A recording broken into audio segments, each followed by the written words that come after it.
Who's your name? Hey everybody, welcome to the show. Right now, as you can see, we have Native Voice right there, and we got the tribes, Prepper Tribe and Nisi Tribe. They're here. Second go around. I just dropped the link this time. I just wait a minute. Where's Roots? Where's Roots? Where's Milkmaid? I don't. Milkmaid is in the chat. She may be able to come up for a little while. She had a family thing to do. And I don't know where Roots is at. I just talked to her a while ago. Nikki Salas, I just dropped the link if you want to come up. Come up here with us. I just dropped the link. Let's see all we got in the chat.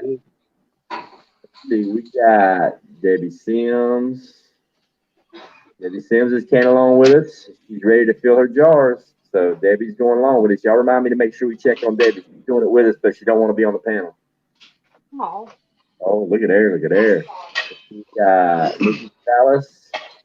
Nikki, I just dropped the link. If you want to come join us. And you're welcome to invite, Debbie.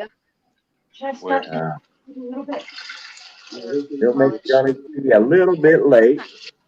Hey, Mark, how's it going? Was dorm someplace with her. Let's see what Roots. Virginia Roots says her laptop's messing up, but she is on the way. Tiger 454, what's going on? Monty, what's up? Yeah, Nate's up in here. Rosanna I'm Jones. gonna show my jars real quick and then start loading the pot. All right, everybody. Yeah, I'm just putting water in the pot. I'll be right back. You see that? All right, Amy Wadsworth. Amy Walsworth. Hello. J556, what's going on? Hang on, Nikki. I'll drop the link again. It's right here in the chat. Just click on it. Boom. Wait a minute. Grab from the top. There's the link. Alley Cat, I emailed it to you. But there's the link to the chat. For a 13-year-old girl to be spending the night in a college dorm. Prepper Chicken, Texas. Welcome. Be Charming. Welcome. How you doing? All right, so let's zoom in on Tribe right here. I love you too much to do that. We're doing roast beef. Roast beef. Show us one of them jars and tell us how you did it, Nate. I said no. Like a couple times of roast beef. Something you say is going to change my mind. Onion underneath. Then I put One of them jars and tell us how you did it, Nate. A couple times of roast beef. Something you say is going to change my mind. Onion underneath. All right, who's got the echo? Who's got the echo?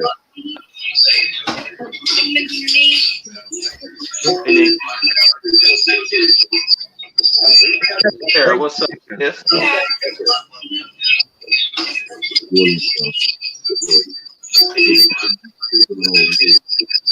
is that? Who's got the red echo? Hey, Al. Okay, what's going on? Hey. I made All right, it. so we saw made it. Nisi explained what she's got going on.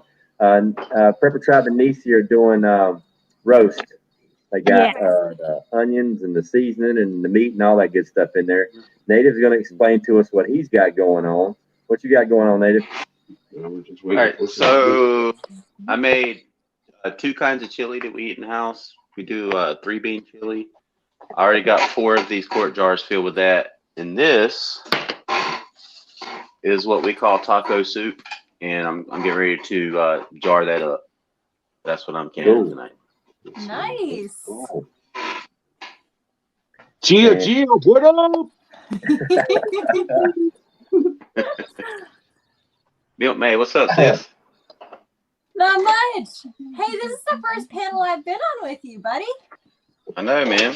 About time. Gosh. You've been dodging me for months. I'm not dodging you. You just have terrible timing. I know. I do, actually. Or I do. Oh, here's another channel. It's called Ghost Canner. Okay, let's see who else we got in here. Hillbilly Homesteader, hello. Can't believe we got Native on this joint. I know. Right? That's old girl. He was on the panel before. I mean, he was backstage before I even got there. Really? He's ready to go. Yeah. I was, man. I was Nice. pumped. It showed that he logged in yesterday afternoon. He's been sitting there waiting the whole time. I've been checking it too, like every hour. Like, are they there? Oh. Hey, there's Trudeau, Hey, what's up, Hoot? Flintstone. Hey. You want to set up the chairs? I'll put that down. There's some stalker lady. I hope she shows her beautiful face. Is she home? Who? Lady Roy? Lady Rowan. Come say hey to her. He's got a husband. You have to get some of these ice trays, man. They're bad. They got the silicone bottoms to them. Oh, Oh, cool. nice. Ice out of them. What's Alley Cat doing? I have no idea. I had to mute her because she's echoing like crazy. Oh. I have no clue what she's doing. Putting something in the jars. I got back too late to try to can. No biggie. And I'm going. So I'm on chat. Wait a minute, you got brownies for everybody or just you? All right. Ghost said you got brownies for everybody. They're hot. She said her pregnancy brownies. So. So excited for you guys. I just about lost it on Lucky Dames Live. She said her pregnancy brownies. So. Uh-huh.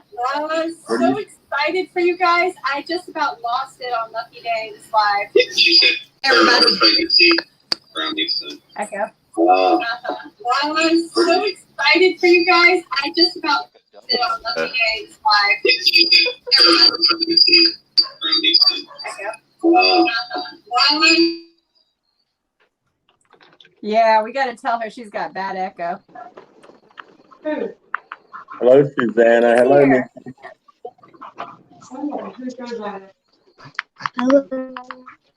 Hi, Nikki. What you got going on? Hey, Susanna. just learning. Okay, this is crazy to me. My connection is not good. Rabbit Nice. for the first time. My husband butchered 5 of them yesterday, and so I cut up 3 of them, and then I'm doing some beans also. Oh, Yay! cool. Sweet. Oh, She's doing rabbit? Yeah. Nice. Oh, nice. Nice. Very nice. I thought Nice. she said roast rabbit. That's awesome. All right, what are you doing, Susanna? Hey, Susanna. I'm not. Is she there? I don't know. Mater, are you not canning? Because if not, you can be my coach tonight. Okay, we'll do. I gotta forewarn everybody. I might not last the whole time because I spent the past 2 mornings getting up at like 4 and staying up late, and I'm gassed. I hear you. Yeah. Let's see if we got any new people in the chat. Caribbean House. And Lady Rowan's still stalking. Got all the brownies. She obviously didn't read the terms of service for this channel. It's bring snacks. Bring nothing. That there's going to get you a strike, sweetheart.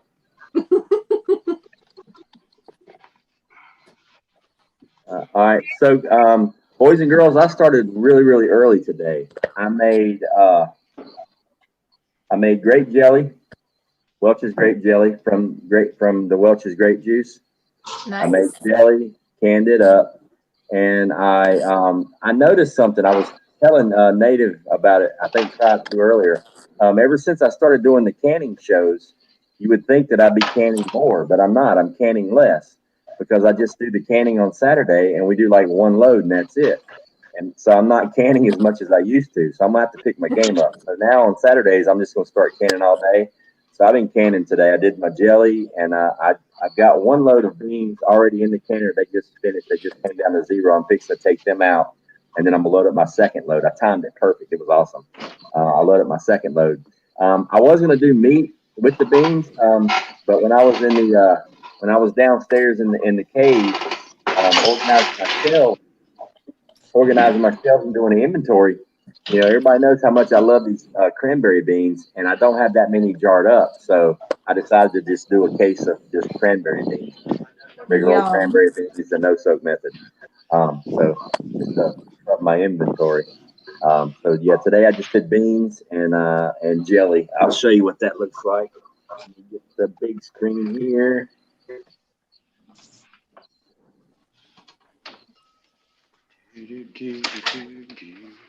It's a great jelly. Beautiful. Start nice. Start to get hard. And then the no soak method with the cranberry beans. I'm just going to fill it with water and put it in the pot. Nice. You dry canning the beans? No, I'm going to fill it up with water. It's called the no soak method. You just put the dry beans in there, you fill it with water, and they do the cooking and they soak up the water. And yeah, we did it several weeks ago. It was Jess, wasn't it? Yeah, Jess talked us through how to the no soak method, which worked really, really well. It's so quick. There's Roots. Roots. Hey. Hi. Oh, I don't know what happened. So I'm making apple pie filling, and I'm gonna cut up the apples. I'm making a simple syrup with sugar and apple juice, and I'm gonna season that, and I'm gonna hot pack it. All of it's hot pack, and it only processes for 15 minutes. So I might very well be done pretty quick, actually. But I've got quite a few pounds of apples to peel, so that's what I'm going to do right now. And I'm putting them in acidulated water. I'm putting them in water with citric acids to keep the brown down a little bit. Nice. David, did you debubble and clean the rims? Yeah. Do what? Did you debubble and clean the rims? I did. Debubble and clean the rims? I did. I mean, I wiped them down like I took a paper towel and was wiping down each one before I put the lid on. Is that what that is? Yeah. Cool. Flintstone asks, Ghost, can you immediately start another load back to back? Yes, you can. As long as your temperature of the water is close to the temperature of the jars you're putting in there, you can rock and roll back to back. And it actually, doing them back to back, it saves a lot of time. It saves probably 45 minutes to an hour because the water's already warm. I mean, you just swapping jars. It's just really cool. I'm actually fixing to do that right now. I'll go ahead and pull this load out and see what they look like. Awesome. I have a question. Oh, yeah. You all hear me? Yeah. Uh-huh. All right, just a quick question. So I've got 7 quart jars in my Presto canner. Is that not overloaded, is it? No, if you can get them in there, it should hold 7. Yeah. Yeah, it does. Okay, I just want to make sure, like, because one's in the middle. Right. Yeah, you'll have one in the middle and then and 6 around. Okay. And like for future reference, Native, if you ever do a load and you only have like 6 jars or anything less than a full load, fill a jar with water and put it in there to take up that space. That way they don't tip over during the process. Okay. Gotcha. I'm actually all right. So what's next then? What's the next step? Just put the lid on. Turn. Yeah. The next step is everybody loaded up. Yeah, I'm on already. We done got the seal with the motor on it. The next step is everybody loaded up. Yeah, I'm on already. All right, guys, I'm sorry. The seal with the motor on it. I'm getting seafood challenge. Yeah. I'm on already. All right, guys, I'm sorry. I'm getting seafood challenge. Alley Cat, you got an echo. You need to turn off whatever's on. Like if you have another tab open. Alley Cat, you got an echo. You need to turn off whatever's on. I have nothing on but my laptop. Like if you have another tab.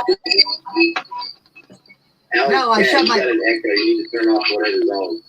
I have it's my laptop. Like if you have another My tab. My microphone is just muting and unmuting. You need to figure it out. You got some real bad feedback. How do I fix? Hey, Alley Cat. Come back You in. need to figure it out. You got some real bad feedback. Alley Cat, on your laptop, you'll have different tabs open. You probably have your YouTube tab still open. So what you need to do is you need to either X out of that or you need to find a way to mute that tab. Sometimes you can just click on it or right click on it and you'll have the little, oh, it looks like a speaker icon, and then you just click on that and mute it. There should be a way. You just have to push buttons until you get it right. Okay, Milk Maid. Right now I have Canny Party with StreamYard open. Click on that and mute it. There should be a way. You just have to push buttons until you get it right. Did you? Okay, Milk Maid. Turn it off. No echoing. Yeah, just X out of the YouTube tab. Just click it off. You won't be able to see the chat, but there will not be an echo. Just click it off. You won't be able to see the chat, but there will.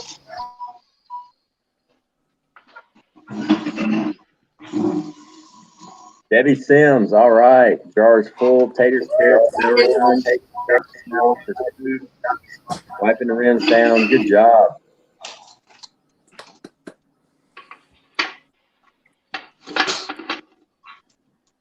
First, Wiping the rims down. Good job.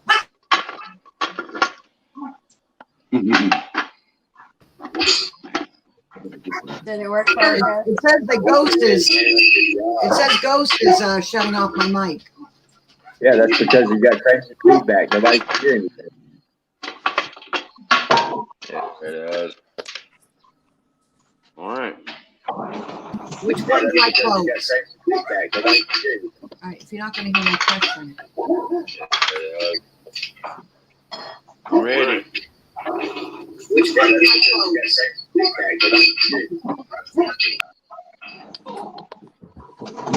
All right, I'm loaded. Got my 10-pound weight on the jiggler. Nope. Take it off. Yeah, Take your your weight jiggler off. Take your jiggler off. You gotta let it. You gotta let it. It's gotta get really, really hot. It'll start boiling and building pressure on the inside, and it'll vent. It'll be blowing steam out of the vent, and you gotta let it blow hard. Once it gets max, once it doesn't, it'll start steaming, and let it keep steaming until it maxes out, and you can tell it's not getting any harder. And then let it vent for 10 minutes. Then put your jiggler on. Okay. Yeah. Good job, Debbie Sims. What kind of canner do you have, Native? A Presto. Oh, like okay. That's what we Y'all got. got the same? That's what y'all got. Mark Chester's got a good question. It says, Ghost, do you heat your lids or does it matter before capping your jars? I've actually experimented several times on heating them, not heating them. I haven't had any fail because of that, but my hot water heater here at the house is it runs on propane, and my hot water heater is no joke. Like, my hot water comes out of the faucet smoking. So all I do is I just run my lids under my hot water, and it's almost boiling. Yeah, it's just as hot as simmer water. I wash my lids really good and I heat them up normally. Today I've got them simmering on the stove simply because that's the proper way you're supposed to do it, and I want to show the correct way to do it. But me, yeah, I do take shortcuts and experiment just to see if things work differently. But yeah, you should heat your lids up. You should simmer them to get the seal, the little gasket. You want to heat them up in simmering water, not boiling water, just simmering water to soften up that gasket so they seal better. I'm gonna pull Alley Cat back up here and see if she's got the problem fixed. Okay, Alley Cat, is it fixed? As far as I know, yeah. My Oh, you tech sound- support here helped me out. You Is can that turn better? your volume down. Yeah, you can turn your volume down a little bit. Take your volume down about 25% because you're like breaking eardrums. You've got like the best Right. microphone on the planet. I do that normally anyway. Do you mean she sounds loud or? Oh yeah, yeah, very loud, Is that very better? clear. Yeah, Is that better? yeah, Okay. that's perfect. Okay. So anyway, today's the 7-year anniversary of my sister, Alley Cat, passing away. So I'm doing seafood chowder because that was her favorite thing. So I tried to get the jump on y'all and have everything in the canner started because mine's got to run for 100 minutes. And wow. time got away from me. And all of a sudden y'all were on and I'm like, fuck. Hey, Native. Have fun yet? This always having fun, especially when I'm a I ghost. know you are. Native, good question for you, Native. Did you oil your canner lid? I Did did you oil it. your gasket? Huh? Turn the heat Well, off. Turn the heat off. Yeah. do what now? You need to turn the heat off. Well, has it I been did. steaming any? Has it steamed Nah, any? I just turned it on like Okay. 5 minutes ago. All right, go ahead and take the lid off, and you want to get some. You can use vegetable oil, but I always use olive oil. And you want to lube up the your gasket and anywhere that metal touches metal. It ain't got to be like a heavy lube, just a light coating, just like you used to oil your weapon. Yeah. Does that work? Yeah, that'll work. I use my finger. Yeah, I always use my fingertip and just rub it around. It's fun to get messy. Yeah, man. Play with our food. We were taught that as kids. Mm-hmm. Look at how the chat's looking out for Native, man. They love them some Native. They're on him. I know. They're Man. watching. This community looks out for I'm afraid to big turn time. the comments on here. Do you know, All right, I actually have. The first time watching. PAEMT, where did he go? Where'd he go? I think that's Pennsylvania PMT. Yeah, thank you. PAEMT says gasket canners shouldn't include, do they? Not sure since I have an All-American. So do I. But Yeah. I think that oiling them kind of helps lengthen the life, and you want to make sure nothing sticks. Better safe than sorry in my book. Native, Hey, did you also put a little bit of vinegar in there? Say again? Did you put a little bit of vinegar in your water? Put like a tablespoon or two of vinegar. Inside of your Presto from Rustic. I can't hear anything anybody's saying.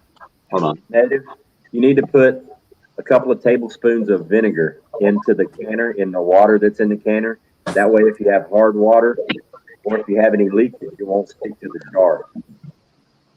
Okay. The jars won't get all jacked up on the outside. So put a little bit of vinegar in there. It's really not a necessary step, but it's a nice step. Yeah. Get some siphoning in there, and you got greasy stuff. It comes in handy to have vinegar in the water. And if you have hard water, you need to do it. Otherwise, your jars get really cloudy. Yeah. A little bit of puff. We're throwing so much stuff at him, poor thing. I know, right? How you doing, Nikki? I'm okay. I'm freaking out a little bit. Why? Because this is what. Why? What's going on? Why turn the heat back on? Okay. We had to, my husband called Redneck Engineer this because it's been sitting here for 3 months, the canner in the jars. And we opened it, and it is a concave bottom, and I have a glass top. So we had a little conundrum today. He went and bought that upper burner over there, and I tried it, and it wouldn't heat up enough. So we decided to put this granite thing. So fingers crossed. It is what it is. If we have an explosion, I don't know, he'll call 911. It won't explode, hon. Yeah. I'm just saying, we did that whole per the instructions, it had us fill it halfway and put the baking soda and do the 20-minute steam. And we did all that and it was fine on here. So I'm hoping it works. I've been canning on it. All I've ever canned on is a glass top. Yeah, but I don't have a concave bottom. Right. Mine's a T-valve, which is weird, but I didn't know until I took it out of the box. So it should be fine. If she would have opened it in July like I told her to, we would have figured it out long before. Sorry, that'll be my only interruption. My canner. He's going to play video games now. All right, let's see. So Native, he's got vinegar in the water. He oiled the rim. He's got the jigglers on the counter, and he's got the heat on, so he's coming up to pressure. Yankee Watchdog, what's going on? Watchdog. Debbie Sims has got her jars in the canner and she's turning up the heat. All right, Debbie, make sure that the jiggler is not on. If you have a jiggler, when it does, when it steams, it'll start steaming, and just take your time. You're not in a rush. If you got to let it steam more than 10 minutes, that's perfectly fine. But you want to make sure you're at max pressure and give it 10 minutes of full bore steaming. Once it goes 10 minutes, then put your jiggler on. Then when it comes up to pressure, that's when you set your timer and you start slowly backing down the heat off the stove. You want it, once it starts jiggling, you want it to jiggle about between 2 and 4 times a minute. All right, I'm going to unload my first load out of the canner and show y'all what I got. Okay. Can't wait. Hey, while he's doing that, you guys want to know why you vent your steam for 10 minutes? Yeah, I do. The nerdy part. Okay, so Yeah, the whole reason that you vent it for 10 minutes is that inside the canner you have all this air, right? And then you're starting to steam, but there's a mixture of steam and air. Now, this is to the best of my understanding. Okay, so don't quote me on it, do your own research, all that fun stuff. But what ends up happening is as the steam builds and you get that vent that's going, it takes about 10 minutes for all of that air to be evacuated from the canner, and it's like almost solid steam in there. And that's when you put your weighted jiggler. Then you don't have air that's messing with that steam rising in temp to bring your temp in your jars up to 240 degrees. Woo, pretty. Nice. But that's kind of the reasoning behind all of that. That's why you want to do a full 10 minutes with a big, heavy steam stream going through, if that makes sense. I got you. Yeah. I'm like a 3-year-old. Where'd you get that gauge? I do. Huh? Where'd you get that gauge? It came with it. Oh, really? Mine didn't come with a gauge. Pressure. Native, did you do your jars finger tight? Pardon? Did you screw on your jars finger tight? Not too tight? Okay. Right. Just finger tight. Yeah. We're steaming like crazy, but I think it's going to calm down here in a second. So Native wasn't blowing everybody's phone up, asking questions? Yeah, I've been reading stuff all day and watching videos. Oh, so you probably know what I just said and all that. No, I didn't. No, I didn't. Okay. I'm glad you said. I just want to know why. Like, why does it have to be the 240 degrees? Why does it have to vent for 10 minutes? Why does it have to have this and that? When you understand the why, it makes sense. Hey, when you guys told me to put the vinegar in, I missed the why. I was just doing what you said. The why is if you have hard water, it helps keep the deposits from sticking to the jar. And also helps with the cleanup. Like if you have any siphoning, which is what happens when sometimes the pressure drops too quickly, some of the liquid within the jar will siphon out, even though it'll still seal. And then your water gets a little messy and your jars get a little messy, and that helps with it. Yeah. Okay. Well, I'm glad y'all told me. My internet. Hey, I just want the chat to know I'm on my phone, so I can't see y'all. So, God bless every one of Me you. too. I love all you guys. So, It's hard. I can't ever see the chat, so that kind of sucks. Well, I'm keeping y'all so I can see the chat. There you go. Oh, Look at Virginia peeling those apples. Let's see if she can get a whole string of one apple. Yes, indeed. Y'all ever have competitions when you were a kid peeling apples? I can watch my camera from behind me. I got a chair to sit on tonight. I had it in my car because I went dumpster diving. Oh, really? And so when I was getting everything set up, you know, on top of seeing you guys came on earlier than I was expecting, I was like, shit, my step ladder's out there in the car. So I had to run out and grab it. So you have it now, so you can sit down? Yeah. Good. I'm sitting my butt down. Yeah, that 1 week, man, that laid me up for about 4 days. I could not move. I mean, I'm knocking on 40, and it already hurts to stand up for a long period of time. I'll be 60 in January. No. I think you might have a slight echo still there, Alley Cat. I don't think it's on my end. My son, well, I turned the comments on. Let me see if I go back to turning the comments off, if that changes it. That's like a dog bark. Now. Oh, it might be dogs barking. Are your pups barking? Is my what? Are your puppies barking? Yes. Okay. All 5 of them. They're idiots.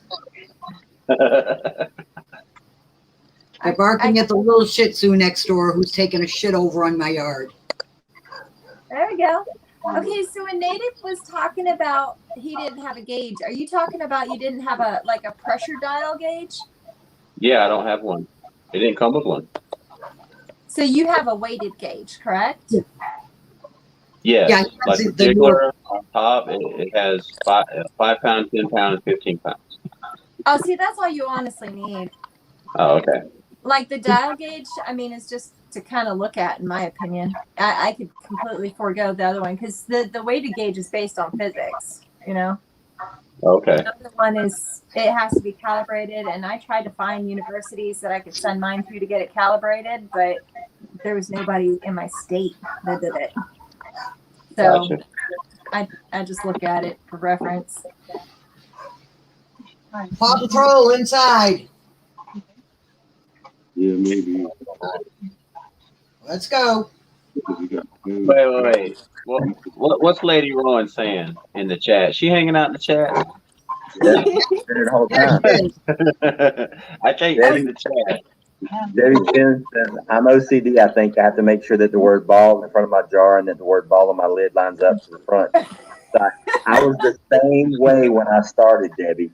Now I don't even care. I just throw it on there. It's like, whatever. Yeah. Lady Rowan said that she's not canning with you because she didn't want to steal your thunder. Whatever. Oh. Whatever. Why is she afraid of canning? I don't know. I think she's ever done it before. Native, you know she would steal your thunder. Everybody's like, put that Native guy off onto the side. Let's see Lady Rowan. Oh, Milkmaid, guess what? Hey, Milkmaid, I got some news for you. I threw a big old handful of straw in for Milkmaid Jr. today, and she went ahead and started making her nest. Milkmaid Jr.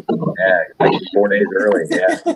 Yeah, she went ahead and started making her nest, so should have some babies. I might have to get some rabbits from you at some point there, Ghost. I'm tempted. Well, these should be pretty because she's solid white, and I bred her to Tribe, and he's got every single color you can possibly imagine in him. So hopefully he'll throw some color. But she's full-blooded New Zealand white, pink eyes, like 6th generation. So she's really solid white, you know. So I may get lucky. She's got those crazy eyes. Spreading his seed everywhere. Yankee Watchdog, there's no telling what Virginia's doing with those apples. She's probably coming up with some kind of crazy medicinal stuff to cure cancer, knowing her. Nah, she's making a pie filling and applesauce. You know, in addition to pie filling, she's probably. Yeah. I missed what everybody was canning. What's everybody canning tonight? I got beans. Chili. Tribe's doing roast. Nikki's doing rabbit. I'm moral support. Oh, you're doing rabbit? apple. Yeah. I am. I wish you guys can't wait to see closer. I wish you guys looked closer because I have some pretty black and gray rabbits y'all can have. I've got all kinds of babies out there. Where you live at? Texas. Yeah, I'm in Carolina. I've got my rabbitry started small, but it blew up quick. It don't take but a minute. Well, remember I commented on your post. I had my first set of kits shortly before you had your first set, and I have, well, one set got butchered yesterday, but I have 4 more. I had babies yesterday. Yeah, I had a false pregnancy, and I had a dog attack, which completely screwed up the entire rabbitry. I let them all rest for a month. I know. That was crazy, man. That was crazy. Yeah, I lost 2 rabbits. The dog got injured, but she recovered. I just bred her about 5 days ago. I rebred her about 5 days ago. I've still got all her babies. Native's coming to get my white buck and 2 of the babies from ZA. And then I'm gonna hang on to at least 3 or 4 of her kits and put them in the breeding program because she was an awesome mom. Awesome mom. I mean, she had 9 kits in July. Give me a break. And it was her first time. She did awesome. And then now Milkmaid is pregnant. Hopefully she'll throw, between 6 or 8. But she's building the nest early, so that's a good sign. And we'll see. But now, Zaz, they're 10 weeks old now, so they'll be ready to be butchered in 2 weeks, 2 to 4 weeks. But I'm not butchering them. I'm putting them into the breeding program. They were awesome. But so I got a bunch of rabbits. Yeah, me too. Cool. Me too. Nikki, how are you canning the rabbit? What do you put in the jar? Well, it's all an experiment here, everything, because this is my first time. I took 3 of them, 3 of the 5 he butchered, and I just deboned them. I took the saddle or the meat off the back, and then I deboned the back legs and cut them up in like 1-inch chunks, and then just put a little chicken base and some water in there. Okay. For like a chicken stock. I figured I'd do. It's an experiment. I have no idea what I'm doing. Hey, it'll be fine. Yeah, the biggest thing is like deboning. If you're doing, I think we could probably leave like the leg bones in if you wanted to just do the quarters and stuff like that. But man, if you put a whole rabbit in a crock pot, for example, and you cook it up, you'll be picking out teeny tiny little pieces of vertebrae from your teeth when you're eating it. So like I always take the back off the saddles and do the whole thing along the spine. And well, that's why I just cut the meat off of them and just cut them in chunks. So we'll see. We'll see. I don't know. Everything around here is an experiment. I started my rabbits just right before Ghost did, so I'm right there with him. I started my gardening for the first time a year ago this month. Oh, wow. A year ago this month, and it was like a weird, I watched proper channels for years, and about August of last year, I broke ground on the garden, and I thought, I didn't want to I don't know, I'm one of those weird people that has to have like an overall, I thought about it for months and months, and I thought, okay, well, I'm not just going to stockpile food and rice and this and that. I'm like, I'm starting a garden, I'm starting rabbits, I'm starting quail, I'm stockpiling food, and I'm crazy. I'm crazy. That's normal. you're not. That's normal. Did you say you started raising quail? Yeah, I have quail, lots of them. Oh, and I have 4 baby ducks. Y'all want to see a duck? Yeah. They just hatched yesterday. Oh my gosh, baby ducks are the best. Gosh, ducks grow so freaking fast, way faster than the chickens. And they're so cute when they're little, and they're so messy when they get big. I don't think there's anything on the planet that grows as fast as a rabbit. Like one day you got an itty bitty baby rabbit, the next day he's like, Oh, it's so cute. wait a minute, let me get you on big screen. There it is. What's this one? This one's name is Disco. Disco. Disco duck. You're right, Disco. They are the cutest. When did you say it hatched? Yesterday. And it's that big already? Uh-huh. Their eggs are tiny.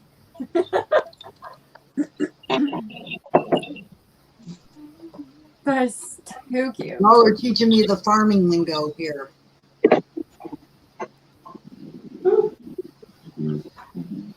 I could definitely How have many quail did you get? Ducks. Oh, we butchered 3 dozen a few days ago. I think I still have about 50 out there in the cage. We hatched those too. I have an incubator full of quail eggs, and I have an incubator with chicken eggs now. Nice. I know. I told you I'm crazy. We have some friends that have pigs and cows and horses and chickens and ducks and turkeys, and we gave them quail eggs to hatch, and they gave us duck eggs, and then we gave them more quail eggs, and they gave us chicken eggs. So nice. I know. Got all kinds of animals and hatching eggs to give away. Can't give them away around here. Nobody in my neighborhood is interested. I wish I lived close. Right. There's a few people who have chickens, but that's about it. My sister-in-law raises quail. I actually forgot to bring home some quail eggs because we went over to her house this morning. But have you ever cracked open those eggs? They're insane. You got like a little... How we doing, Debbie? How we doing, Debbie? Y'all gotta keep reminding me to check on Debbie. She's canning with us for the first time, but she's in the chat. Oh yeah. How you doing, Debbie? What's she canning? I'm so proud of her. She put it in the chat earlier. Veggies and some other stuff. Hey, what's up, Mark Bottoms? You're never late. Hey, Mark. We were early. What you got, Tribe? What you got, man? Why are you showing us this gauge? He's building up pressure. He's almost there. He's almost building pressure. Hey, man.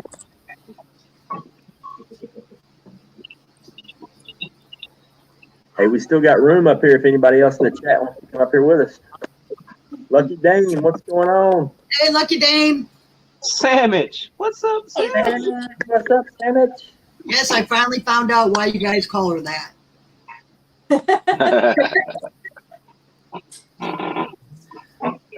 Oh, I thought it was your first time, Debbie. My bad.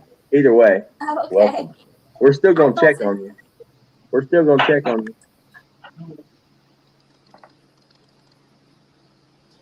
I always get excited when somebody says they're canning for the first time because you know how it is. Like, you're like, oh, why haven't I done this before?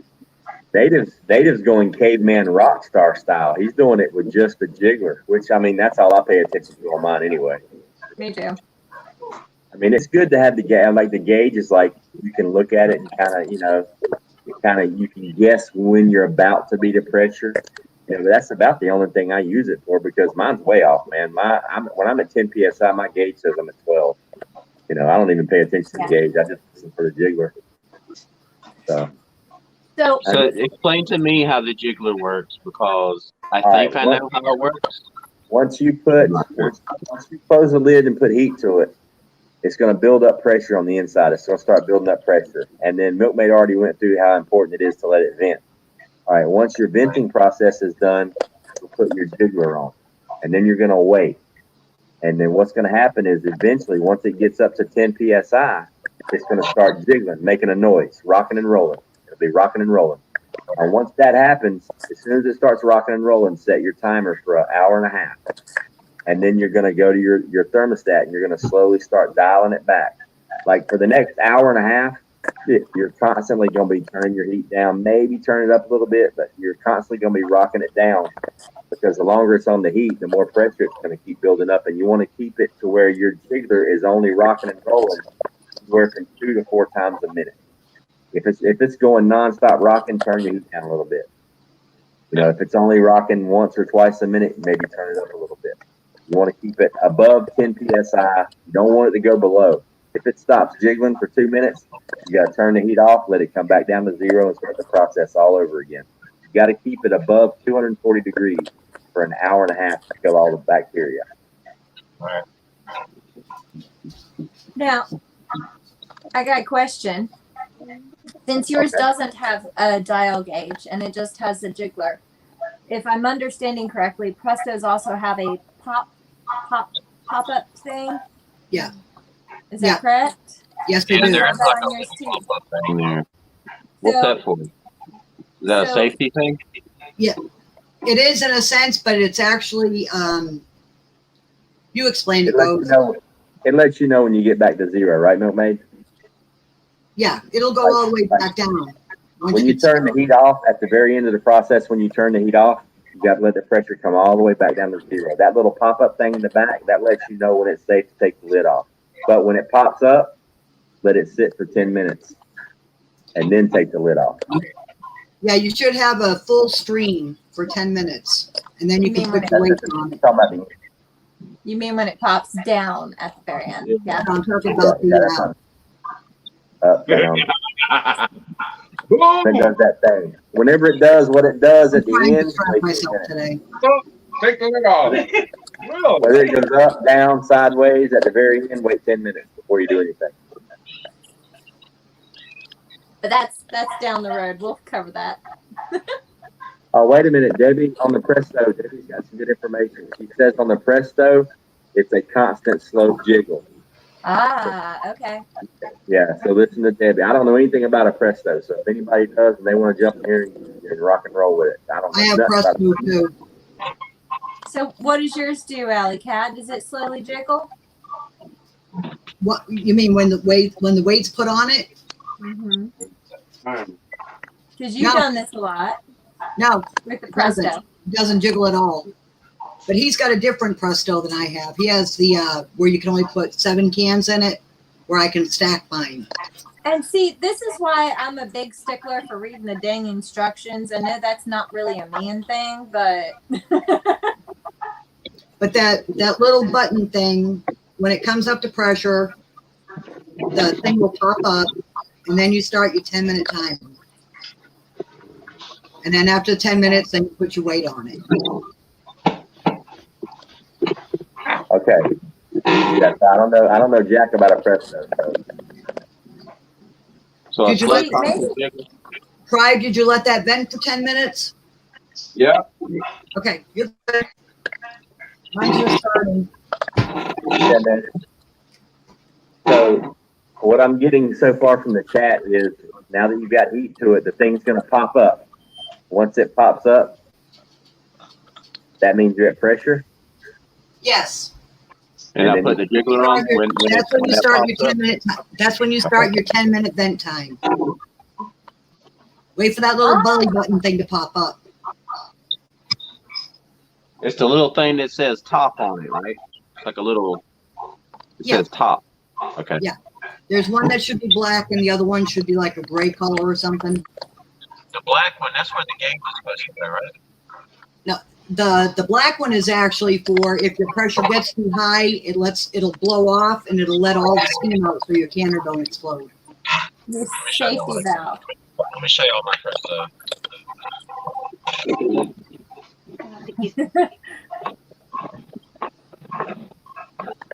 Okay. You want to make them big, maybe? Yeah, I'm trying to. Look, my thing's about to pop. Y'all see it? Once that pops, then set your timer for 10 minutes. Put the jiggler on. No, you got to let it vent for 10 minutes after that. Okay, my bad. Oh, okay. I see. That makes engineering. There it is. There you go. Now set your timer for 10 minutes. All right. When that goes off, then you put your weight on. Did you check to see how much weight you need to put on yours? What's your elevation? Native. What's your elevation?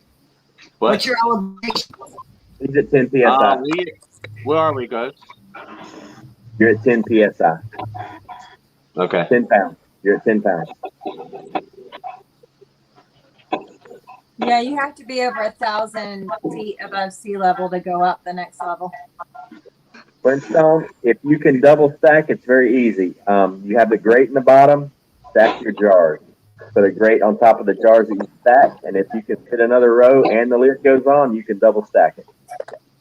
Man, it's making some noises, man. Yeah, but you gotta have separators in between the jars. I just use a cookie rack. You can use a cookie rack. You can use the rings from your jars. Yeah. Rolled rings. If you don't have you want to put rings around the bottom, you put them in there. I've even seen people use dish rags. You just don't want the glass sitting on the metal. Yeah, Yankee, if you're at 9,000 feet, you definitely use 15 pounds, bro. You're up there in the clouds, man. Or she blows. What the hell?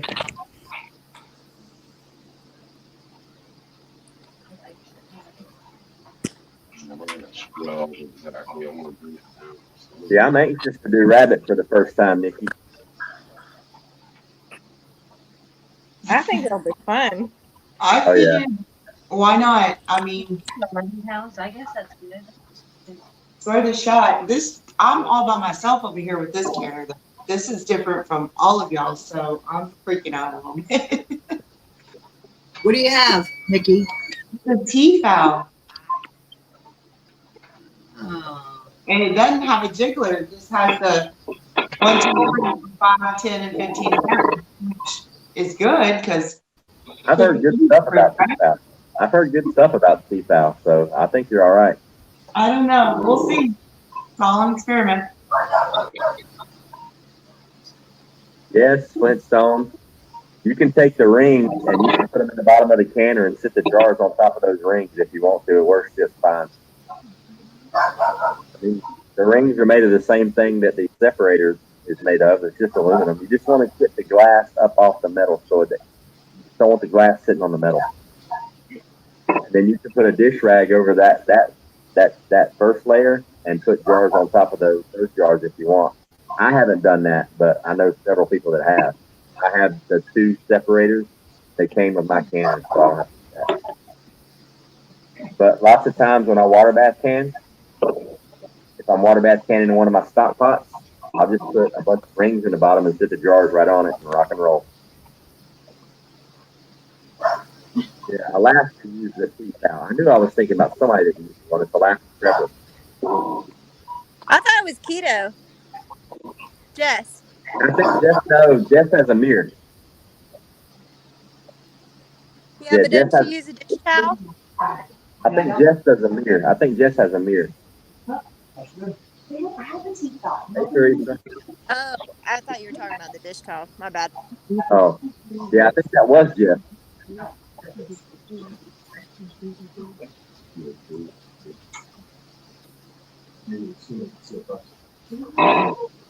So, if you still nervous? She's got water leaking out one side. I'm trying to figure out what.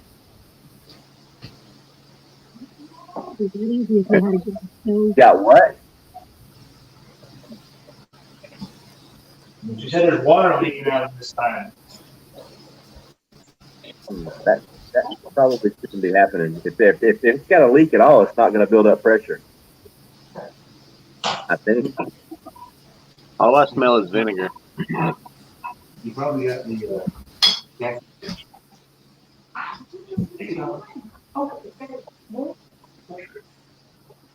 Well, your jars won't be cloudy.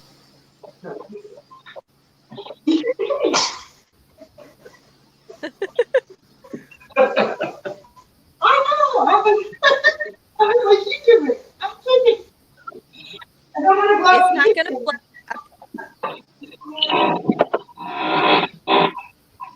It's blowing steam, so it's building up pressure. It was making noise, but it wasn't really, but it was leaking. Condensation. If it's not leaking out the sides, it's good. Sometimes water comes out that middle. It was out the side, which I don't know why. It's weird. We do that on that testing and kind of do. I'll figure it out. It's all right. The longer it takes for this, the longer I can put it in there. I'm just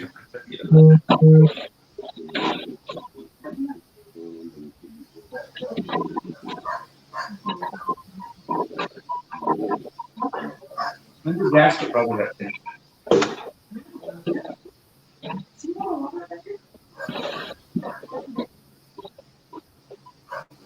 Uh-oh, did y'all see that curly haired angel go behind me?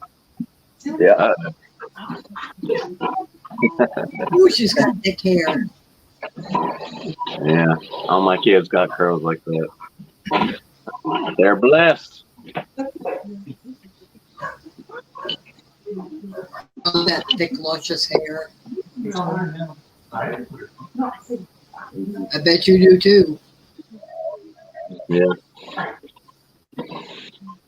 Sarah, what state are you in? Alley-Cat. Alabama. Oh, okay. I'm only 2 hours away from you. Really? Oh, so you're like northeastern Alabama. Yep, right up by Huntsville. Gotcha. Yeah, my son goes to college up there in Huntsville. Okay. Theoretical physicist. Wow. I would like to talk to him. I bet we could have some deep stuff. Most definitely. Most definitely. It's fine. It would build pressure.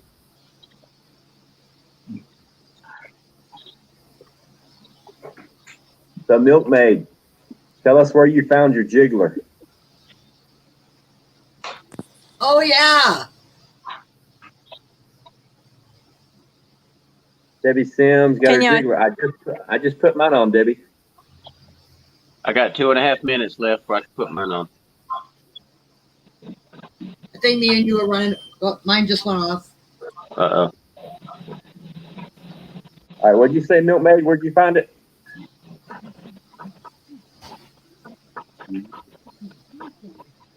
Or did she say something? Hey, there she is. Hey, Zane. Thank you, Hoot Owl. I figured out how to see the chat. This is cool.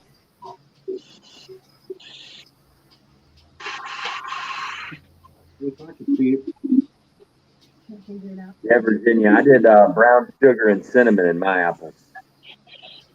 And they're delicious. Oh.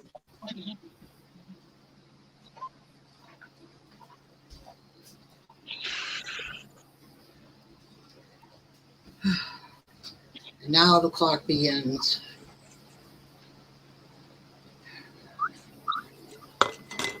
It's 9 o'clock.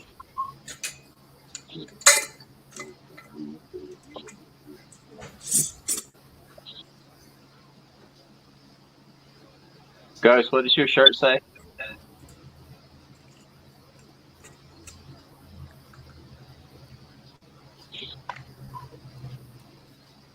Can't buy happiness, but you can buy ammo, and that's kind of the same thing.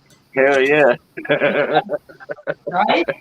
That's cool. Is that grunt line? Yeah. Yeah, nice. Yeah, I spent so much Mine money says on hogs for dogs. We make taco soup. Right? I canned squash this morning. I bet Zon's got a lot of good stuff canning. Oh, yeah. Absolutely.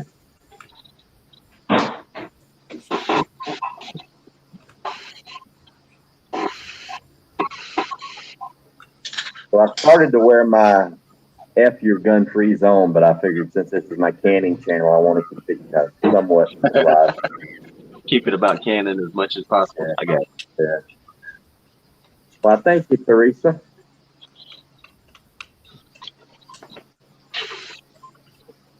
There's a news. Why is that, Zod? Do you know why? All right, jiggler's going on. Awesome. All right, now set your clock. Set your Why timer. did they increase the headspace?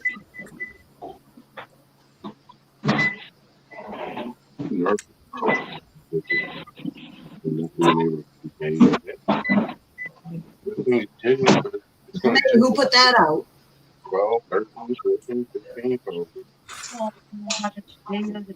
Really fast. It's too much. Milkmaid, I got to tell you, that's probably the coolest pet names I've ever seen. Milk Dude, Milkmaid, that is awesome.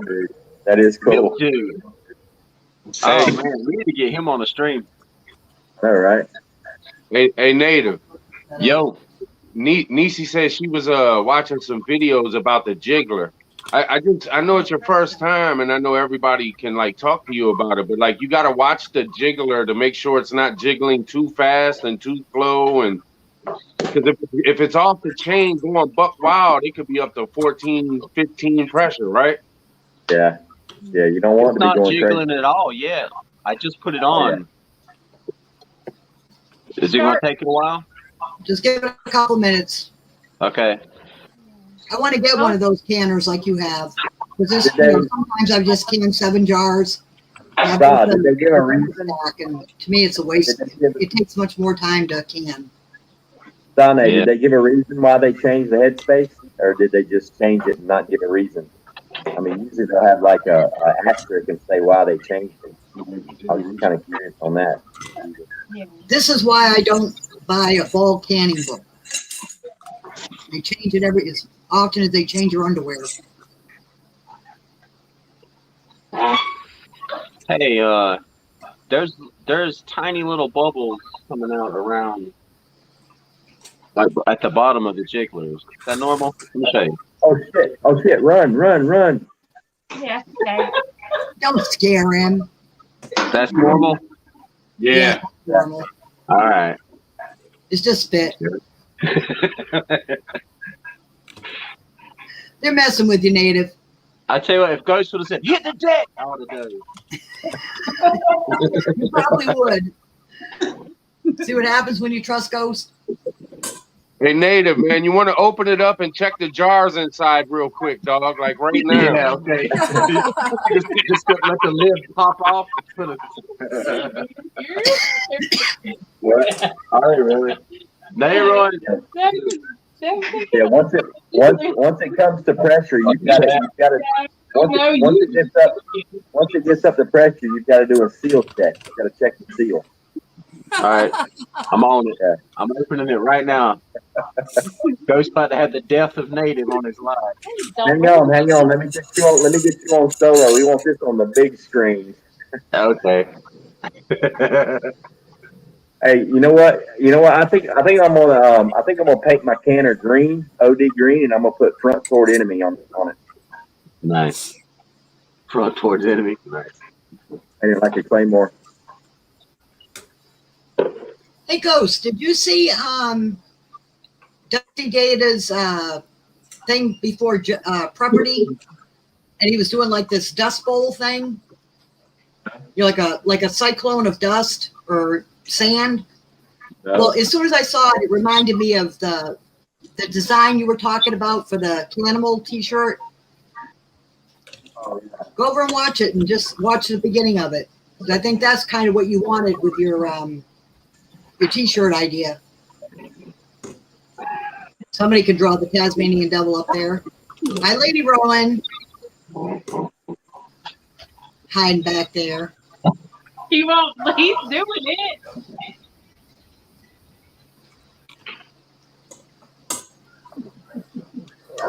Scared to be standing so close to this thing now.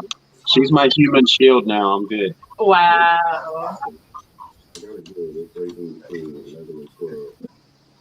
You keep on scaring me looking at it. My jiggler ain't moving yet.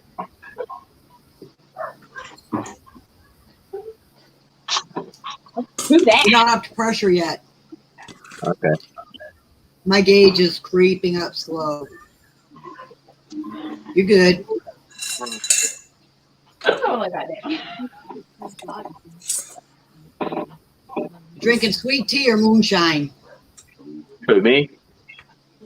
Rum and Diet Pepsi. Yeah, Cam you. girl scroll. What is the cam girl scroll? Oh, What is crap. that? What's that, I don't Doc? know, but thanks for reminding me. I don't have any mods on this. Is out in full I course don't have tonight. any mods. I have like no mods. So I need to Hey, bug make some dude. mods. Bug dude. It's not broken, Bug dude. man. Appreciate it, Hoot. Wow. Come on, man. Come on, don't go there. I wasn't talking about that jiggler. We were just using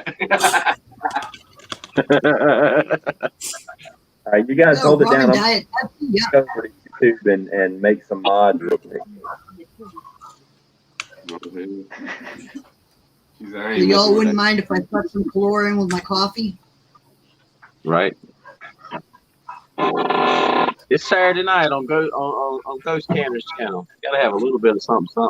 A little nip or something. I had one drink last Saturday and I couldn't can. I was so messed up on that one drink. I was like, I ain't canning nothing, but I'll go in and watch. I was wasted. Man, hope I don't take no shrapnel, man. I've already taken it once.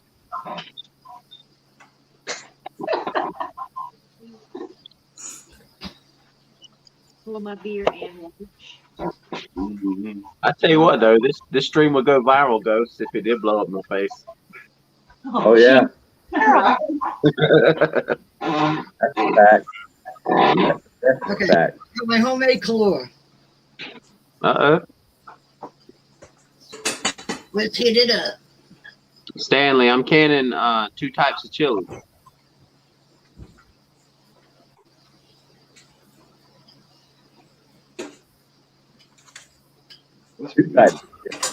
It's his first time, and he's multitasking right out of the gate. Who is? You are multitasking. Right. I'm getting ready to pressure seal some stuff. Should I share it? Yeah. I got some beans I need to do too. I could do it with you. I got What y'all? beans. Let me see your vacuum sealer. I'll show you mine. Show me yours. I'll show you mine. I got a brake here. We're all adults here. Come on. My vacuum sealer is a brake bleeder. Don't start that.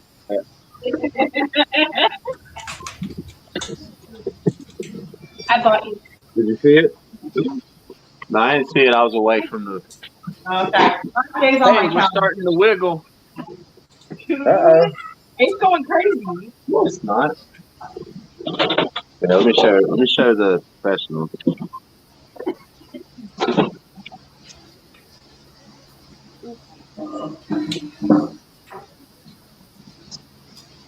Is that too much?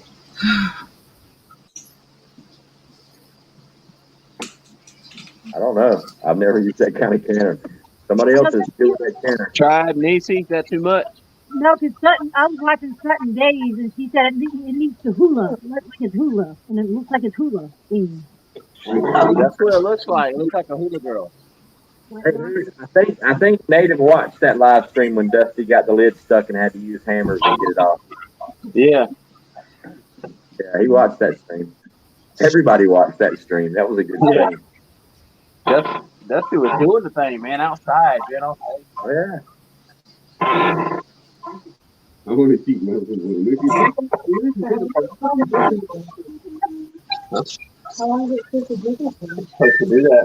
Dusty over at Canimals right now? Is that Susanna. Susanna, I like your new icon. It's very appropriate for the season. Yeah, Native. Now all you gotta do is just pay attention to your heat. Your pressure's gonna keep building, so you're gonna constantly have to be turning it down. I've already got my burner down to 2. I was about to ask, should I turn it down a little bit now? Is it rocking and rolling? No, it's steadily doing the hula dance. I would slowly start bringing it down, and as long as it's still wiggling, Little by bring it down. I'd take it down like about a half a notch. You know, if you're on 10, take it to like 9, and then make sure it's still jiggling. As long as it's rocking and rolling, you're at pressure. All right, cool. Yeah, it's taking me about 25 minutes to get down to number 3 on my stove. That's what it takes me about 20 minutes to get down to about 2.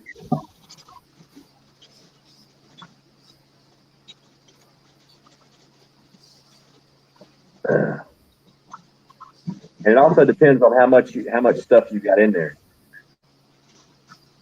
If you're double stacked, bad. Huh? Yeah. How much water's in there with the jars?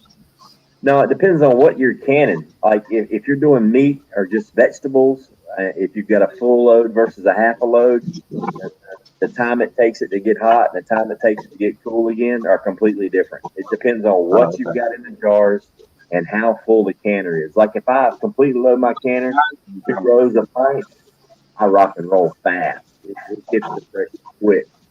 What about the size of the jars, Ghost? Does pint work differently than quart? Yeah, like if I do 2 rows of pints,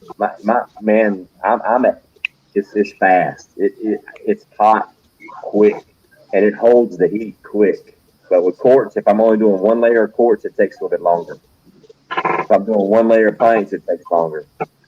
Yeah, that's why I want that canner like David has. You'll learn that like the more loads you do, you'll figure out, you know, this is a little bit different and that's a little bit different. You'll figure out the little quirks. You got that concerned look on your face. What's going on? It's good. It's getting there. I'm just listening and trying to figure this out. Okay. It's getting Eddie, there. how we doing? See, I have a totally different canner than y'all. And mine just has to stay in that range, and it's in the range. But I only did pints and only 1 layer because it's the first time. So it'll be okay. Okay. We believe you.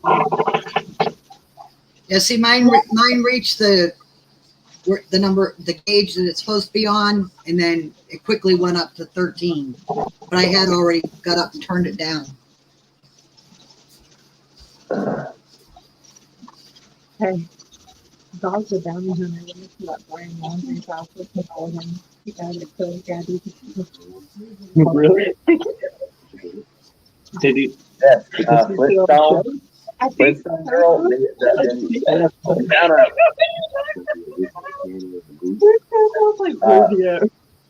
Flintstone girl. The amount of pressure time, the amount of time that you're processing it, it doesn't matter if you've got 1 jar in there or if it's completely full. The time is the same. Period. Yeah. So whether you're a single stack or a double stack, the amount of time that you process at pressure is the same. Now it's different. Your processing time is different for the size jars. A quart jar goes longer than a pint jar. But the actual processing time is the same. Mine's going to be 75 minutes, right? Because I have pints. I have 8 pints in there. Yeah, 75 minutes. Yep. 1 layer or 2 would still be 75 minutes. Okay. Hey, Native. Yo. This is my college son taking theoretical Hey, what's physics. going on, brother? The physicist, the theoretical physicist? Hello. I'm just a freshman. I'm not there yet. Nah, man. Hey, we could have some deep discussions about time travel, man. I've spent the last 10 years studying it. I have a lot of theories myself. Oh, look, and you both have a man bun. Kindred spirits. There you go. Mickey's canning Hassenpfeffer.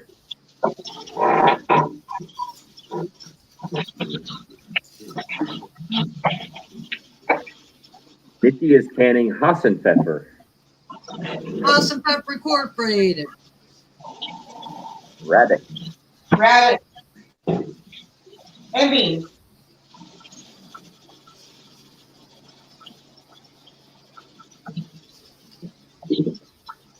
She's doing Wesley Wabbits. Thank you, Milkmaid.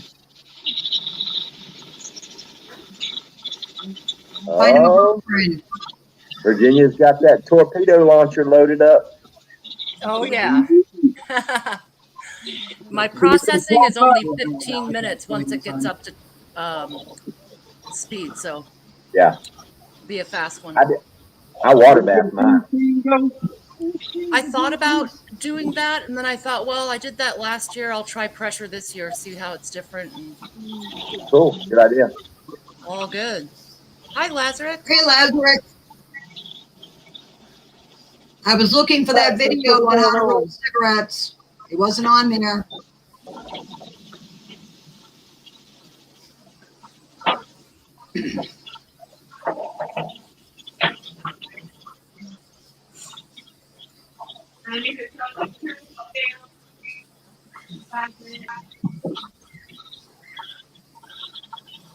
Yeah, we got Lazarus here. Yeah, we just Zane just told us about that. Lazarus just said that they changed it to an inch and a quarter. I was just curious if anybody knew why. Yeah, that's what I want to know. Why'd they change it? Hasn't it been this forever? Why they change it to this? It's been an inch for a while. I'm thinking, I was thinking about it. I'm thinking it's because chicken actually expands a pretty good bit. I'm thinking maybe they increased the headspace to an inch and a quarter to give it room, because I was thinking about it. I have noticed when I can my chicken, lots of times I will get siphoning. So I'm thinking maybe it needed a little bit extra headspace because the chicken really soaks up. I mean, it expands. There's two people that I know of online that would definitely know the reason why, and Sutton Days is one, and Rose Red Homestead, because she's more a scientist. Well, thanks, Wild Angel. Wild Angel, what's going on? We appreciate it. Native Debbie says turn it down a notch.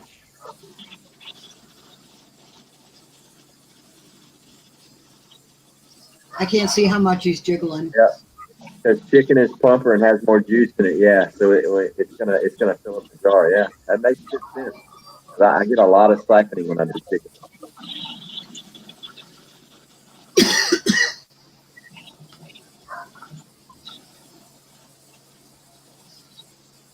Yep, everybody agrees. It's because of the expansion due to the chicken. Well, that's good to know, because I have a package of chicken I was going to can up next.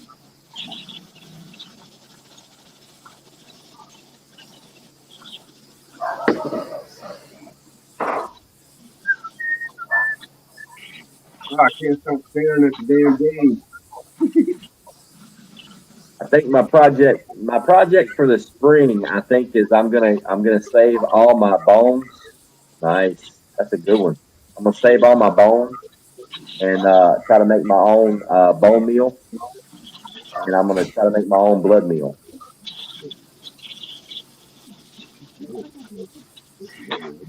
I was gonna ask if it was gonna be for rabbits too. If it's for chicken, it probably is for rabbits as well.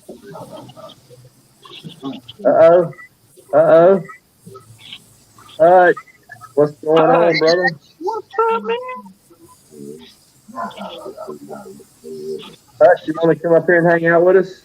I'll drop the link. Got room. Okay. There's a link if anybody wants to join us. Just behaves. This is the family friendly channel. This ain't the Just Preppers channel. It's the family friendly channel. So if you want to come up here and hang out, come on up and hang out. Yeah, chicken and rabbits. Cool, Zah. Thank you. It is good to know.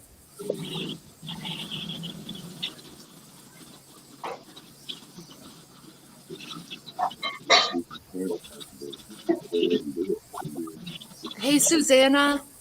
Susanna was canning, right? I think so. Like, we asked her a few questions and then she dropped off. She got like bad internet or maybe something's wrong with her phone. I don't know. Okay.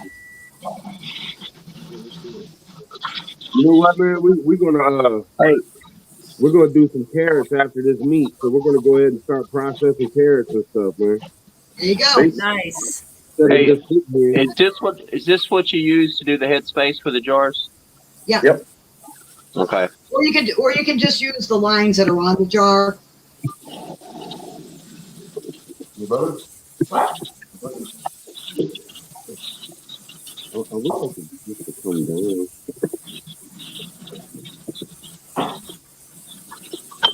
Virginia, Mark wants to know what you put in your apples.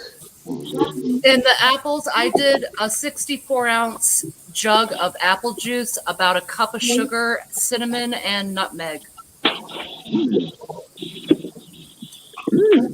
What kind of apples did you use?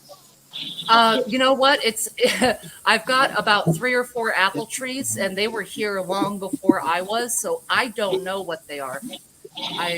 It's an old tree that it put off a lot of fruit this year. I still have probably 15 or 20 pounds that I didn't process today, and I still have 2 more trees to pick. So, yeah, I am not sure. At least you got a nice mix there. Tart, sweet. Yeah, they are tart and sweet. They kind of remind me of Gala. Hold on, I got to turn my canner down.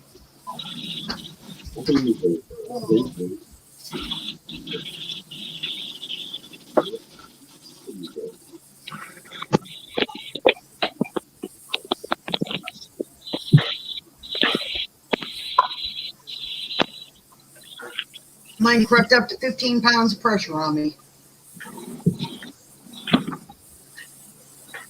I've been turning around looking at it too. Holding tight at about 11 and a half. Nice. Tribe and Nisi, Prepper Tribe and Nisi Tribe are getting some carrots ready. They're going to can carrots after they finish canning their beef. Alrighty. Hey, do you guys all grow sweet potatoes?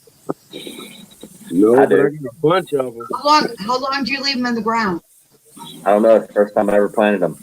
I'm not saying when we Y'all can I'm going to go for at least 4 months. Ooh, that's a pretty apple. Sweet potatoes go? I think mine are I way don't know past what the they one are. part.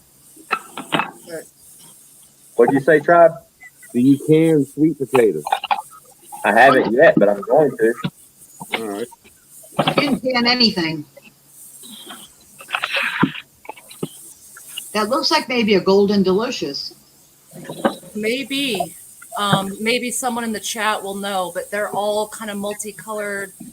They're a little bit shorter. Looks like they've been cross-pollinated.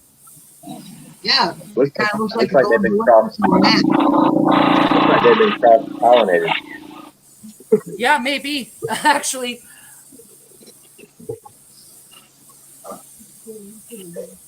Please remind me next month that the pecans will be falling off my trees before the squirrels get them. Rosanna says, yes, you can sweet potatoes. Leads them to the first frost. So I got mine planted at the perfect time.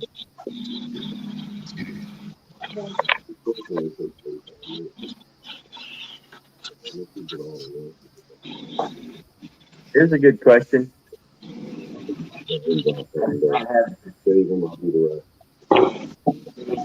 Now, like when I can, or excuse me, are you talking about canning it or just cooking it? Now, just cooking it flat out, I'll give you a recipe I use for venison.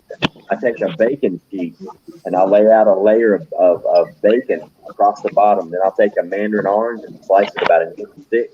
And I'll put a layer of that. Then I'll put a deer shoulder on it. Put another layer of oranges on top. Then I'll wrap the bacon over it.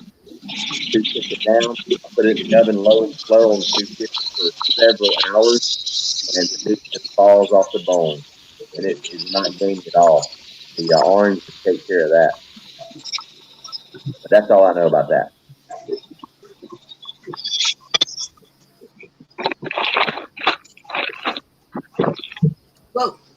You guys remember when I was telling you about growing things from scraps? Yeah. Dude. This is an onion that I put in the water 3 days ago, and it's already sprouted. Yep. Oh, it sprouted? That's just 3 days, so it's got nice brand new roots on it. Nice. How you doing, G2? Welcome, welcome. Like chopping good. I need to order one of those choppers, man.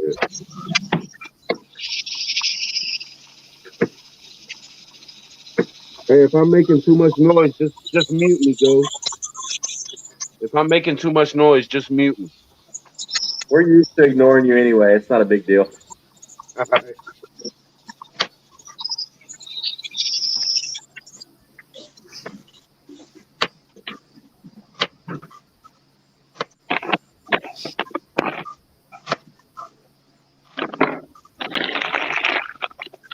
Ooh, Tribe. Check this out, Tribe. Rosanna Jones says if you have onion soup mix, it's very good for canning carrots. Oh, really? Yeah. Hey, going back to the wild hog gaminess, sometimes we feel worried about that. We soak it in Dr. Pepper overnight, like in a cooler. Really? Yeah. Something happens. Something like the blood drains out of the meat, which is where a lot of the gamey taste comes from. Like lots of times, I mean, if you can do it when you're hunting, and say whether you drop a deer or if you drop a wild boar or something, if you can go ahead and bleed it right there on the spot, that'll help a lot. You know, the quicker you get the blood out, the better off you are. You know, I mean, I'll slice the jugular and you know I'll hang it for a while wherever you're at. Just get the blood out.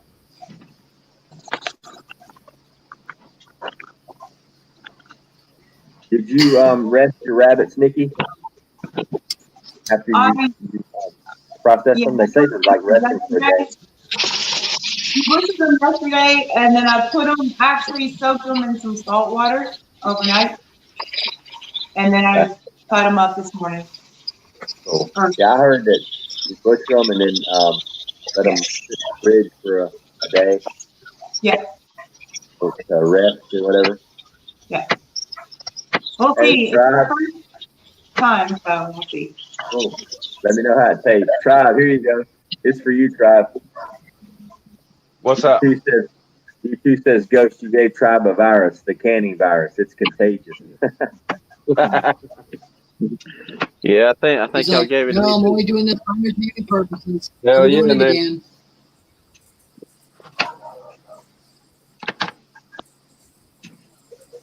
Ain't nothing better than putting food away so you know you can eat when shit gets hard, boy. Yep. That's right.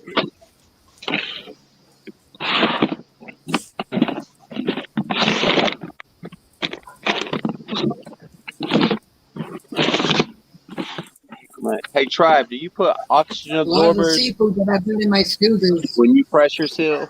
I mean, not pressure seal. Not when I use the machine and suck all the air out, just in Mylar bags. But I'm not saying you shouldn't. Maybe other people do. Maybe it is a good idea to use it, but we just haven't yet.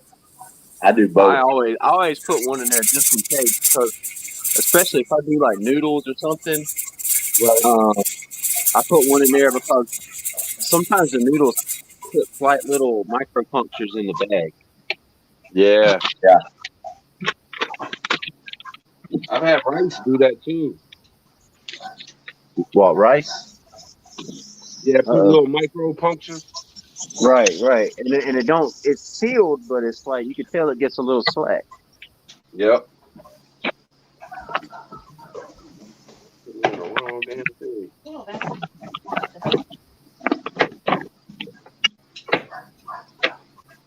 What did you say, babe? We Mylar.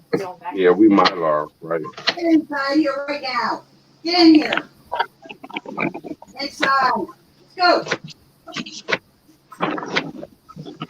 Hey, Ruth. Hey, Ruth, if you're close to the camera, Jill Fraser's got a topic for you. You see that, Virginia? Damn, smallest dog is.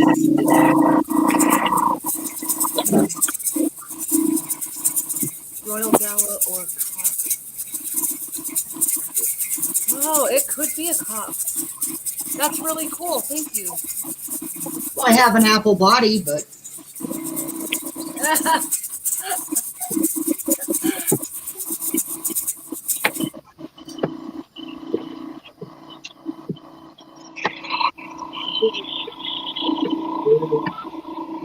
what in the world is Hey, that? Virginia. Hey, Virginia. Check this out. I'm going to show you an okra that I pulled off the plant. Tribe, this is the okra that I grew in nothing but rabbit manure.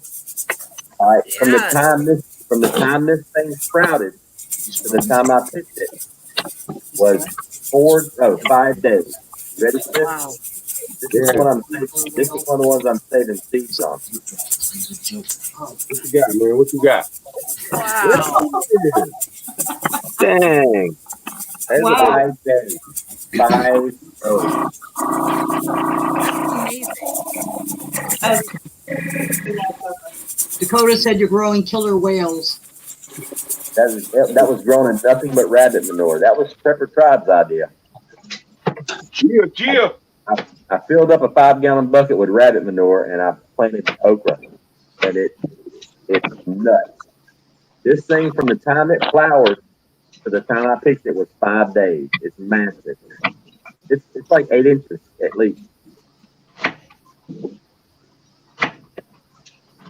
We had a garden down in Florida, and my brother asked if he could throw a little bit of okra in there with mine. It invaded the entire garden. Virginia Bug Dude figured out what kind of apples you got.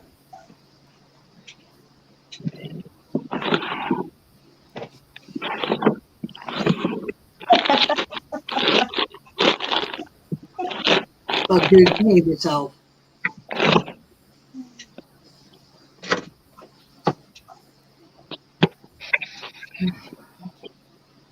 Oh yeah, D2, you got that right. Virginia's canner is the bomb. That's like Virginia's canner is the mascot for this show. Like for real. The mascot, I like that. Oh yeah.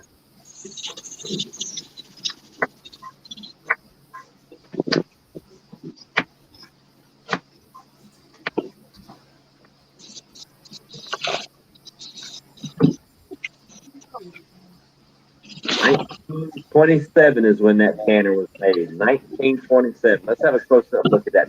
That canner is almost 100 years old, y'all. That's when they made stuff to last, obviously. Yeah. All that is, that's just a leftover torpedo tube from a submarine launcher.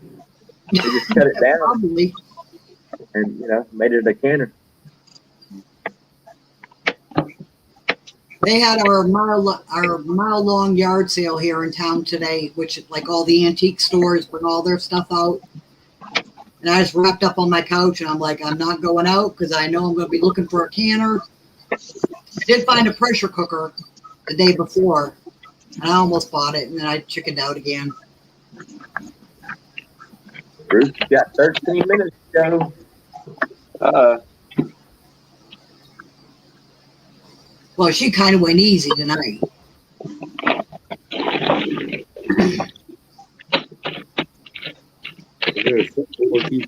Well, thank you, Hoot. I appreciate that.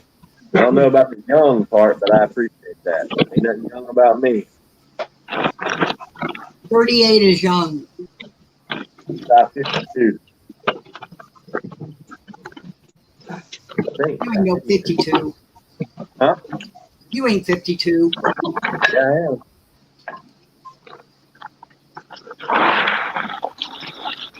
I would have to see evidence of that because I don't believe that. Yeah, I'm 52. I got good blood. Native American, African American, Canadian. So I got good blood. Got some good genes. Did you get that video I sent you to send over to Tribe? Who? The powwow? I didn't get no video. I sent it to your messenger from YouTube. Oh, you can send me stuff to my email if you want, Alley Cat. It's just tribe@gmail. Happy birthday, Mark. Happy birthday, Mark. Everybody tell Mark happy birthday. Happy birthday to Mark. Happy birthday, Mark. One step closer to death. I hate to break it to you, but as soon as you're born, the dying process begins. That's right.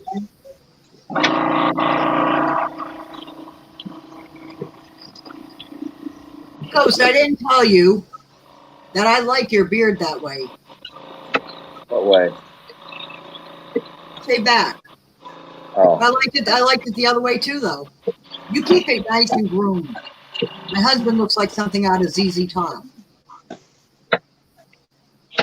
Man, Beans always feel so good. Yep.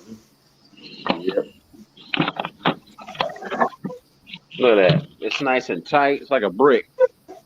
Like a brick? It's like a brick. Look at that brick of beans. It's so tight. Love it.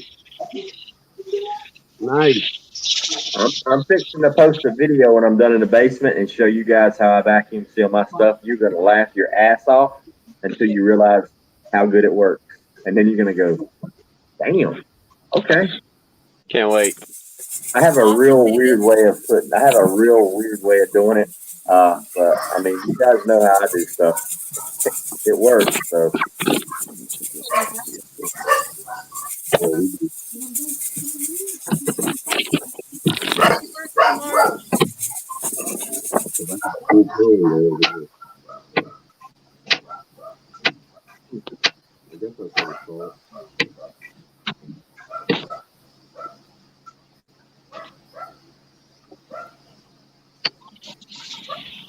How's your jiggler doing over there, boys?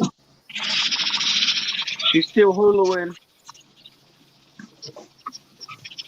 Is it jiggling real fast? That's it. You may want to turn that down just a hair. Like it'll just one line.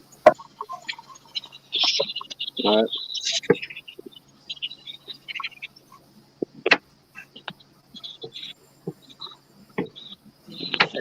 Where you at?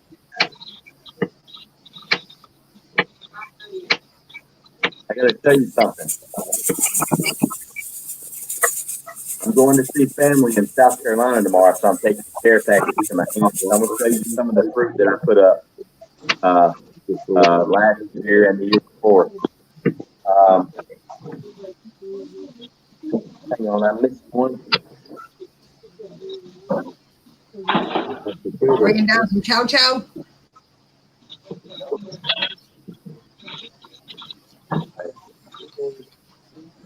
The plain applesauce that I did. Nice. This is the brown sugar cinnamon applesauce that I did. This stuff is really good. These are peach preserves. Peeled them, picked them, made them myself. This is peach jelly, nice and chunky. And this is peaches in heavy syrup. These are delicious, but a major pain in the ass to do. If you've never blanched, peeled a peach, that is like rocket science. I mean, you've got to be down. You've got to time it literally to like within 5 seconds of the blanch time to get the peel off correctly. If not, you're peeling it by hand with a knife, and it takes forever. Good tribe over there chopping away. Yeah. Do it. Do it.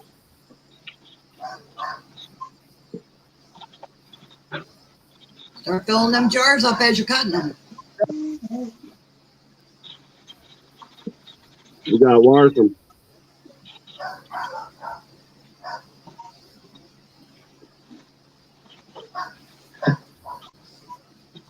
Goes to you. I don't think so, Bug. I hope not. No. I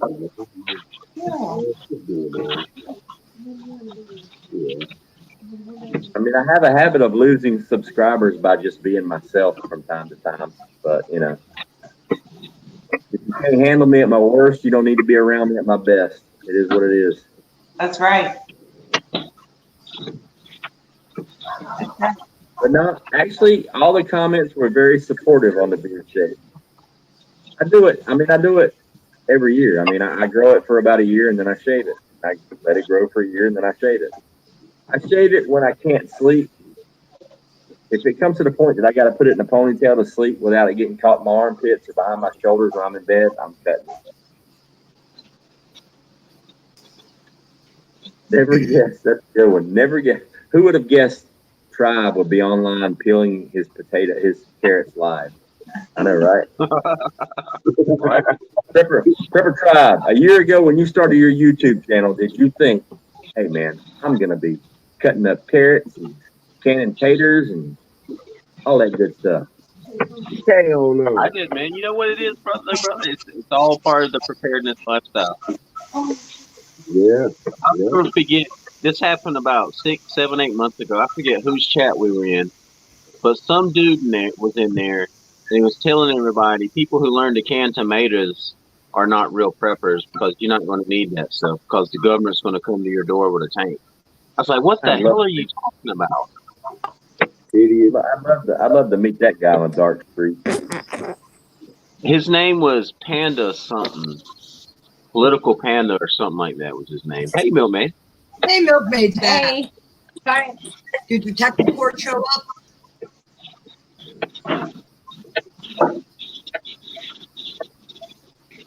Rosanna, Sometimes I just got to give the internet a chance. Where were you a year ago when I was trying to peel a bushel of peaches? That's a great idea. There's Hutch.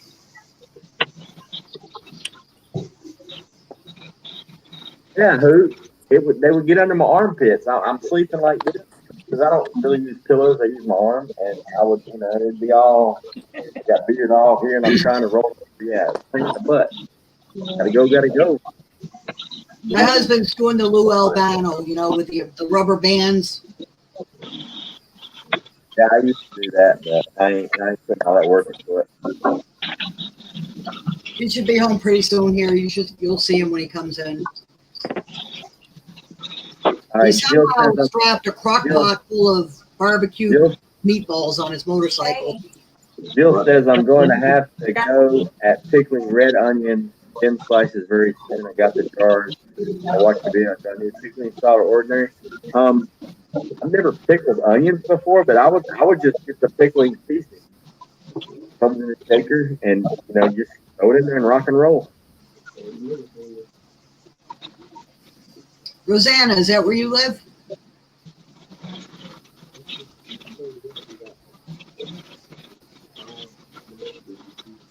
All right, Mitch said he started early. Just took 16 pints out of his pressure canner. Did a double layer, and they look great. Awesome, Mitch. What did you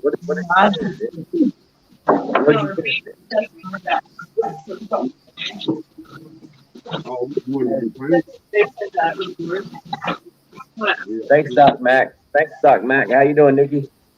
I'm fine. It's good. Well, I know I'm the one that has the only weird canner. But from what I read today, as long as it stays in that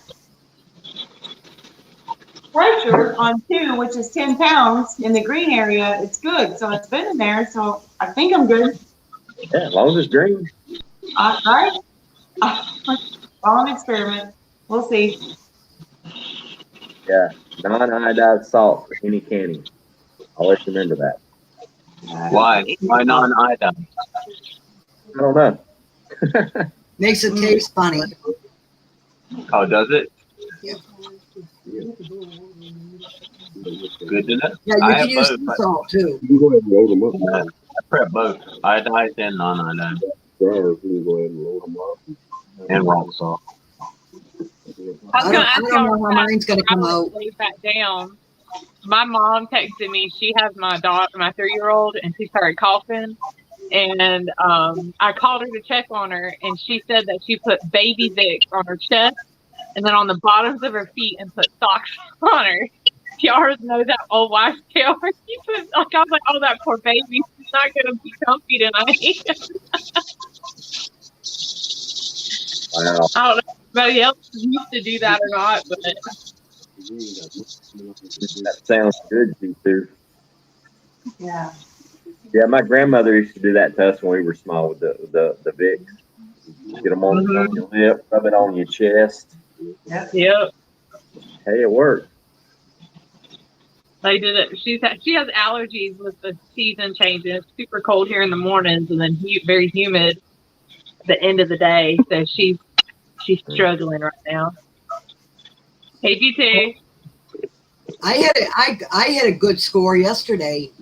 Dollar General was going out of business. Everything in the store was 10 cents. Wow. Yeah, so I like loaded up with the vitamins and all the like stuff for our prep bag, our grow bags, and yeah, I got like 50 bags sitting in my living room right now. My husband comes walking through, shaking his head, and I said, "I got you some no sugar added soda." Those were only a penny. If it was under $1 already, it was a penny. Yeah, it's still working on the. It's already broke. I was the last customer out, and they locked the doors. Motherfucker's creeping up again. I've been strong since 5 o'clock this morning. Root. Soft. Depressurizing to reveal to come. Dun dun dun. It's already gonna break, bro.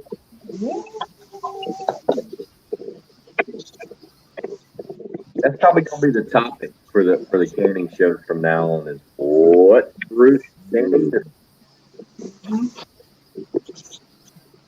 Yeah, but she's gonna surprise us and pull out, a 3-tiered cake and banana bread and.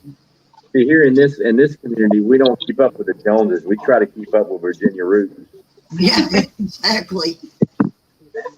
That's kind of why I was trying to get ahead of y'all, because I was gonna make banana bread tonight. And then when I got behind, I was like, no banana bread tonight. Right. I have a canning question. What's that? I've been thinking about this, and I've been preparing to start canning for a long time, and I've got 150 jars. My question is, if you're going to can enough meals for like a family of 5, how many jars do you think you need?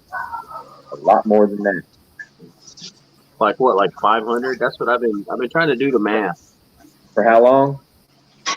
A year for 5 people. A year for 5 people. What I suggest you do is what I do. Like every quart jar that I can is a meal. For me, a meal for how many people? For me, it's for 3. Okay. Most of the time, sometimes it's more than 1 meal. Depends on what's in the canner. Like if I do a quart jar of say pinto beans, that's actually 2 meals for 3 people. So you can really stretch it out with the rice because pintos are high in protein. You get a lot of mileage out of pinto. That's why I'm loving the canary bean. But that's why I do beef stews, the chicken stew, chicken soup, the spaghetti, chili. It's a meal like that. Like you could literally do, and I mean, if you got sides to go with it and bread and stuff like that, you can stretch. I mean, for a family of 5, you can legit in an SAF situation, if you do it right, if you're doing like chilies and spaghetti and stuff like that, you can make it work. Get a meal out of 1 if you got sides and stuff with it. Right. I'm heavy on the protein. I'm heavy on meat, chicken, the full meal. I mean, I don't vacuum seal any of my jars anymore. If it's going in my jar, it's cooked, it's done, it's ready, it's edible right out of the jar. I don't even have to heat it if I don't want to. I used to do rice and sugar and flour and all that in jars. That's all coming out going in Mylar. I hear you.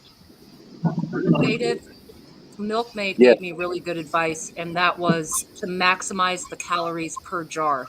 Right. So when you think about what you're putting in there, don't waste space, don't waste calorie room. Get as much density as you can in those, in each one. It's like the one thing you don't really want to can a whole bunch of.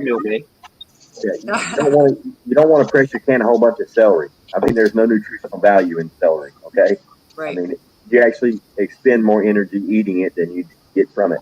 But you want calories. You want, high density protein stuff. That's why I'm big on the beans. I can every kind of bean possible. But like, for me, I would say for a family of 5, I mean, you got 365 days in a year. You need a lot of jars. See, or it's native. It's hard for me to judge because this is a meal for me and my son. Okay? I got you. What is that? But that's a meal for my husband. That's got cool you. too. Got you. No, I'm not being facetious. That I know you're literally not. is a meal for my husband. But And, what you and also me and my got son can eat this. what you also got to think about too, Native, is say if you've got a lot of dry stored stuff like vacuum sealed stuff, your beans and stuff, if you're low on jars, I mean you can take those beans and you can process them and recan them out of the jar that you just emptied the food out of.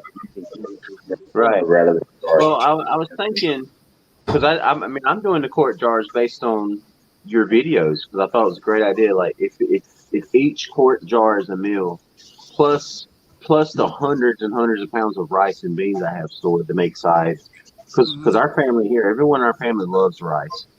So if I take a quart jar of chili like I'm making right now, and then all the rice that I have stored to cook a bunch of that and just put the chili on the rice, that's a meal. Or make some cornbread with it or something. Yeah, That's all you need, bro. For everybody, That's all you need. And a box of the Jiffy Mix cornbread's what, $1? I got a shitload of those downstairs. 50 cents.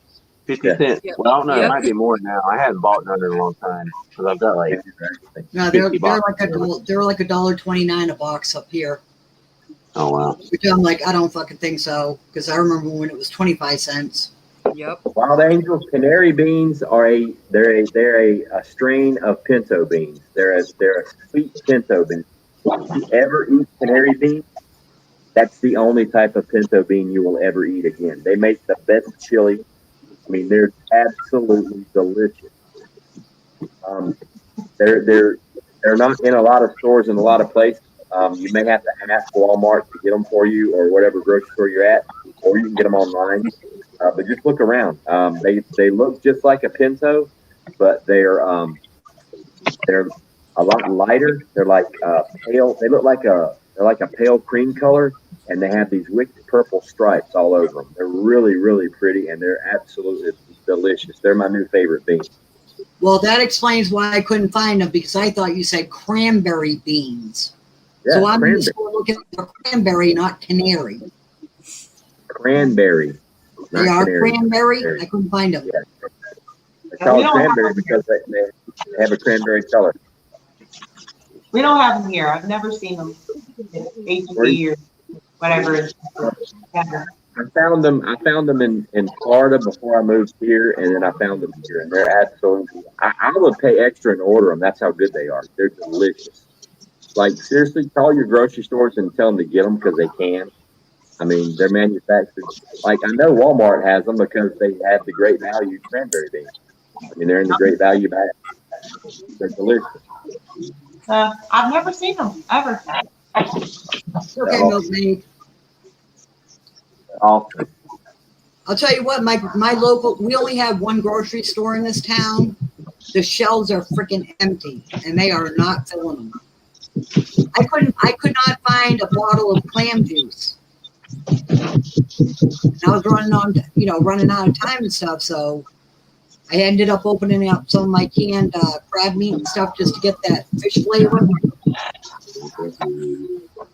What's up, 101? I'm changing it up. I'm hoping your mother-in-law is going to be watching the stream. I'm trying to get some action.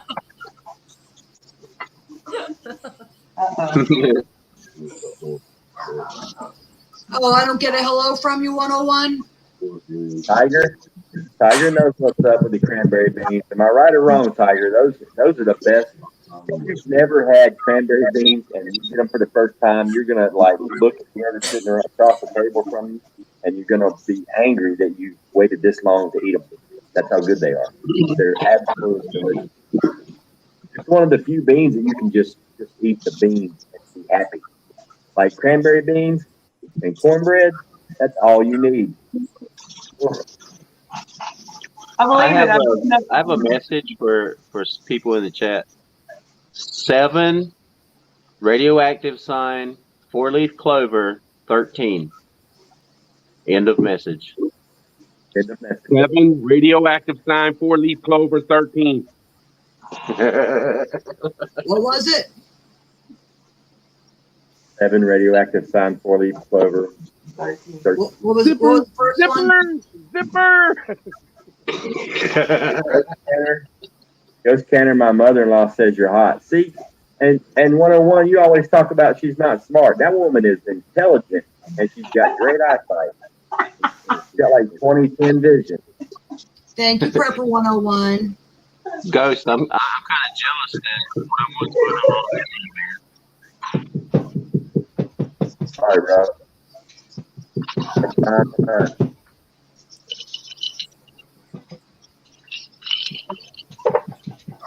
Do we have canning updates from anyone in the chat? Anyone that was, I couldn't see it earlier, but any of you are canning, let us know where you're at. Yeah. Who else out there still rocking and rolling? You just hating. You're just jealous 101. Don't hate. You need to get him on here, Cannon. Yes. Yeah, 101, man. 101's busy. All busy now. He's always working. He's always working on our live cannon streams. He gets off about halfway through.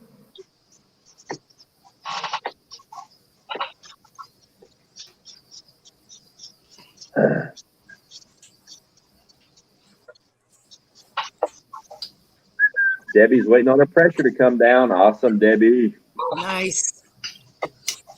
Doing it.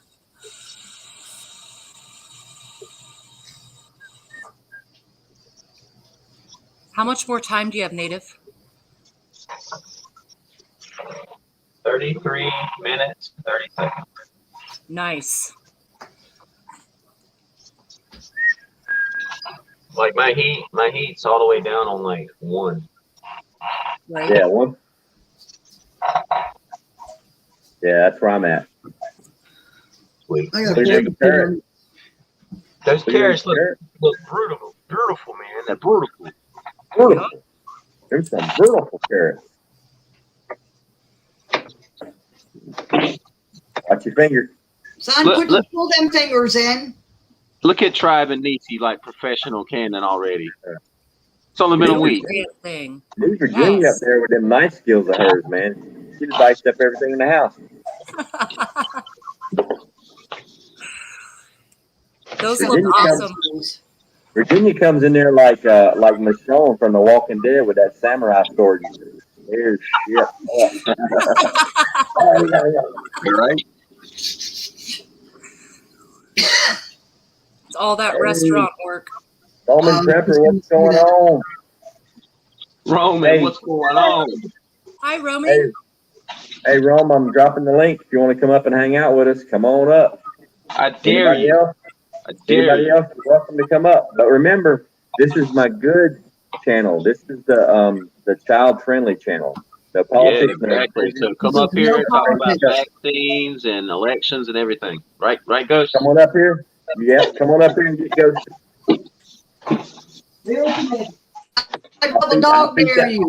I'll beat that red X till it changes colors. Come on up. Everybody, come on up.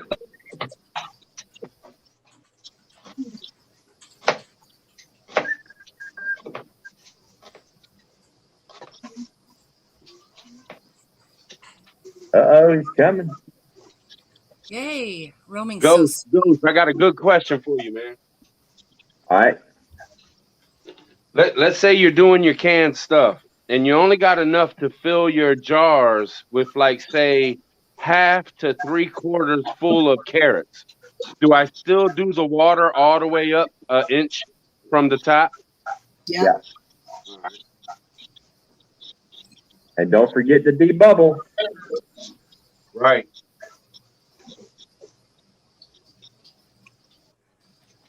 Tribe, when I did carrots, I had a few jars that weren't all the way full, and I just threw a potato in there to fill up room, just because pretty much anytime you eat carrots, you're going to eat potato. Or, you know That's what I mean? a good idea. It won't hurt. Yeah. maximize No the doubt. calories. No doubt. Good idea. Good idea. So if I do potatoes right after this, how long do they need to be in? Potatoes are 45 minutes, right? Yeah, 45 minutes. 45 minutes. So I do the same thing. I do 10 minutes, let it vent, and then I put the jiggler on. Yeah. Okay.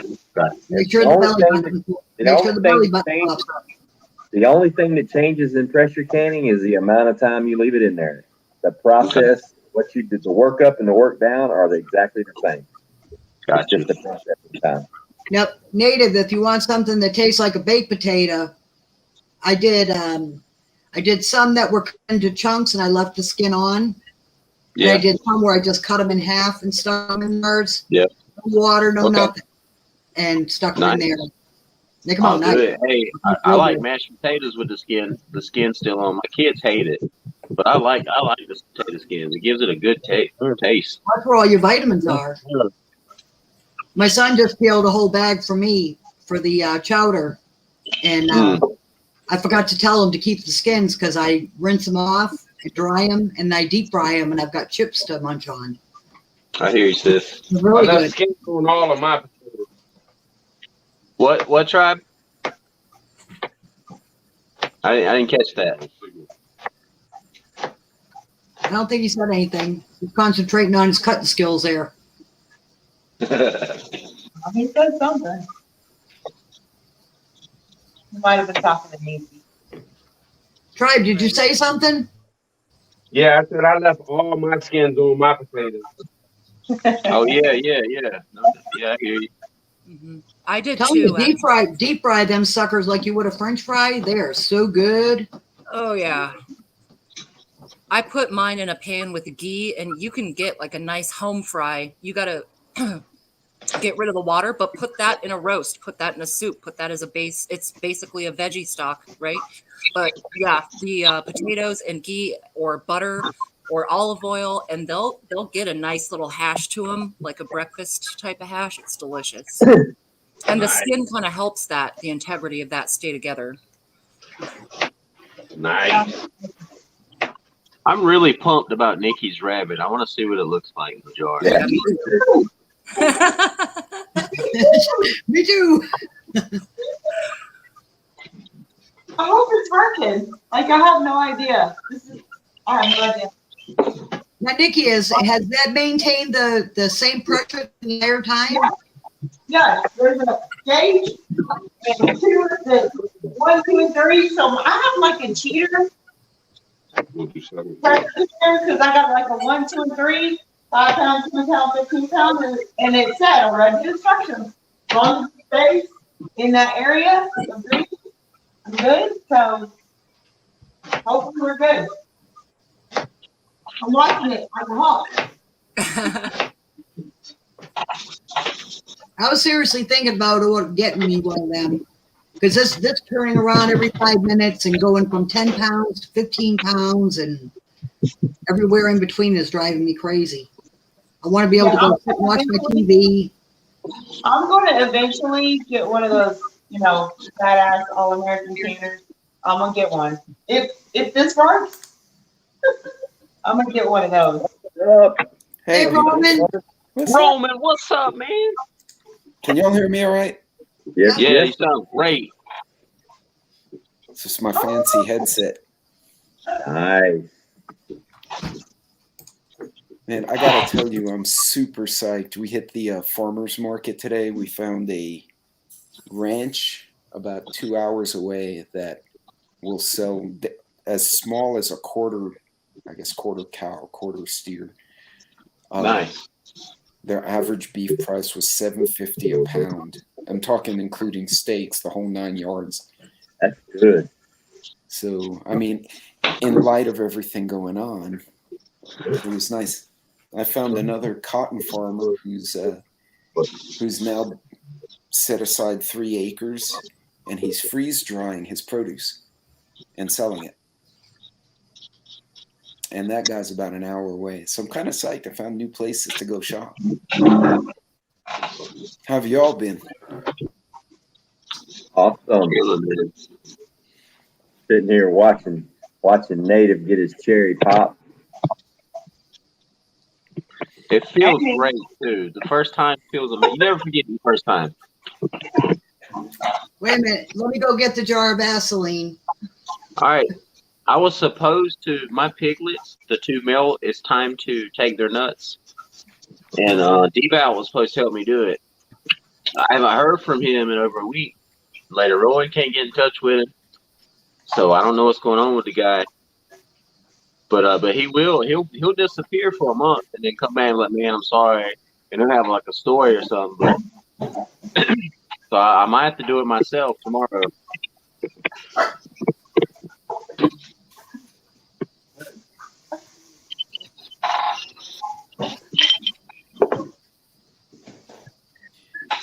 Oh, what happened to Prepper Tribe?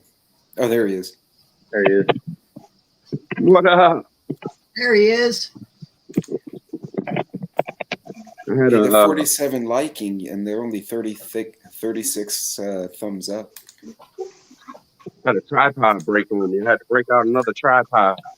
Uh-oh. Technical difficulties. Yes, sir. Native, what are you canning right now? Chili. I got 2 kinds of chili in the canner. Okay. So, Dean from Texas, I have a question. Beans or no beans in chili? Oh, I've lived in Louisiana, so Look, pretty much whatever you Nikki, can find. before we get into the chili versus if it's got beans in it, it's not really chili. Oh. In the Carolinas, if you don't have beans in your chili, it's supposed to be on a hot dog. Okay, well, if you're in Texas and you got beans in your chili, it's bean soup. It tastes good, but I don't know what the hell that is. It's but it ain't chili. No, Yeah, you quoting Sheldon Cooper. That's what you doing. I call my son Leonard. There you no, go. for real though, I don't put beans in my chili. I'm canning beans, but I'm canning them Isn't that cool though? Isn't that crazy how like a different part of the country and like chili is 2 different things? Like, yeah, it is absolutely awesome. I'm just saying, there's a reason why when you go to the store, they have these cans and it says chili. No beans. Well, okay. You know what? That's what I'm canning. You know what I did? But I'm not going to use them. Well, no, I'm not going to use them with chili. But you know what I did? I put the dry beans. It's all an experiment. I put some chili powder and some garlic powder and some cumin and some. I don't. Well, I will say this though. I've watched, like, I used to watch cooking shows, and I watched cooking like chili cook-offs in Texas, and they'll be making like 3 bean chilies. No, sir. No, sir. No, sir. I mean, that's what I cook. I cook a 3 bean chili and a chili we call taco soup. Oh, I made taco soup yesterday, and you know what I thought about? And by taco soup, I thought about doing that whole TJ Prep Challenge thing, because technically I have a channel, but I've never posted anything on it. It's called In Between Prepping. My husband set it up for me, and I was too chicken to post anything on it. But yesterday, canned chicken, I thought I should really take canned and easy, because it was a quick and we were busy butchering rabbits and stuff. Chicken, black beans, rotel, corn, and I don't know, it was like 4 or 5 cans, and I just put it in there, and it's delicious. Taco soup, and packets of taco seasoning. It's delicious and easy. Hey, as long as you're not wasting anything. Milkman, I'll hit you up in Discord before I do it. I might do a voice thing with you on Discord because first time I've done this. Oh, the castration. Yeah, the snip. Oh, yeah. Ow. All right, I'm doing it the way that Sheraton Park Farms does their piglets. It looked very quick, very easy, very non-invasive. So I don't know. I'll talk to you. Has anybody on the panel ever did it? No, but I'd like to see Lady Rowan out there so she has some ideas in case you mess up. Exactly. Oh, she's gonna be holding the camera. My All right, daughter was a vet tech for all like right, help me 7 out with years. this. She might Help me know out with something. this, Native. All right, Nikki. So what I'm gathering is in Texas you do the chili but without the beans, right? Is what chili? No beans in chili. So basically, in Texas, what you guys call chili is sloppy Joe. It's just spicy. Right. It's No, manwich, no, right? it's It's not. just meat. It's not manwich. It's not sloppy Joe. Technically, in Texas, because we have such a Mexican influence, it's more like a carne asada. It's But why don't you just super call it that? spicy and Just call it full of that. meat and peppers and Remember the onions. word. Car. Well, it's not within carne asada. That's a different thing. It depends. I'm just saying. It depends. I'm just kind of confused. I've never had chili that didn't have beans in it. Hey, Oh, go. Unless it was on a hot had dog. chili that had beans in it. Remember I told you I bought that big slab of ribeye where you can cut it to the sizes you want? This was my husband's one steak. He cut 2 steaks like this for himself. I don't know if you can see this, but That's what I'm talking about. That's how you cut a steak right there. he ate one of them last night. He ate the whole damn thing. It's like weird, right? So Nikki, if I thought he was cooking for me. if you and me and Native were sitting at a restaurant and all three of us ordered chili and they brought me out a bowl of chili that didn't have beans in it and they brought you out a bowl of chili that did have beans in it, we would say the same thing to the waitress. What the hell is this? Probably. And then switch bowls. Yeah. Yeah. I mean, we can do that. We can swap bowls. Easy. That'd be cool. Like to me, I'm like chili without beans. Oh, yeah. No.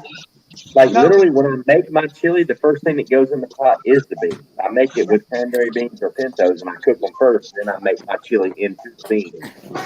Okay, I'll do a video, I guess, now that y'all got me up here.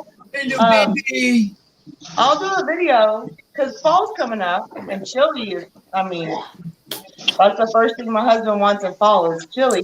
So I'll do a video and make homemade chili, and I will video it step by step and our style of chili. You know, Nikki, I've made it both ways, and it's kind of like it's hot, it's good.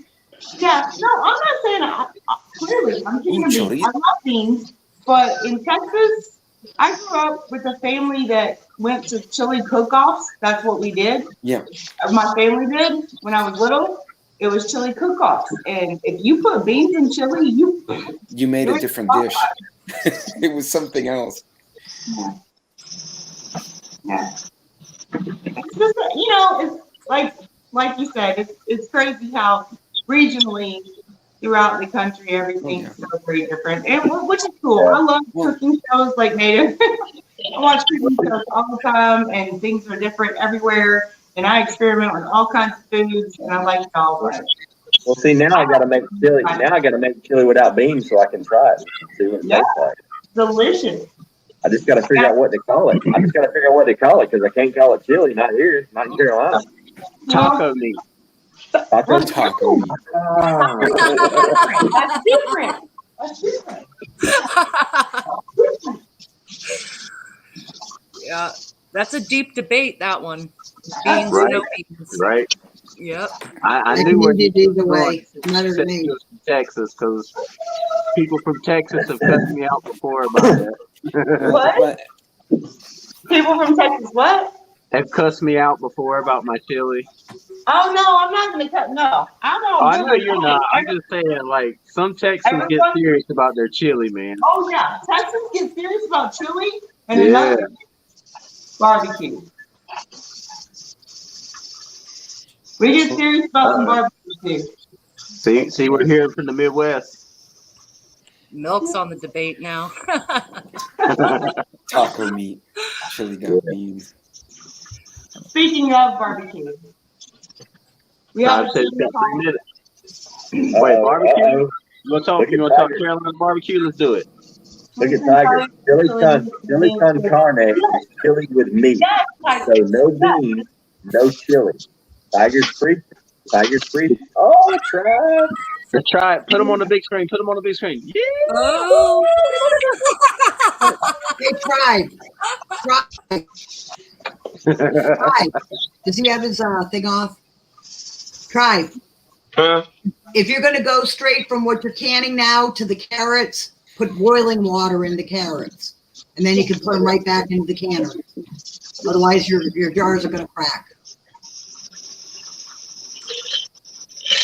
I'm gonna change the water. I think I'm gonna change the water. That's what I did last time when I did potatoes back to back. I just put new water, but I heated up. Everybody say good night, Milk Dude.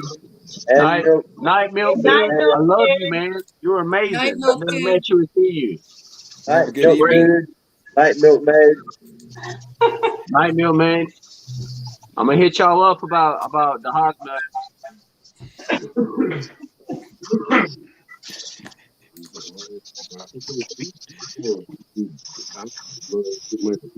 Who knows? 15 minutes on the chili. Now, is the chili, you're going to have to pressure can that, I'm assuming? Yeah. Got meat. Yeah, you can't hot water bath that one. I mean, you can. It just takes 3 days. Yeah. Like, for real. I mean, you can water bath canned meat. It just takes, like... But it takes a lot longer. 6 hours. Like 3 days. Oh, yeah, no. It's the final countdown. Uh-oh. That's the happiest kitchen I've seen in a while. Yeah. You should have seen him last week. I know, it was great. That's Okay, what so are it's you like. guys doing the cannings on Saturdays or on Sundays? Saturdays. Always Saturday at 8. Okay. We've been Saturday at 8 for about 3 or 4 months now. Well, some days, man, I don't even know what day it is. I'll get up and be like, Like, the only thing I know for a fact I'm doing every week is I'm canning on Saturday night at 8 o'clock. That's like religion here lately. no, I need to do that. I went to go look for a water bath canner. I couldn't find any locally. You don't need to. Don't spend money on a water bath canner. All you need is a pot. I use a pot. Well, like Any a big kind of spaghetti pot, and you put a Anything trivet in the bottom. If you can boil water in it and the water level covers the top of the jars by an inch, you're good. Yeah, Oh, no kidding. just throw a towel down in the bottom of it, though, because your cans can't be touching the metal. Right. You can Well, do if a I can find a towel. little round rack, I can use that too. Man. All you got to do is use your ring. Use your spare ring. Oh, some old rings? Yeah, just put the ring at the bottom, put the jars on top. The jars right on top. 9, 8, 7, 6, 5, 4, 3, 2, 1. Happy birthday, Man, did I lose? Good night, Wild Angel. Good night, Wild Angel. Appreciate you hanging out. I just For use my virgin run. Thank you for taking my This is chair. what I use. This is what I use for my if I want to stack them. Okay. It's right in there. And Looks then just good. follow the recipe from the ball book. Yeah, I don't have a ball book. Hey, Dragon. Oh no, I need a book or I'd damage something for sure. Wait, what are those? There's so many professional canners out there, like Sutton Days, Rose Red. Debbie's got a good point. Load of them. You can water bath can. You can water bath can in your pressure canner. I water bath canned in my pressure canner and swap up my beans in today. I did jelly. Any kind of pot, as long as you can cover the top of the jars with at least an Well, inch of that's water. good to know because shoot, I'll talk to the welder at the shop. I have him make me a little contraption to stick at the bottom of a pot. I mean, now the water bath canners, they are good if you plan on, if you're going to do a lot of water bath canning. I only do it like once or twice a year. So why would I, it's just an extra pot I got to deal with. They're good because they're water bath canners get really, really hot, really, really fast. And they're thin wall. They have one purpose: make water boil. That's all they do. You know what I mean? Okay. So it takes longer to get the water boiling in bigger pots and thicker pots. Like it takes a while to do it in my canners. I have an All-American and it's thick, but I mean it still works. Okay. Cool. Yeah, this weekend, the last 2 weekends were equipment cleaning. So I laid out all the firearms, and I just cleaned everything. I got to do the shotguns because I got to shoot in a couple of weeks. But yeah, this and a ham radio are on my list of next to dos. Nice. Well, my next big to do. Look at that, tribe. Oh! Look at this. What's on the second shelf? Look at this baby candy coming along with them taters. Look at them taters, y'all. Uh-oh. Tribe, the first step to getting help is admitting you have a problem. Tribe, the first step to getting help is a bigger cabinet. Right? Before you know it, they're above the refrigerator. Yeah. Like I started putting it in my cabinets and I moved on to the spare bedroom. Now I'm on to an entire basement. That's how it goes. Yeah, that's where it goes. Yeah, and it goes quick. Tell you what, that ain't gonna hurt at all at some point, right? Yeah. Off the wall prepper, what's up, man? Off the wall, what's going on? All right, so my next big canning project, and hopefully some of you guys will join me if you have the ability to do it. Hey, off the wall. My next canning top ramen. my next big canning project for the show. It won't be next week, but my next big project is I'm going to can outside in the yard over a fire. I'm going to pressure can over a flame in the yard. I'm going to set up the laptop. I'm gonna run my T6 cable. I got 100 foot of cable. I'm gonna run it all out in the yard. I'm gonna dig me a fire pit. I'm gonna build it up. Hey, Dragonfly. Hey, Dragonfly. Fire section for the coals. I'm gonna sit my canner and I'm gonna figure out how to can over a flame in the yard in a good down situation. I have an explosion. First time ever. I have an explosion. You popped it's the jar. I remember when I popped one. Shit. What do I do? You get don't touch it with bare hands. Roots. What you want to do is pull. You can do one or two things. You can let it sit until it completely cools down, and then pull the jars out one at a time and run them under cold water once they're cold to get the glass off. Or you can. Did you pop a jar or just broke a lid? A jar popped. Yeah, I had that happen with me and it was a mess. Yeah, just pull out the ones that aren't broke, let them sit, and just remember to wash them off real good tomorrow because it might be glass. Oh man. All right. Well, This is a great learning thing. Bummer. Now I'm nervous again. Got a casualty. Hey, as long as they blow up inside the canner, you're good. It happened to me with spaghetti. You want to talk about a mess? Oh my god, man! Spaghetti everywhere. Ghost, when you can spaghetti, is it just a sauce, or do you put the noodles in and can it all together? You cannot can rice, and you cannot can pasta. Okay, why not? It's just I learned that the hard way. They liquefy. They turn to mush. Okay. Actually, they preserve really well just as they are if you keep them away from bugs. Yeah, they'll last forever as long as you keep the bugs and the sunlight off of them. They'll get wet. That's a mess. All right, gang, I got to run. I just wanted to hop in and say hello to y'all. Well, thank you, brother. Man. Good to talk to you, my friend. Hey, y'all Here be they safe are. this week. Good seeing you. Covered All in right, y'all stay applesauce. blessed. Looking good. Looking good. I'll wash them when they cool down. These are the ones that they should pop and be good, but we'll see. I've never had an explosion before.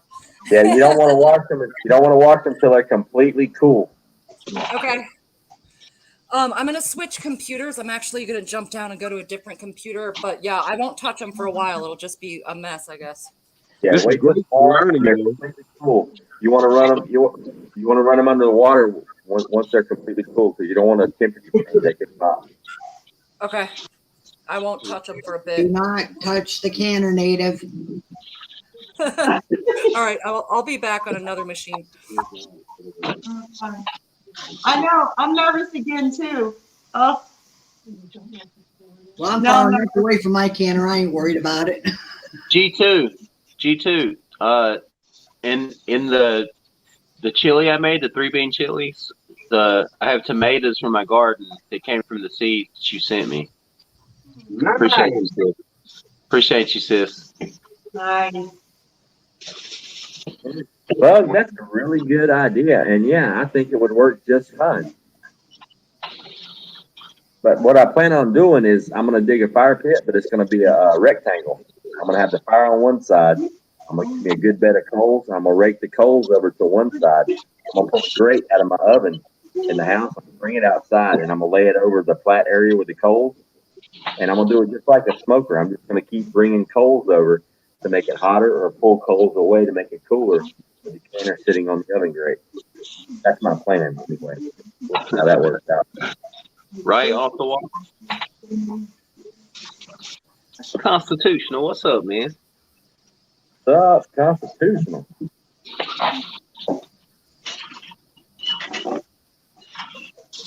Hey, off the wall prepper, I'm glad you're here.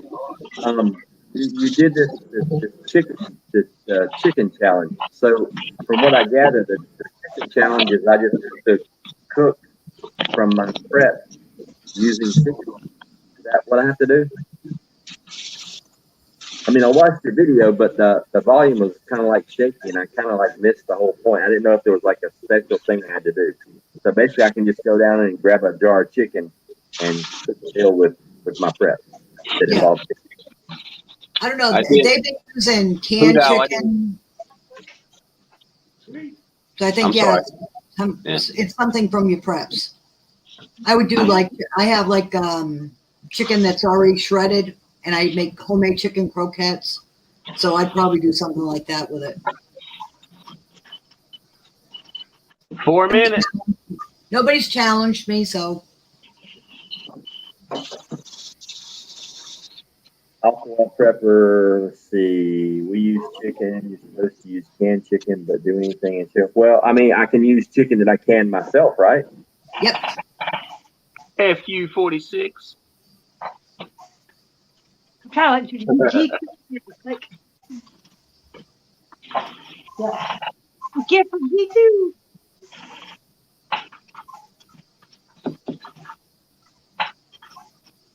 He makes everybody smile. You can't get past those dimples.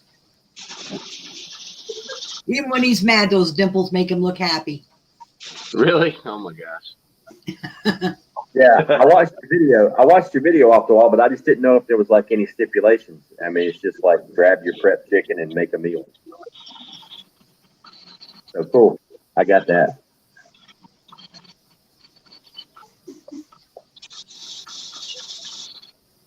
I'll even kick it up a notch. I'll do my chicken challenge is going to be my canned chicken, also using my fresh canned chicken bone broth and some of my vacuum seal mylar rice, and I'll make chicken and rice. There you go.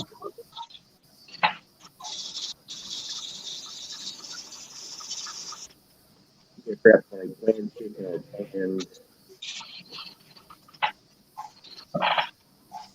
canned chicken or chicken. Okay. What? Sure, I got plenty of canned chicken. I mean, I've got chicken like that I can, and I've got canned chicken that somebody else. Dude, I got chicken for croquettes. I've got barbecue chicken. I've got orange chicken. That's the part was I just made the chicken and rice for my preps like before this challenge came out. I'll make it again. Have you canned chicken legs? Yeah. Yeah, my husband, he's not real thrilled with the way that looks. He said that's not something he'll be eating.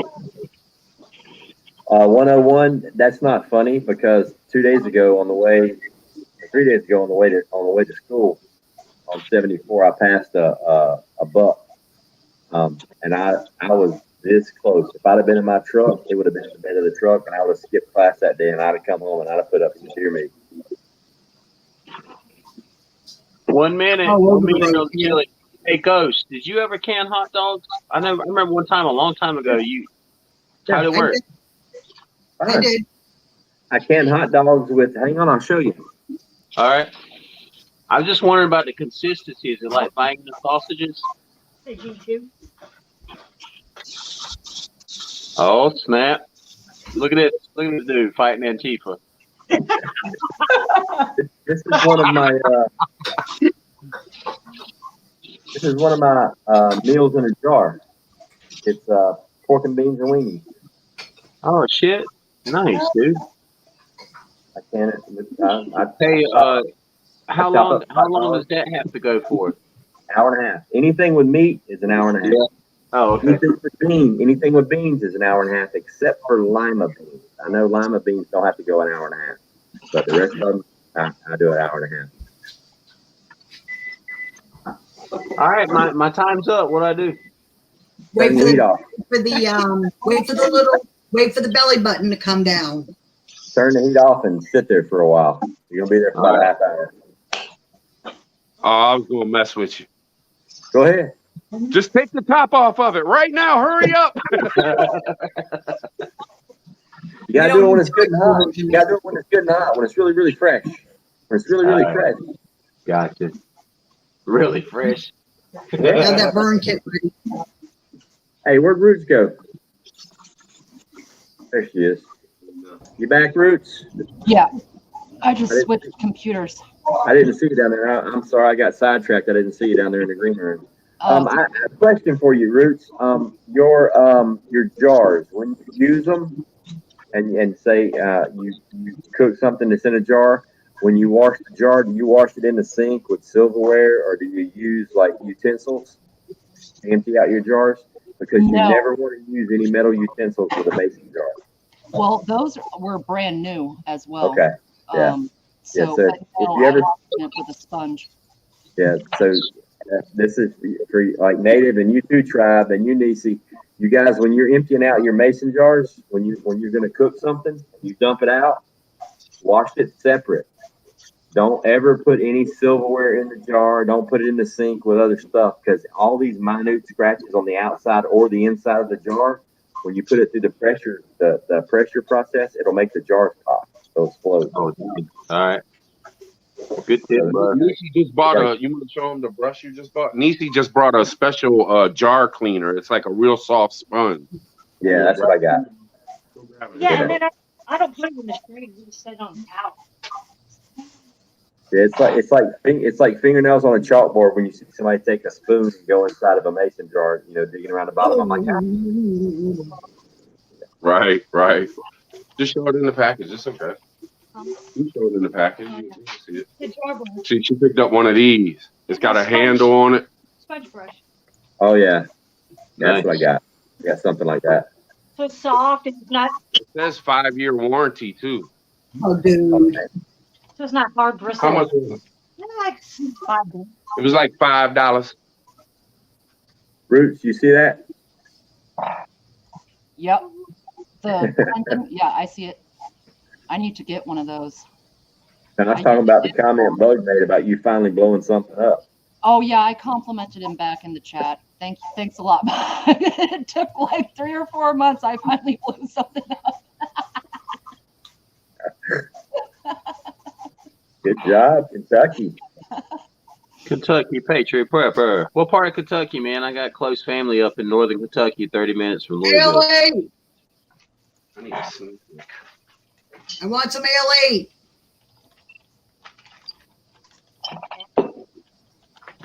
I'm jonesing for some ALA, Kentucky. Hey, speaking of deer earlier, who's hunting this season? Go. What? You gonna hunt? You gonna hunt this year? I'd like to. I don't have any land down here to hunt on though. I know, man. Hey, might get you out here to hunt my stand if you want to. We'll talk about it. I want to break in my crossbow and my PVC bow. That's what I was going to ask you. Like, we have a couple of stands out here, but it's best to bow hunt there in them. We'll talk. Yeah, I want to use that crossbow, and I want to try out that PVC bow because I think it'll do it. I think it'll. Yeah, man. That PVC bow. You need to do a video on that, man. I think it'll blow people's minds. I'm gonna do one special for you. That one you pulled, it only had 2 fiberglass rods in it. I think I'm gonna make one with 4. Nice. I tell you what, that one. Like, I'm used to pulling a bow, but did you see Devout like struggling to get out? Like, all right, Devout. It's a stiff bow, man. Like when you grabbed it, I said, you were like, then you kind of looked at me, and you were like, "This is PVC." I'm like, "Yeah, man. Right. It's stout, man. It'll, and I mean, it's strung with 554. I mean, you don't. I've been thinking about that bow a lot, man. You could make a crossbow using that same material. Like, if you really took your time and experimented. Yeah. Oh, yeah. Definitely. I was actually thinking about getting into working metal and getting a leaf spring, an old leaf spring from a junkyard. Oh yeah. And make a legit crossbow. You know what I mean? Like with a leaf spring. Yeah. One where you got to have a strength. You know, one of them 1,100-pound pull crossbows from the medievals. You know, that'll take down a wall. Right. Could you imagine getting hit with an arrow shot from a leaf spring from a truck? Man, what? You did. It would go all the way through your body. Yeah.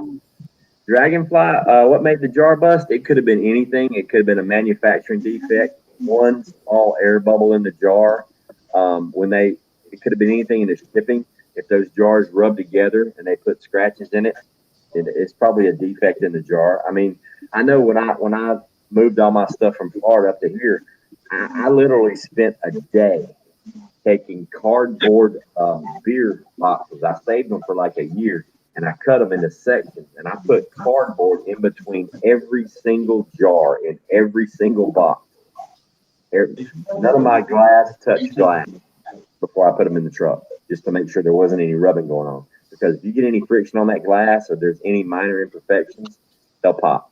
Maybe not the first time, but you know, if there's a scratch or an imperfection, it weakens it every single time it goes through the canning process. Mm-hmm. That hot cold that's brutal. Yeah, it's weird. It was brand new. I'm thinking maybe the lid wasn't put on enough because it's the lid that blew off. The glass is all intact. I'm thinking, like you said, maybe an air bubble, or that I didn't have that lid on correctly. Well, the neck of the jar is the weakest spot. So, like mine popped at the neck too. It could just be a manufacturing defect. There could have been like a small air bubble there, and it just made it weak. I mean, shit happens. I mean, they're gonna pop. I mean, the first time I popped one, I thought the world was ending. I'm freaking out. I got spaghetti everywhere. You know, try cleaning spaghetti out of it. I mean, my entire canner, top to bottom, was just covered in spaghetti. Yeah, it was rough. Yeah, you got off easy. You're just apples. I had spaghetti. Yeah. I have to admit, spaghetti would suck really bad. I had to let the jars come. I left all the jars in the canner on the stove for 24 hours. I let them come down to completely cold. Then I pulled them out one at a time, rinsed them off in the sink, got all the glass off, you know, and cleaned them. It was a pain in the butt. Oh, you actually had glass explode.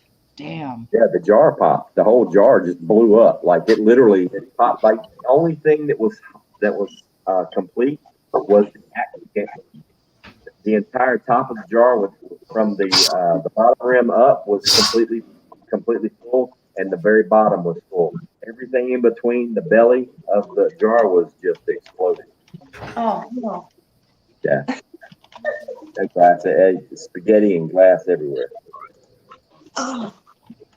But it's gonna happen. It'll happen again. Right. I have a question. We have an Instapot, and I've heard you can can in an Instapot. You can pressure can. No. You can. I haven't done it. No. I haven't done it. Nikki says no.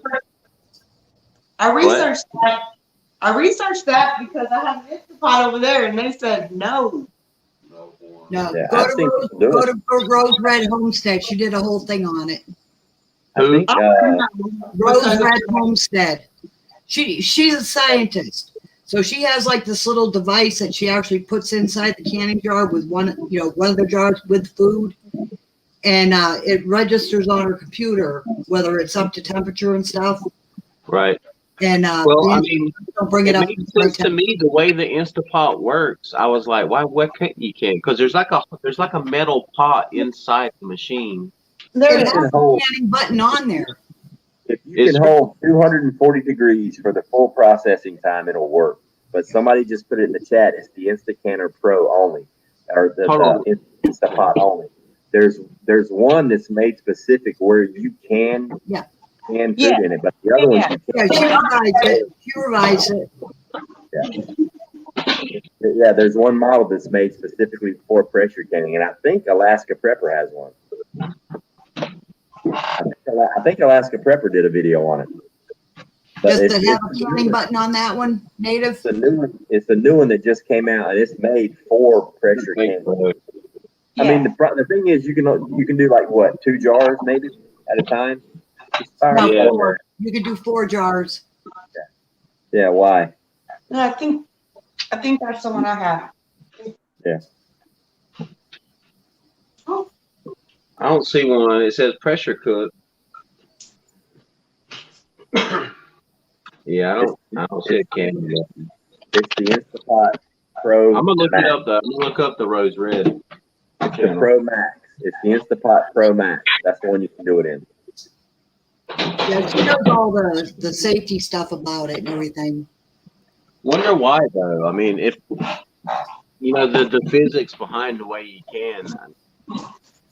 I think the physics part of it comes into the processing, because you have to maintain a constant 240 degrees or above for that entire hour and a half. And the original Instapot wasn't made. I don't think they were made sturdy enough to be rock and rolled for an hour and a half. That they're all about doing it really quick and really fast. True. So I think it was like a design thing. Look at you, Tribe. Tribe, that all the jars you got?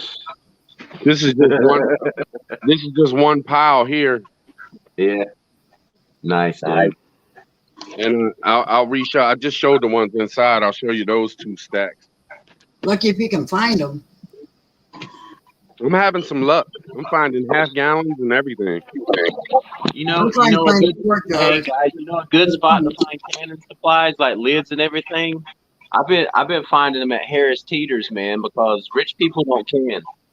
So if you go to Harris Teeter, they're pretty much fully stocked with canning stuff. Yeah, I'm getting lucky at Ace Hardware. Yeah, that's where I've been finding them. Oh, Ruth, so the lid and ring just blew off. The jar didn't blow up. So probably you didn't get it finger tight, and it just rock and rolled, and it loosened on its own and blew off. Yeah, so you're good. Yeah. Yeah, so yeah, if you ain't got no glass, if the jar didn't break, you're good. I blew my jar up. I did a grenade.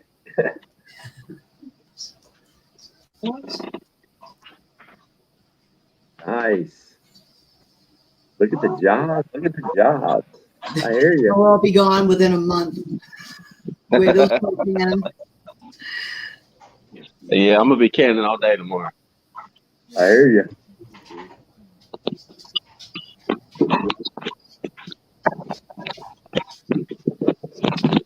So which one of you is going to take me out and teach me how to hunt?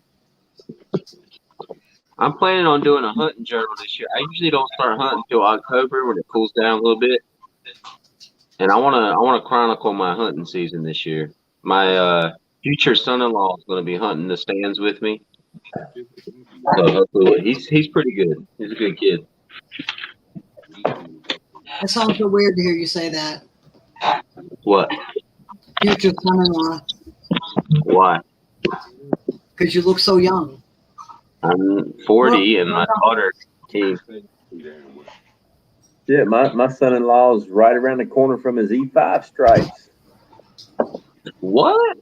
Gonna get a man. strike? Oh, snap. 101st.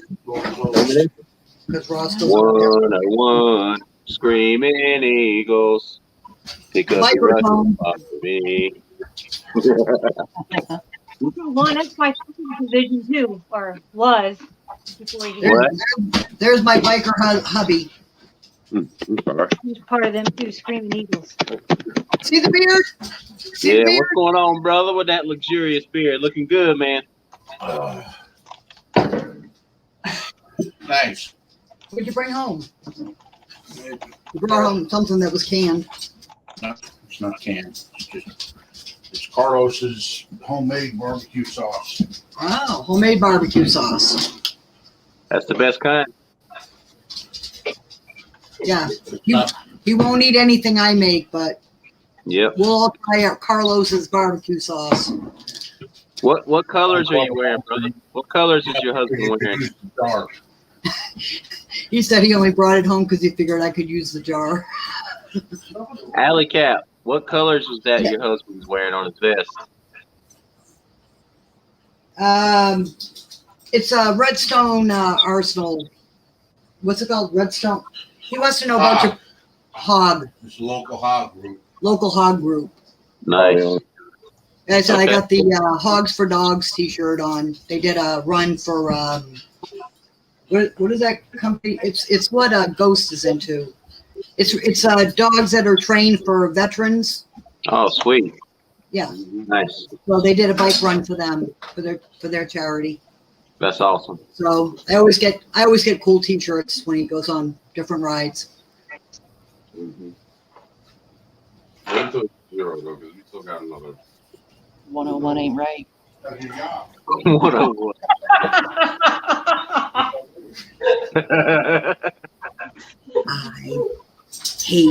That dude actually does. He has got 1,000,001 jokes, mother-in-law jokes. Yeah, 101's awesome. If I do a stream and he doesn't pop in with a mother-in-law joke, it wasn't a good stream. Exactly. Yeah, it's not complete until you hear something about his mother-in-law. Yeah, Service Dogs 101. Can I tell y'all something real quick? Yeah. I went to the store and they had Francesco Rinaldi spaghetti sauce half off. It was usually like $1.87 and they had it for 97 cents a jar. Nice. I got like 16 of them and we cooked spaghetti with it, and I'm gonna tell you what, that is some delicious spaghetti sauce. I've never heard of it. Must be a northern. You have really nice pores. Hmm? Huh? You have really nice pores on your nose. Oh, like, you exfoliate really, really good. I'm just saying. This is great. I love this. All right. My temperature's coming down, but I'm going to have to take a smoke break because I'm nervous as heck. When can I take off my lid? What am I waiting for? That thing to go up and down, or that pressure thing to do what it does. The black or the little metal the thing that has top on it has to go back down? Okay. Yeah. All right, got you. See, whenever it does the opposite of what it was doing, it had to fire. After that, I like my good old Hunt's cans. after you take your jiggler off, you wait 10 minutes before you open it. Yeah. Once your thing goes down, you still got to wait 10 minutes. After you take the jiggler off. Yeah. All right, so the thing goes down. I take jiggler off and wait 10 minutes. Right. Yeah. Gotcha. Roger. And when you take the lid off, lift it away from your face so all the steam blows behind you. Okay. And another thing they taught me, Burn. another thing they taught me is when you take your jars out and sit them on the counter, don't touch them for 24 hours. You got to let them just sit there for 24 hours.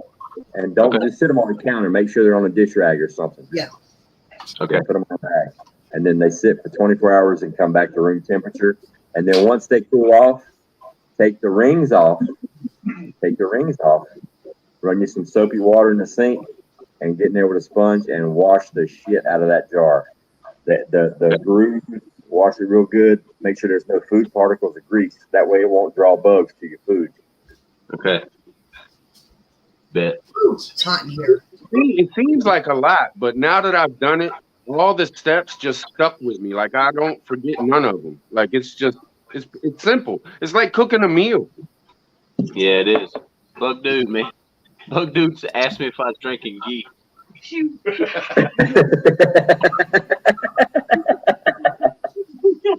I was in the zone. Ghost hit you with the food screen. Newsy was back there. Newsy was back there doing that Panamanian crip walk. Now I'm excited.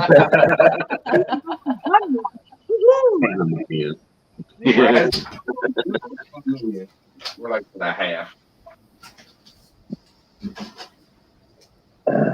A glass of ghee a day, bug dude. Damn, it does look like ghee. I got tired of drinking night Pepsi with my rum, so this is pineapple orange juice. Don't. Yeah, I was on rum for the last 2 months. I had to switch back to beer, change it up. What kind of rum you drink? Ron Rico. I used to drink Captain Morgan, man, but it's too sweet. And you can't find it right now. Like Captain Morgan. Not the regular. Yeah, you can find the 100 proof Captain Morgan. Yeah. Man, Not the regular. I switched over to that Admiral Nelson. It really ain't that bad, but it's a lot sweeter. I like the Ron Rico, man. It's really good. It's kind of cheap. I'll try that one out. Ron Rico. Yeah. Yeah, because the Captain Morgan and the Admiral Nelson is real sweet. Yeah. Look there. Nice. Look there. What's that, man? What is that? This is a tomato soup that my uncle and my aunt canned it, and they gave us 3 jars of tomato soup straight up out of their garden. Nice. Sweet. Yeah. He said you add milk to it, and it gets like real thick and creamy and good.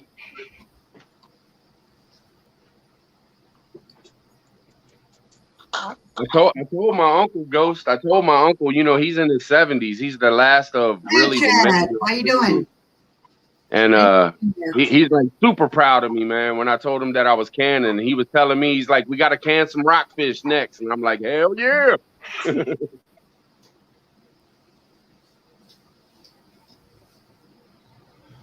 It's cool though, man. It's cool. Like my family, they would have never expected me to be canning. You know what I mean? Oh, bro, when my family heard I was canning, they're like, you're 6'2", you weigh 240 pounds, and you're doing what? I'm like, shut up. I'm eating is what I'm doing. I'm eating good. Yes. I'm having a problem on my channel because I don't know how to explain prepping. And so I'm just kind of putting it as a broad spectrum, that it's for the things that you don't even realize can hit you. And, like COVID and, economic or weather-related patterns, shit like that. So, I don't know. So, I was going to caught you eating again, Native. What are you eating? Can you see this? Can you see this on the TV, Dave? Provolone cheese. What is it? Provolone cheese. Oh. Is it showing it? I'm hooked on cheese curd. Had some poutine. We went up to Huntsville and I got me a big plate of poutine. I would never do lids down simply because that's like leaving the ring on and it could cause a false seal. If my seal isn't good, I want to know about it. I want it to pop and I want to see it. I want to see the mess on the shelf so I know that it's no good and I know that I can't eat it. If I put it lid down, the weight of it could cause a false seal. It could unseal and reseal. Yeah, lid up. I have all the confidence in the Ball Canning Company and their equipment is going to do what it's supposed to do. So I would never do lid down. Yeah, crap. There is just so lagging. Not saying that it wasn't warranted at some time in history to do it lid down, or not saying there isn't a reason to do it lid down or turn it up, back and forth. I'm just saying I don't do that personally. I stack crap out of my jar. Ozark. Let me tell you something, Dragonfly. I stack the shit out of my jars. All you have to do if you're stacking your jars, if you know you're going to be stacking them higher than 2 levels, is take your rings, just like this, take your ring, put it on your jar, and turn it halfway. That way, all the weight is on the grooves, on the grooves, not on the lid, not on the edge of the ring, of the lid. So you just take your ring and you just go halfway with it, and you've got an 1/8 of an inch gap there. You can see it on the camera, that gap. All this weight, and it's still not touching that ring, that lid. And you can put some weight on there. I drove over 1,000 miles from Florida. Cases of these things in the back of a U-Haul truck bouncing through country roads, all from Florida, all up through North and South Carolina and Georgia. I had them stacked 6 high in the back of that truck. I lost 1 jar. And that's the God's honest truth, 1 jar. You can stack them, but you cannot. What you cannot do is stack them like this, because then you're putting weight on the lid, and if the weight is uneven, if you're putting more weight on this side and none on this side, then you're creating a weak spot, and then the lid can pop. The key to stacking them is making sure nothing touches this lid. If it's on the ring and it's on these grooves on the side, you're good to go. I would have no problem in my basement or in my storage stacking them 6 and 7 cases high. I'd do it in a minute. Some people disagree. Cool. I'm just saying that's what I do, and that's what I've done. And I have not had one single issue, knock on wood, other than the one that I lost driving, well over 1,000 miles in the back of a U-Haul. Where's Native at? Yeah, I understand off the wall. I always heard never do it until I saw Alaska Prepper. He did a video on it, and I saw actually a couple of other different preppers doing it, and they explained if you're going to stack them without a ring, if you have a flat, say you got a case here, you want to take a piece of 1/4 inch plywood or something to lay on top, and then put your second layer on it. That way the weight's distributed evenly. But don't go higher than 2 cases. If you're going to go higher than 2, your ring, put it halfway. Then no weight is touching this. So all the weight is on the grooves in the jar. It's not on the lid. So you're good. And I've been doing it that way for about 4 years, and I've never had to do it. And I'm here to tell you, I've stacked them and drove them in the truck. I mean, if they're gonna pop the back of a U-Haul. I'm just saying, either I got really, really lucky, or that system works. And I've seen it on more than one channel. I'm pretty sure it was. I want to say it was Rudy for some reason, because I watch a lot of his stuff. I mean, I love Rudy. I want to say it was. It may have even actually been. It may have actually been Gilbrook Farms. I'm not sure. I don't want to put a name on it because I'm not sure, but I have seen it on several different channels, and I tried it myself, and I had a lot of success. But that's completely up to you. I mean, if you want to try it, try it. If you don't. That's right. Where's Native Voice at? I'm here. You have a message up here. The Unredactable podcast says, I don't know if Native is still in here, but if he wants to talk about philosophical stuff and time travel, I'm in for it. This is Dakota, 1/3 of the Unredactable podcast, and that's my son. Here's Cinnamon Girl. Okay. I'm always ready to talk about time travel. As long as you loosen the lids and there's no weight, as long as you loosen the rings and there's no weight on the lids, you're good. You're good to go. If there's no weight on the lid, it's the same as not stacking them at all. If there's no weight hitting the lid and all the weight is on the rings, you're good. You can stack them to the roof if you want. No, I've never canned bread. I'm not a big bread guy. I don't eat a lot.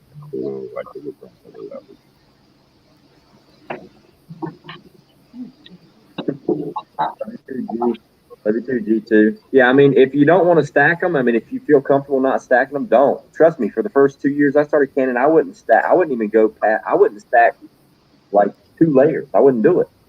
And then I researched some stuff. I saw some different videos, and I'm a scientist. I mean, that's what I do. The whole point of not stacking them is that you're not putting weight on the lid without a ring because it'll cause the seal to pop. Well, here's the deal. If you just put the ring on and there's no weight hitting the lid, problem solved. No, I thought that was brilliant. I never even thought about doing that with the lids. I mean, it's physics. It's basically like building a shelf over every jar. You're just using the ring to do it. Yeah. And I have plenty of extra rings. Oh yeah. And we'll stack. Yeah, I mean, you can stack them. Just stack them smart.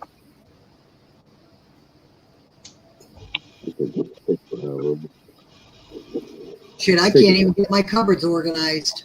I try to put like all the chicken on one shelf and the beef on another. And I'm going to be honest with you. Probably back in the day, when they said not to stack them. I mean, that's when you're talking about jars where most of them were probably still being made by hand or on rudimentary machines that weren't dialed in. So the lids were probably uneven. They weren't completely flat. So if you put any kind of off pressure on the top of a lid without a ring, you would probably pop a seal. But this is 2021. These things are like computer made. They're perfectly flat. I mean, as long as you're putting them on the ring, you're good. Hey, Native. Nope, never can rice. Oh shit! What happened? Nothing. You good? Signal. Yeah. I made rice pudding in little small I lost signal. My bad. Hey, do you hear me? Yeah, I hear you. Yeah. I just want to remind you, man, because I'm just remembering everything that they taught me last week. When you go to take your top off of that pressure canner, make sure when you lift it away from your face. Okay. Oh, somebody did that already? Oh, never mind. Yeah. That steam will light ass up. Because I almost didn't. Oh, I trust me. almost forgot. I've been doing it for years. I know, And I we still caught burn you. myself. We saved you. I still burn myself. I do it all the time. I do it all the time. I'm like, damn it. I get paranoid too. After I pop the top and I'm holding the top, I'm like, what the hell do I do with it? What do I do with it? Here, you want to know something really funny? And I still do this. I did it today after I finished water bath canning my jelly. When I'm done, I want to move the pot off the stove. So I grab the damn handles. I look, man, I burned the shit out of my hands. I've done it 4 or 5 times. You remember that movie way back in the day, Kung Fu, with David Carradine? Yeah. But remember when he had to grab that pot and burn his? Yeah, that's what I felt. I was getting my tattoos on my forearm. Yeah. Right. And I've done it 4 or 5 times. I'll do it again. I'll probably do it tonight. I can't help it. I want to grab the handles and move the pot. Yep. Come on, drop it. Let's see if my button's going down yet.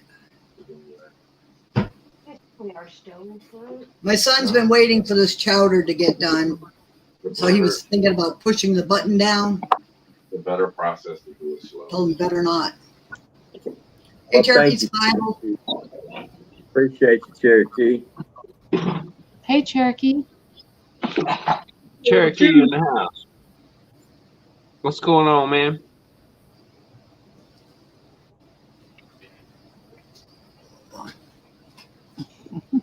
Mm-hmm.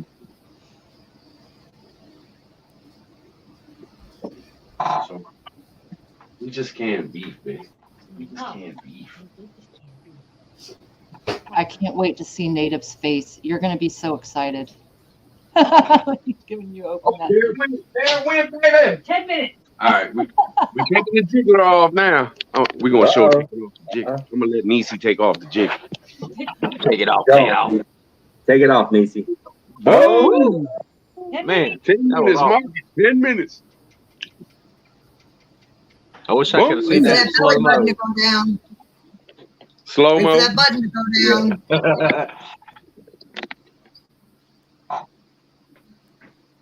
Oh yeah.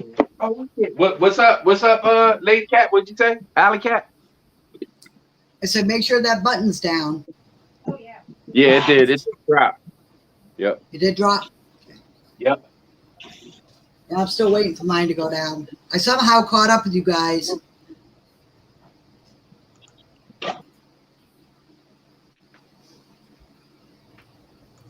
And then it's carrots, baby. That's the fresh, big, and real, and raw. 5 minutes. Yeah, so I took a good look at the jar in there. None of the glass threading is broken. The lid and ring, they were all brand new.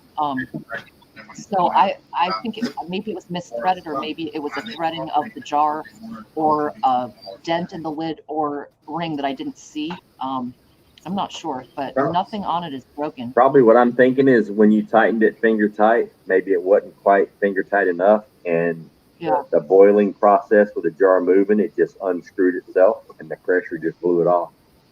Oh, that makes sense. Wait a minute. You're not supposed to use vice grips to tighten the rings down? Yeah, bro, I got some jars downstairs. My first canning. I almost threw them away. It took me 3 days before I could get the rings off. The lids, they're rippled around the side. They're still holding the seal, but they're all rippled. I mean, it took forever to get the rings off. I way over tightened them, so I just finger tighten them. Usually, like when I pull them out, they're loose like that. I only have to, I mean, they wiggle and jiggle. So. What's up, Cherokee? Oh, we got some Hassenpfeffer coming out. Yup. Nikki's doing the damn thing. Oh, go on, reach. We got some Hassenpfeffer. Little bunny foo foo hopping through the forest.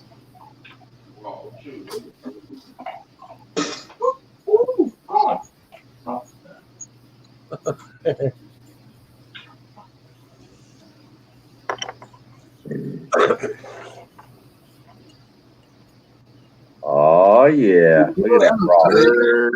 That broth. Wow. Man, I can taste the rabbit stew now. I know, right? All you need, you have Tribe hop in the car and run you over a jar of them potatoes. And carrots too. I know y'all are far away, but the whole rabbit thing, especially with you between Ghost and Native, I got so many, man, we got some cool rabbits. I'll meet you halfway and I'll bring you some rabbits. Oh shit. Uh-oh. And I'll bring you some real chili with beans in it. Yeah. We already had that conversation. Great job. Those look awesome. Beans, but those are for my refried beans. Ooh, I think. Those are the beans for your chili. Quit lying. You go can some chili with beans as soon as this show's over. She just don't want us to see it. I'm not gonna do it.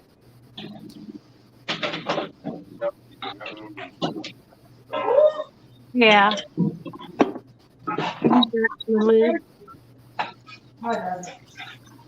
What's the same thing as you have? Right? Not the edge of that. Next time. I bet it is G2. That's a big damn canner. Or you're just a small person. That's a big canner. Man, you got 8 jars in there? Yeah. That's a pretty big canner. Heck yeah. Yep. Yeah. God, Nick. Are those quart jars? No, those are pints. Those are pints? Okay. Those look beautiful. Yeah, they do. Hey, Cherokee. Hey, Alley Cat. How you doing tonight? 3 channels at one time and arguing with the damn computer. Just to get here, I had to delete everybody else just to get there. I had both at the same. I had each little window watching everybody. I'm going, okay. And all of a sudden, somebody said something, and all of a sudden, everything started going haywire. We'll give up. The computer will always win. Oh, yeah, well, they're controlling it, so. But I like watching Just Josh and actually talk about this and that. I can't say the word. You get having problems too, and I ain't gonna say that word. Wait, what's Just Josh talking about? What was he talking about? The jibber jabber. That is a stupid. What is Just Josh talking about? Like, really? he's in the bottom of the hole with a rabbit's foot in his hand looking up. What is Just Josh talking about? I ain't said nothing to my neighbor, but he's going to end up losing some big old 12 by 12 boards. I'm going to start making some old rabbit boxes. There you go. If the Mexican can bust down my concrete, I can take his wood. That's the way I look at it. Right. Nikki, why are your jars different colors? You got beans. I have beans and rabbit. Oh, okay. All of them. I heard it. It's coming. It'll happen. It'll happen. I'm so excited.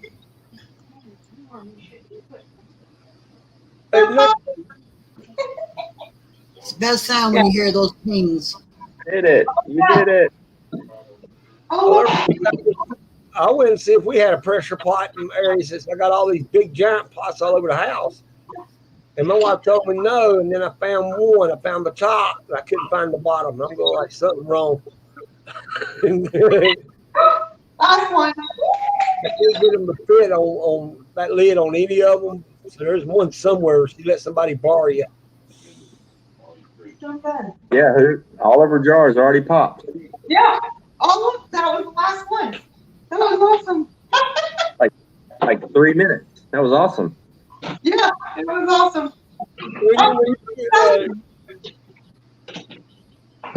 Do you tighten them all them jars all the way, or you just let it loose just a little? Barely. Just barely tight. Oh my God, you don't know. Oh. There it is. Video. You can hold the video. I think it's on this. Then Ghost. You can see right here. You see these guys here? These Yeah. are about cannon. So that's where a planet. I got a whole about 7 bushes of them. Wow. What is it? The jalapeno pepper. That's the 5th one that man had in Rock Hill. The one that does the Carolina creepers, grows, mixes them and makes them. It's the 5th hottest one. I said, I ain't messing with 1 minute. 1 minute. Look at that. Wow. I get Niecy to get up close as I pull them out and stuff. TikTok. So is that a habanero Cherokee? Yep. Okay. Yeah, those are hot. the hard way, and I'm going like they was the 5th hottest. I'm going, I'm going to make sure I before I say 4 of them. I make 4 make Carolina Creek. I hope you washed your hands before you went to the bathroom.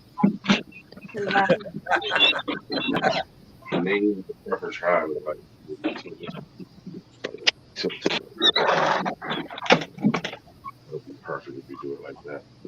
Just think about it. Debbie finished hers a little bit ago, she said in chat. Okay, Native got a haircut. Say hey, Ghost got a clean shave, but it's got to grow back. He don't look right without his beard now. He's got to have it come all the way back. You remind me of my uncle that way. When you hold it up, you'll see it. Can you put vinegar in there? Alley, how was your week? Good. You didn't go to the big powwow in Georgia? Uh-oh. My wife had me doing stuff else. We got the countdown. 9, 8, 7, 6, 5, 4, 3, 2, 1. Blast off! Chill. Good job, Debbie. All of Debbie's jars sealed. Nice. Good job, Debbie. I'm still waiting on my button to go down. Me too. Okay, just like that.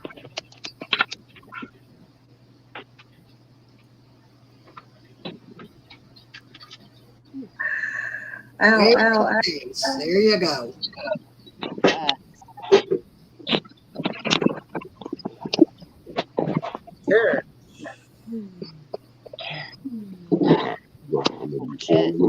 what we got? What's that roast beef? Can you see? We need some beets for this. You can look. Roast beets. Right? Roast beef. Wow. There you go. Beautiful. Beautiful. Look at that. Look at that. Tries want to eat it right now. Yeah, me too. Look, hey Nathan, look at the difference in that versus when he put it in there. It was raw. There was no word, man. It's full of broth. Look at it. all that liquid is nothing but goodness. Wow. That's some good gravy there. Man. Gravy. What? He's got the next load ready to go. Rob, you do just like me. When I put stuff in the jars, I cover it with a paper towel. I'm like, man, ain't nothing getting in here. Ain't nothing gonna ruin my stuff. Right? Yep. Man, that looks good. Oh my God, this is amazing. Remember, that was just raw meat shoved in a jar. Yep. Now it's good for 10, 15 years. What cut did you guys use? See, next time you throw some potatoes and carrots in there. Yeah. Potato, carrot, celery. You just throw in a pot. Make it gravy up. Oh, they're popping already. Ping, ping. Okay, sing the song, guys. Don't mean a thing if you don't hear that ping. Do-wop, do-wop. Nice. Oh, yeah. Good job. That looks good. That looks good.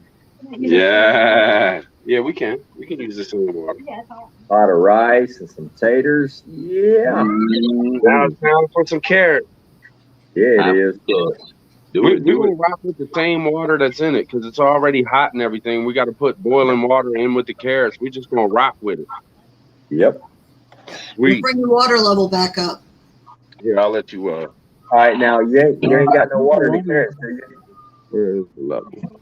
Hey, if the water in your sink is really, really hot, just fill it with super hot water and stick it right on in there. You'll be fine.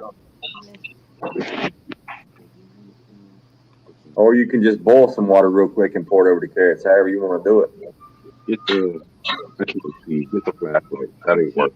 There must be something going on in my area because I already count almost 20 damn fire trucks and police cars going down the road. This is so awesome.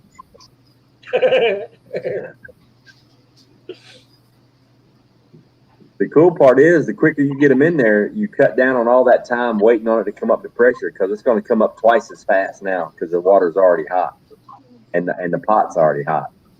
The button's down, native. If there's no bubbles happening in one of them, one of the jars ain't bubbling at all. Just keep your eye on it.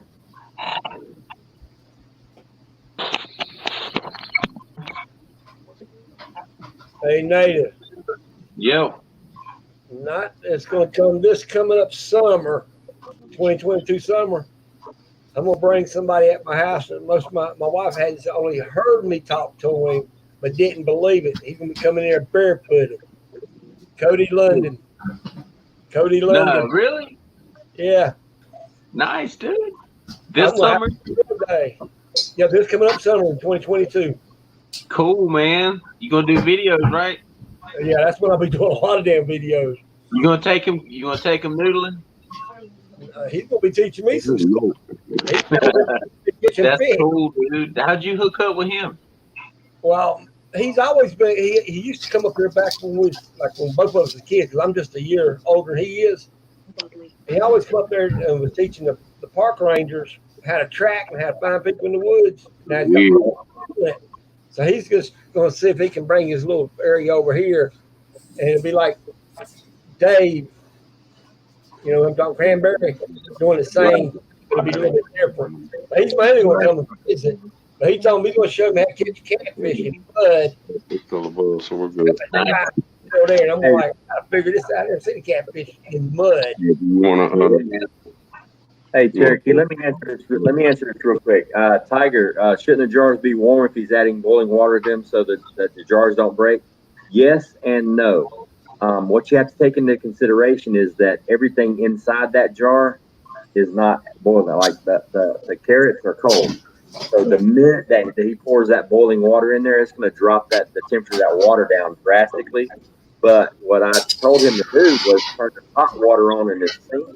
If he pours super hot water into those jars over those cold carrots, it's going to bring the temperature of that jar up drastically, where he can put it in that water that's in the canner already, because that water in the canner is not boiling. It's been cooling down for 20 minutes to a half an hour.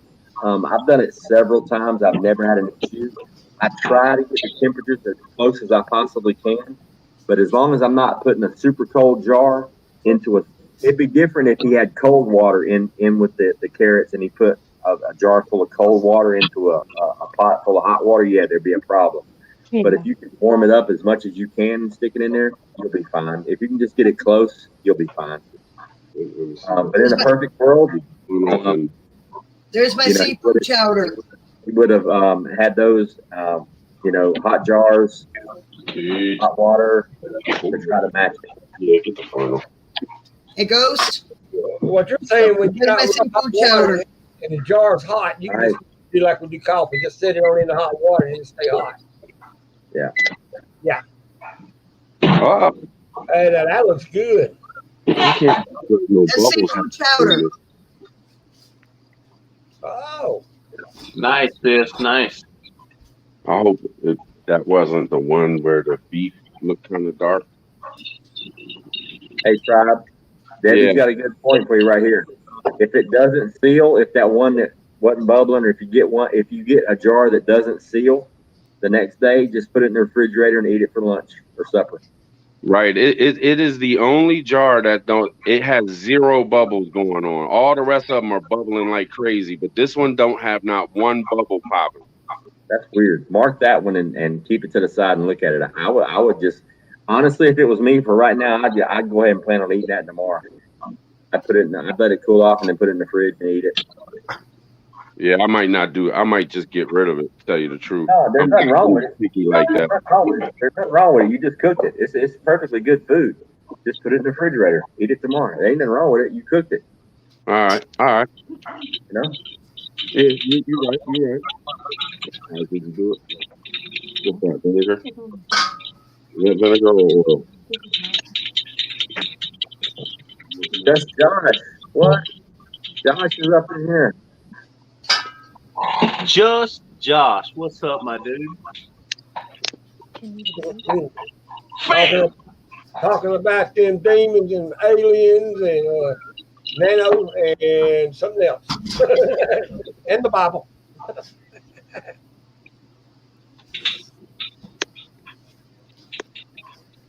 Now my chowder's got fish, shrimp, scallops, crab meat, The thing can fit in there.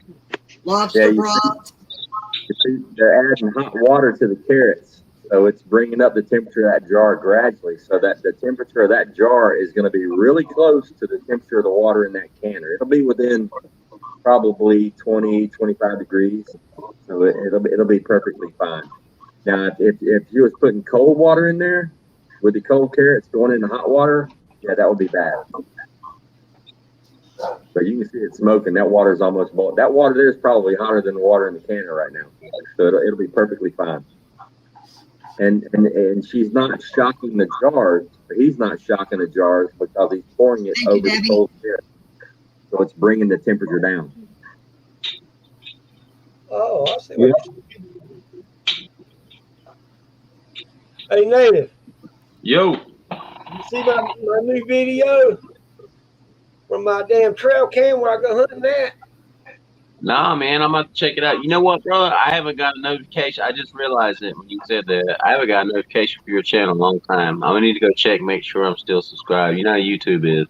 Yeah, well, it'll be a whole different. If you go by the old one, mine's now 760 on it. YouTube. Nice. But you get a kick out of it because it looks like a creature and everything.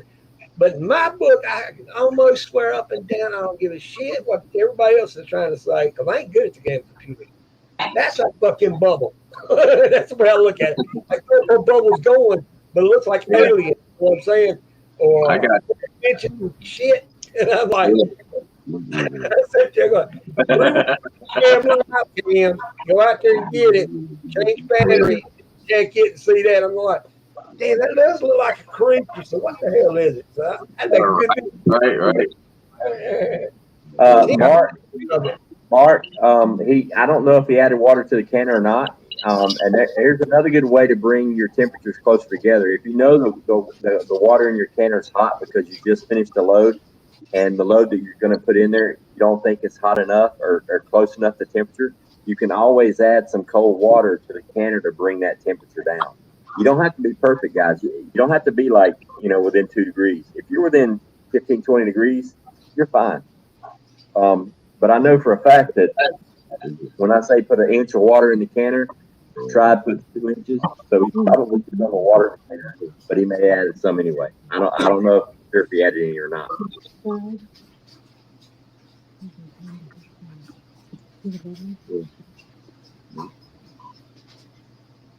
How far are you, Native, from me?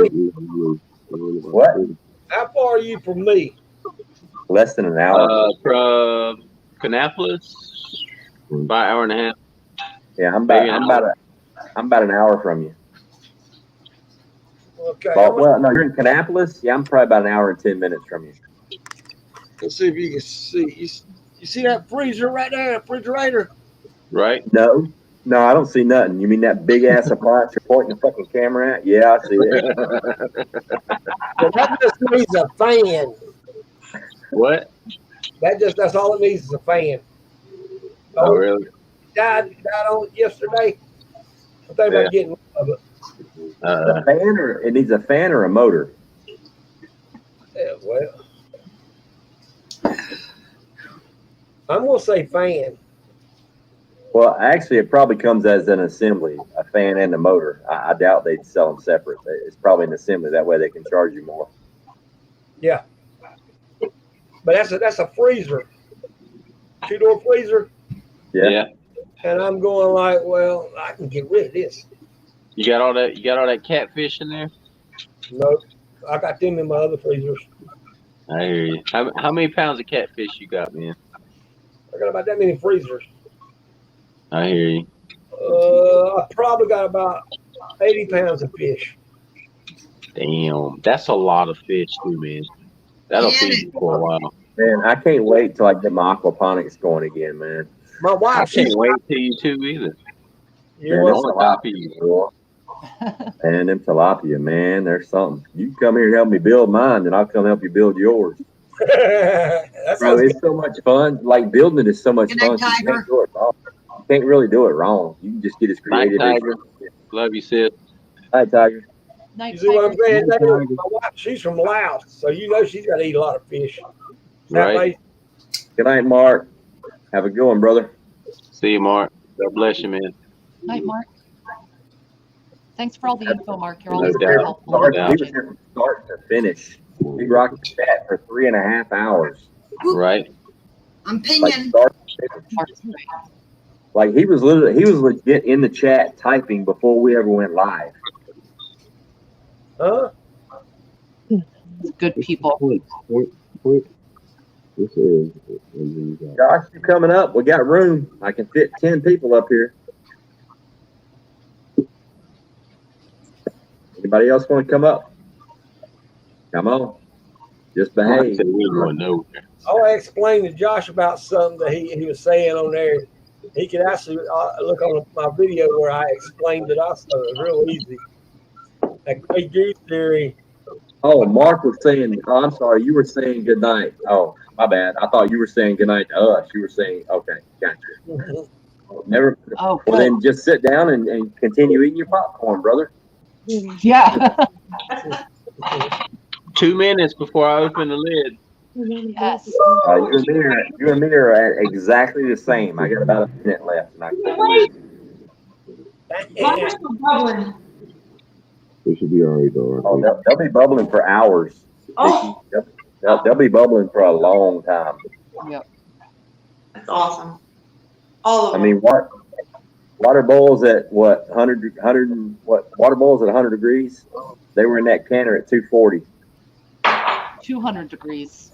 Yeah, water boils at 200. Yeah. Yeah. My bad. They were in the canner. They'll be bubbling for a while. Right. Hour 15 minutes. I don't know. What you studying? What you studying, Ghost? What?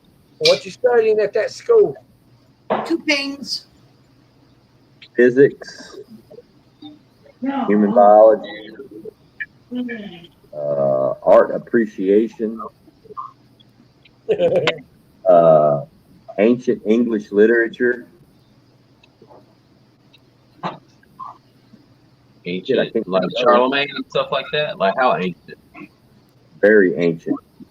Like they're like Beowulf. Oh, okay. Gotcha. Like you got to read it, and then you got to have a dictionary to translate the words that you just read. Like that. I'm so glad you got that straightened out. How we use that martial arts, but actually, they say it's called gouging or rough and tumble, but it's nah, which means combat in German, in the ancient language. All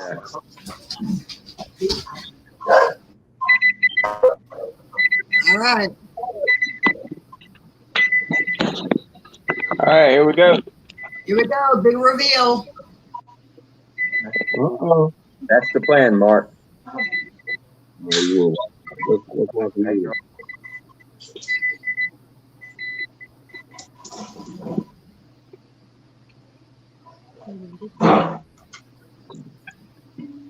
Wait for me face.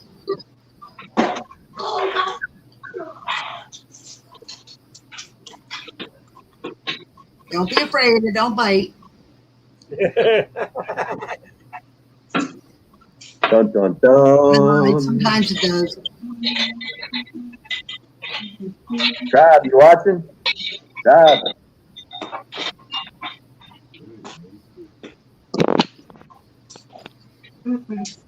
It's all up in here. Hey, Tribe. Natives There popping you his go. cherry. Nose opening. Looks good. Nice clean water. All right, I'm gonna get my tongs and get one out. All right, let's see it.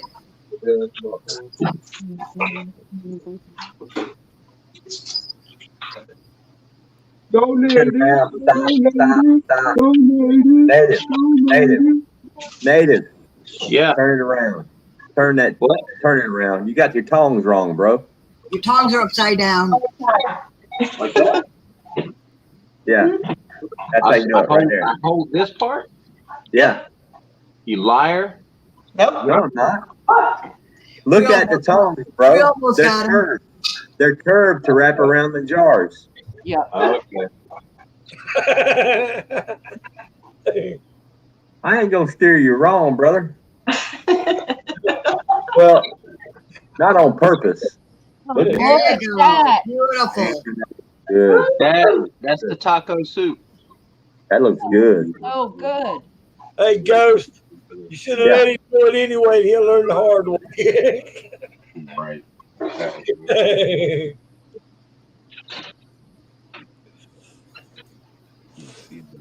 And that taco soup looks good. It's going to taste good, too. That's some kind of counters I got out. That's gonna be. Oh, yeah. Look, the chat was blowing up. Mark Bottoms, tongs upside down. Mark Chester, native serious pop. I appreciate y'all looking out for me. We got you, brother. We got you. I'm looking out for you. That's the 3-bean chili. If you grabbed the wrong end of the screwdriver and nobody told you, yeah. Pretty. Good job.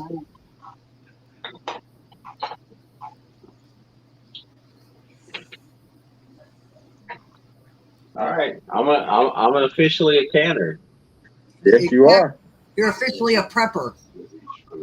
Wow. Okay. I take offense to that.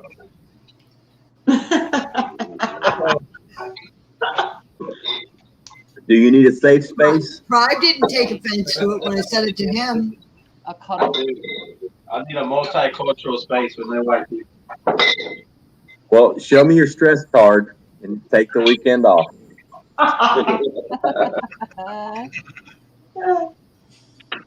Those are When you start canning that venison and stuff. That's a good job, Native. Your participation trophy is on the way. I can't wait. Dude, this one popped as soon as I took it out. Yep. Look, Native is officially a Canimal. Look at there. Bugs all over it. Bugs all over it. Hey, I'm gonna set one of these taco soups aside for Ghost. Yeah, baby, that'll work. That's sweet. Ooh, my jars are popping like crazy back there. Damn, how many jars did you get in there, man? That's like 17 you pulled out. 7. That was it. That was the last one.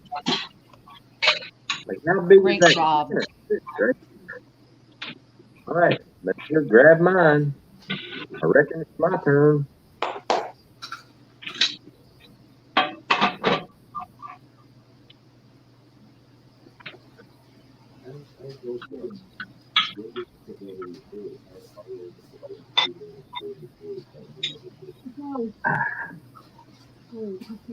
Who's next? Ghost.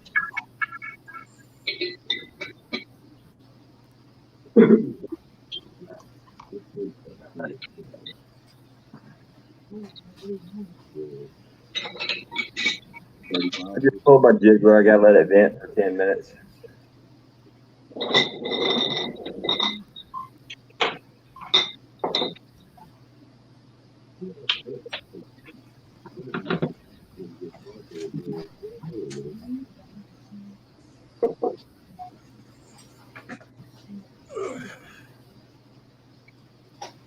That's me, Yeah. Becky. Hey, Ghost, I got a question for you. Yeah, man. How long should I wait to put that jar of meat in the refrigerator? Should I let it cool down a couple hours, or? I would let it cool down. You know, I would put it in there after your carrots are done. All right.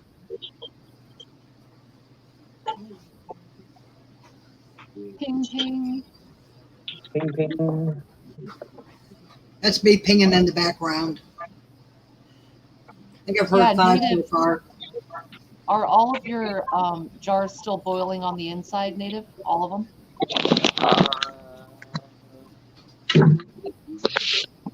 Can you guys see that?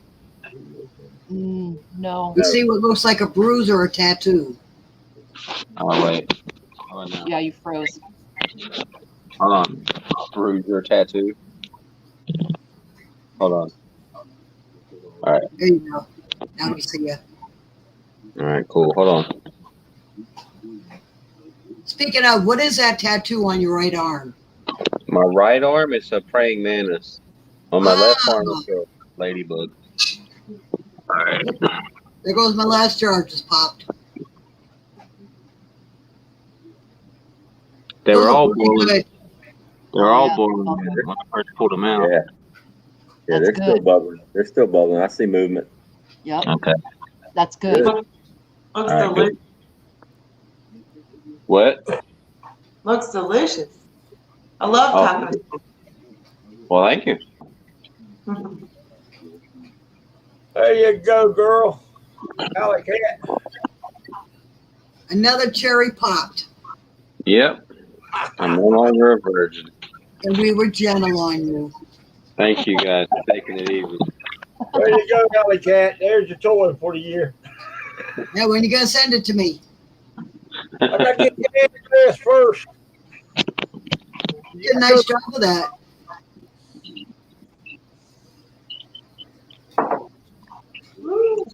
So I let these jars sit here for 24 hours? Yep. Yeah, All right. you'll start hearing them ping though. Don't Okay. even touch them. Don't move them. Just let them hang out. Okay, and then after that, I take the rings off and then wipe them down and store them. Yep. Okay. Yeah, do that tomorrow morning. Okay. Sometimes I'll wipe it down with a vinegar rag. Sometimes I'll actually wash it in the sink, like run water over it, and if there's any residue on it. Yeah. Okay. Yeah, and it's fine. Yep. Okay. You're supposed to wait 24 hours though, right? Yes. So like, not even tomorrow, like tomorrow night before I go to bed. You know, the whole idea is you want them totally cooled, and that you want to be sure the seal is a secure seal. And Right. so moving them around or putting them underwater now would be disastrous. Honestly, sometimes I just go 12 hours. Oh, Those are good. I feel great, Hudo. And Stuart, of course there's a story attached. Continue. Maybe another time. Not tonight. So in other words, we're never going to hear it. No, I hear it. Awesome.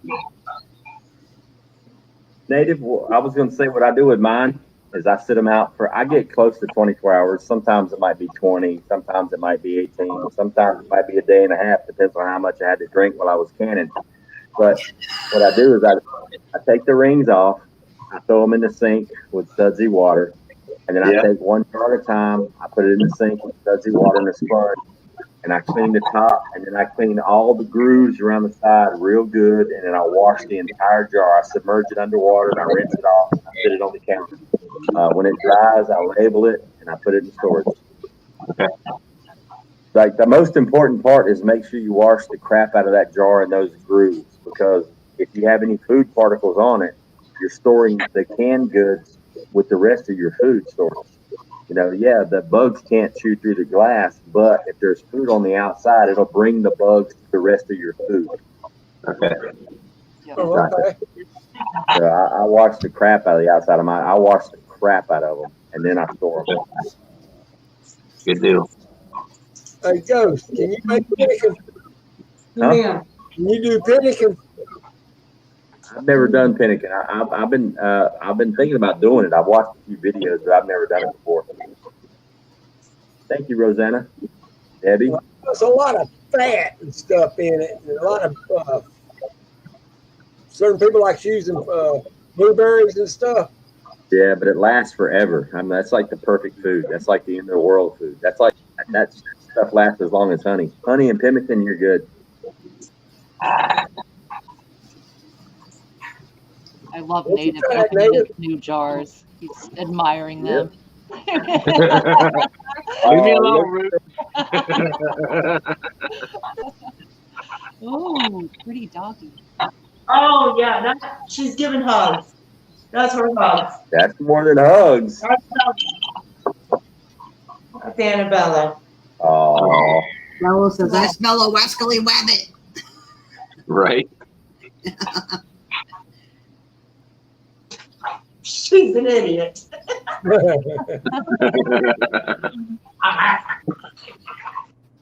right, guys, I'm saying good night for now. I'll see you probably later on elsewhere, somewhere, whatever. But I gotta go round up the kid. But I'm really happy to have been here for your first time, Native. That was fun. Yeah. Thank you. Yeah. Good night, Virginia. Yeah, I'll see you guys soon. Right, Ruth. Okay. See you later, Ruth. Night. No, Bella. She's She's a sweetheart. She's getting the pig feet. What? Native doing pig feet candy. You had a pig feet, can't you, Native? What, bro? Pickle pig feet. Oh yeah. It's been a while actually since I've seen that. Why they get the chicken hands, you know? Yeah. Wasn't it nice being in a chat where like everybody was just chilling and canning and chatting and Not talking about the end of the world. exactly. Somebody had started bringing it up in the chat, and I was just like, everybody ignore it. Yeah, not tonight. Not tonight. Yeah, tonight's canning night. Oh, did you see Dog?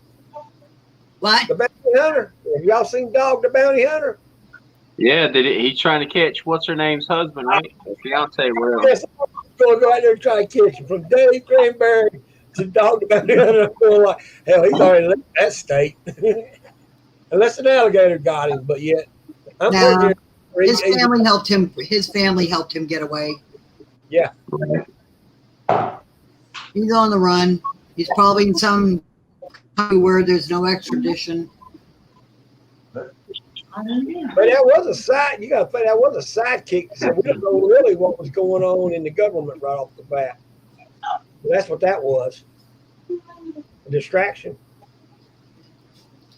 Does Florida? I can't remember. Does Florida still have the death penalty? Yep. Oh, he's in Canada.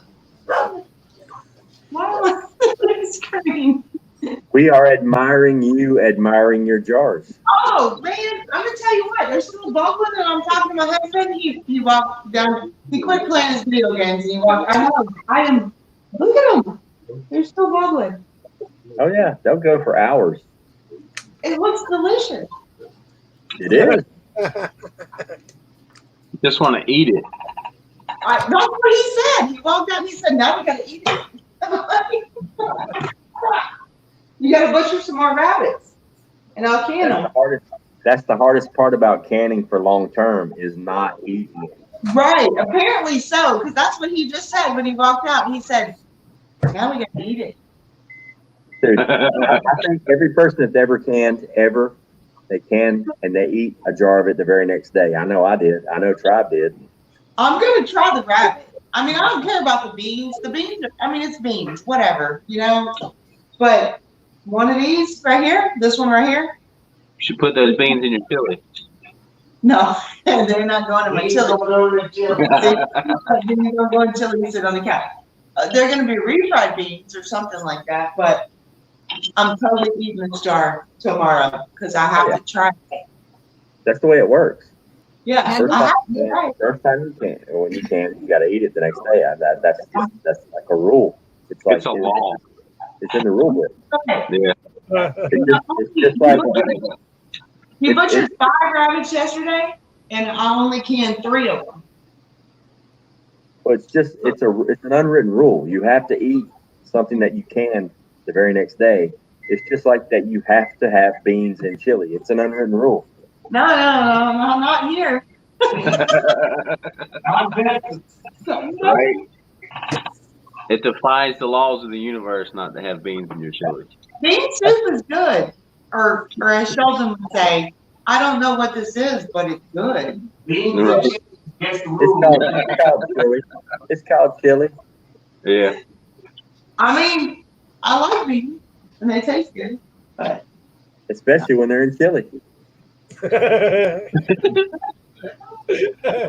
Because you ain't never had good chili. You hear him? He's in the background. Hey, you gotta come over here. You gotta come over here. You don't be talking smack. You gotta be over here where they can see you talking smack. No, I know, but you better come over here. What? No, come over here. Come on. Native. Where's Rowan? Where's what? Where's your old lady? Oh, amazing. Man, she's been asleep for 2 hours. This is Mr. Yep. No beans and chili. What's going on, brother? Who thinks beans go in chili? I've never had chili. Oh. Nikki, can I ask you Let me rephrase that.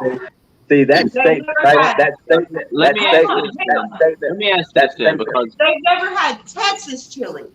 that statement right there just goes to prove that Texas still suffers from PTSD because of the Alamo. Because if it ain't got beans in it, it ain't chili. It's all right. You can get therapy for that shit. I'm telling you. I'm curious though, man. I'm curious about the Texas chili with no beans. What do you put in it? It's not just meat. So what's in it? Virginia. Oh, I make homemade chili, and I start with, well, it's got a lot of meat, yeah, and it's got to be coarse ground meat, but It's got peppers and onions and jalapenos and chili powder, of course, and all these like ground chilies and meat and tomato sauce and Right. yeah. And then you put it everything on, my chili has, except I No put beans. politics, Prepper 101. and you put it on top of a hot dog. No, that's chili sauce. That's a whole different thing. Chili sauce is different. If you had chili cooking off in Texas, And you against put the beans. rules to put beans. That's true. You get disqualified if you put beans in. Really? For real. Like literally, you go to chili cook off in Texas and you got beans in your chili. It sounds like sore losers to me. Sore losers. Sore losers. Sore loser.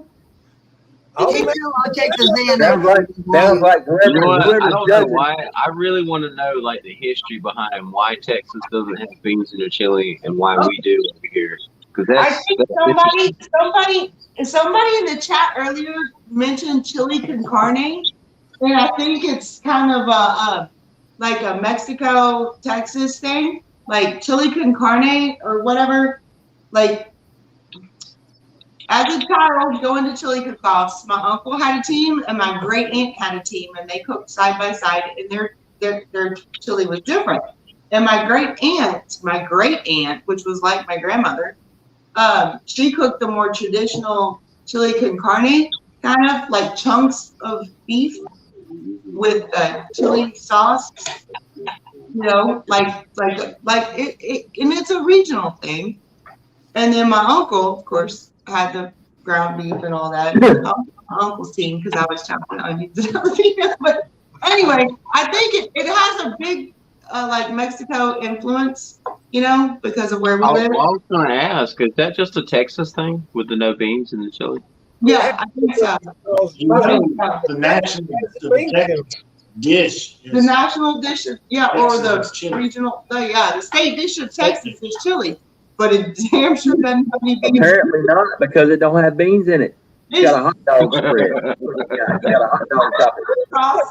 It sounds like the judges. It sounds to me like the judges at your chili cook-off are the same ones. Sounds to me like if you give us a call, we'll make you some real chili. I was gonna say, I'm telling you, we need to meet halfway between both the native and us. We need to meet halfway with some rabbits. I'll bring some chili. I'll can some chili and give you some rabbits. Yeah. And then we'll like trade your chili for my chili. I'll taste it. You know what? We should all meet at Hutch's for his harvest. There you go. Missouri halfway? I don't know. It sounds to me like it's not, but I'll meet you there. It sounds to me like the judges at your chili cook-off are the same.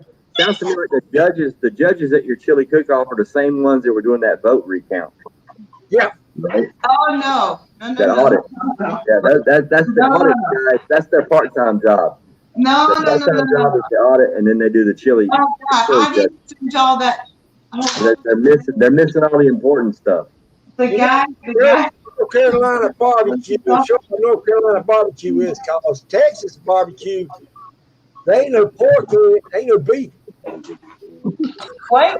Now you talking about barbecue. Hold up. Wait a minute. Whoa. Now you're talking our specialty because we got a barbecue cook-off team. What you talking about? Well, North Carolina, we grew up with nothing but barbecue in Lexington. We're the founders. I'll kill all y'all with some barbecue now. I grew up with nothing but barbecue too, but that's a whole different thing. You guys,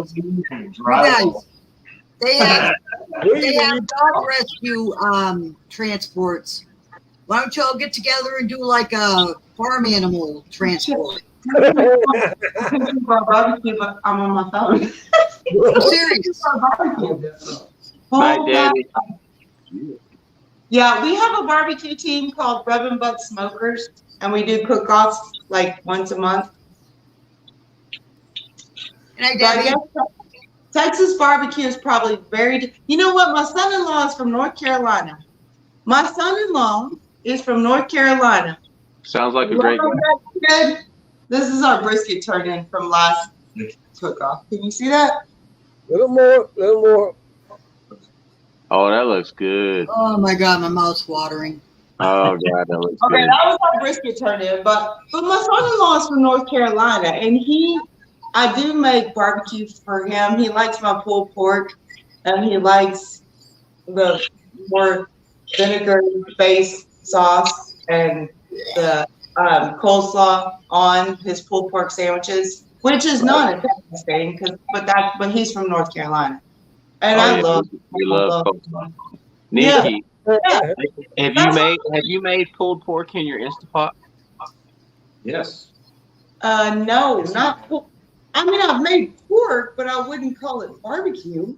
We don't If you call it take your Instapot and you take like a, I don't know, I get them at Walmart. They're like the picnic roast, the pork picnic roast, and you Yeah. put them in the Instapot for like an hour, man, and they're so tender. Then you can do the pulled pork. You just take a couple of forks and pull them off and do your barbecue.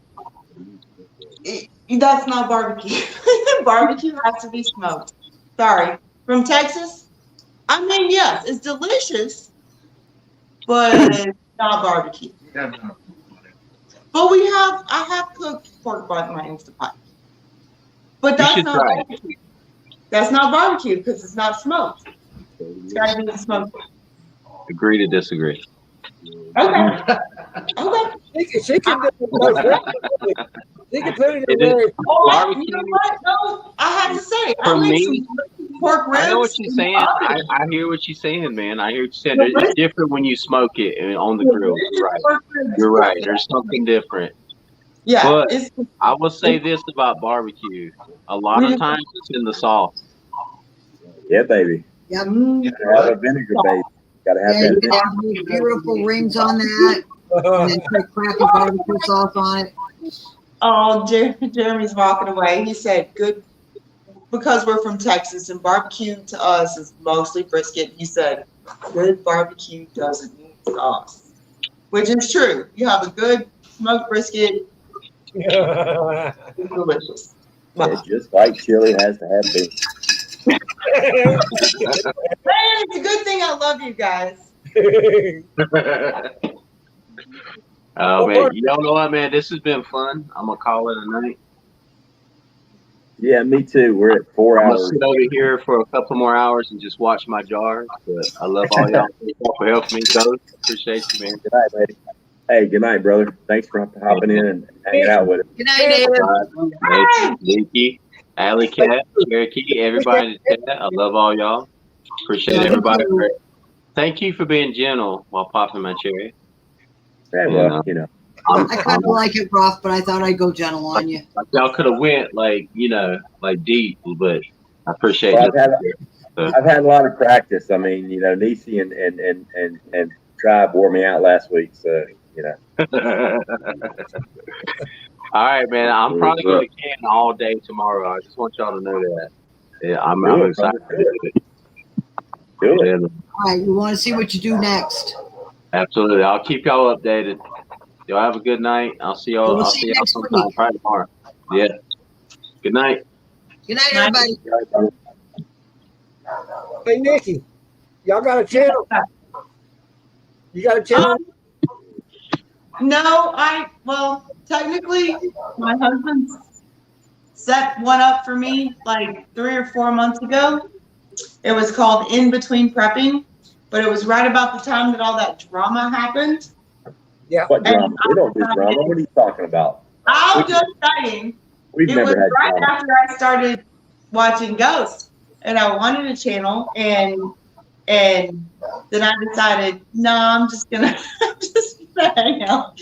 But obviously, I'm always lurking, kind of like Ghost. I kind of do the Ghost thing. I subscribe to Ghost the night, I guess the day or the stream or the whatever he said when he was talking about mags or groups or whatever, and he was like, yeah, it's gonna sort itself out, and it is what it is, and you know, you pick through who's left, and I was like, man, that's my man right there. And that's my subscribe, and I've been there ever since. And then I was on Tribe, on a Tribe. I subscribed to Tribe when he was so adamant about that one guy that was a piece of POS. And I said, yep, that's my man right there. Because being former law enforcement, I was like, anybody who's going to do that, right there. And then I found Native because Native was, on tribes, and I was like, yep. So these are my people, and I kind of lurk, kind of like Ghost does, and I'll watch and then like and dip out or whatever. I don't really comment much, but I've been around for a long time, and I wanted a channel for a long time, but then I don't do drama. Like I don't do drama. Well, I just started my channel. I only have 3 videos up. And yeah, I don't like drama. We're gonna get her channel up. If you did do it, do the Texas, the old Texas recipes. A lot of people don't know them. You know what I'm saying? A lot of people don't know Texas old recipes. Yeah. I got you. I know. I don't do drama. I'm kind of like, that's why Ghost is like my favorite. He's like, fuck that. I don't do drama. I don't know. I know when it starts, I'm like you. I kind of just sit back and watch what's going on, and I don't comment or anything. Especially if it's getting into a conversation that I think is a little out there. I'll have a conversation. That does. I mean, I'm not afraid of a conversation. Like I'll do a conversation or whatever. I just don't like the BS. Yeah. That's it. Well, see, I'm afraid to say anything because I'm the liberal, and so I'm always afraid. Then all of a sudden I'm a troll, and they're threatening to kick me out, and it's like, anybody who disagrees with you, I am not a troll. I am not a liberal. I am not a liberal, but that's okay. You do you, I'll do me. I just want to be left alone. Like I just want to do me and be left alone. I don't care. I mean, I have friends that are liberals, sure. It's like, yeah, how come we can't get back to our generation? Because like Ghost and I are the same generation. I'm 49. I'll be 50 in April. Why can't we all get along? Because in my generation, my high school, my generation, my whatever, we didn't give a damn. We just all got along. Yeah, there was never discussions about politics or nothing. Well, I can discuss politics. That's fine too. But we still can agree to disagree, like with Lee. I mean, with all 100% I'm not gonna be mad at you. 100% honesty, I'm not happy with what's going on right now. Yeah, no, but I think there's been a lot of big mistakes made, and I agree with you guys on that. So I guess I'm in the middle, but I am at least fair to say, because he's a Democrat and I am, I'll call him out on, if he fucks up, I'll call him out. I find that Trump was Are you talking politics? Yeah. Why are we doing it? Yeah, show's over. Agree to disagree. Like, well, no. We don't even disagree because I did the same thing on the other side. I did the same thing on the other side. I didn't agree with everything on the other side either. So, but did you speak up about it? Because I do. I'll say like everybody else. It's like he fucked this up, he fucked that up. No politics, We'll stick to what we can. We just be ourselves and just do what we can. I just don't like the name calling shit. To me, it's just so childish.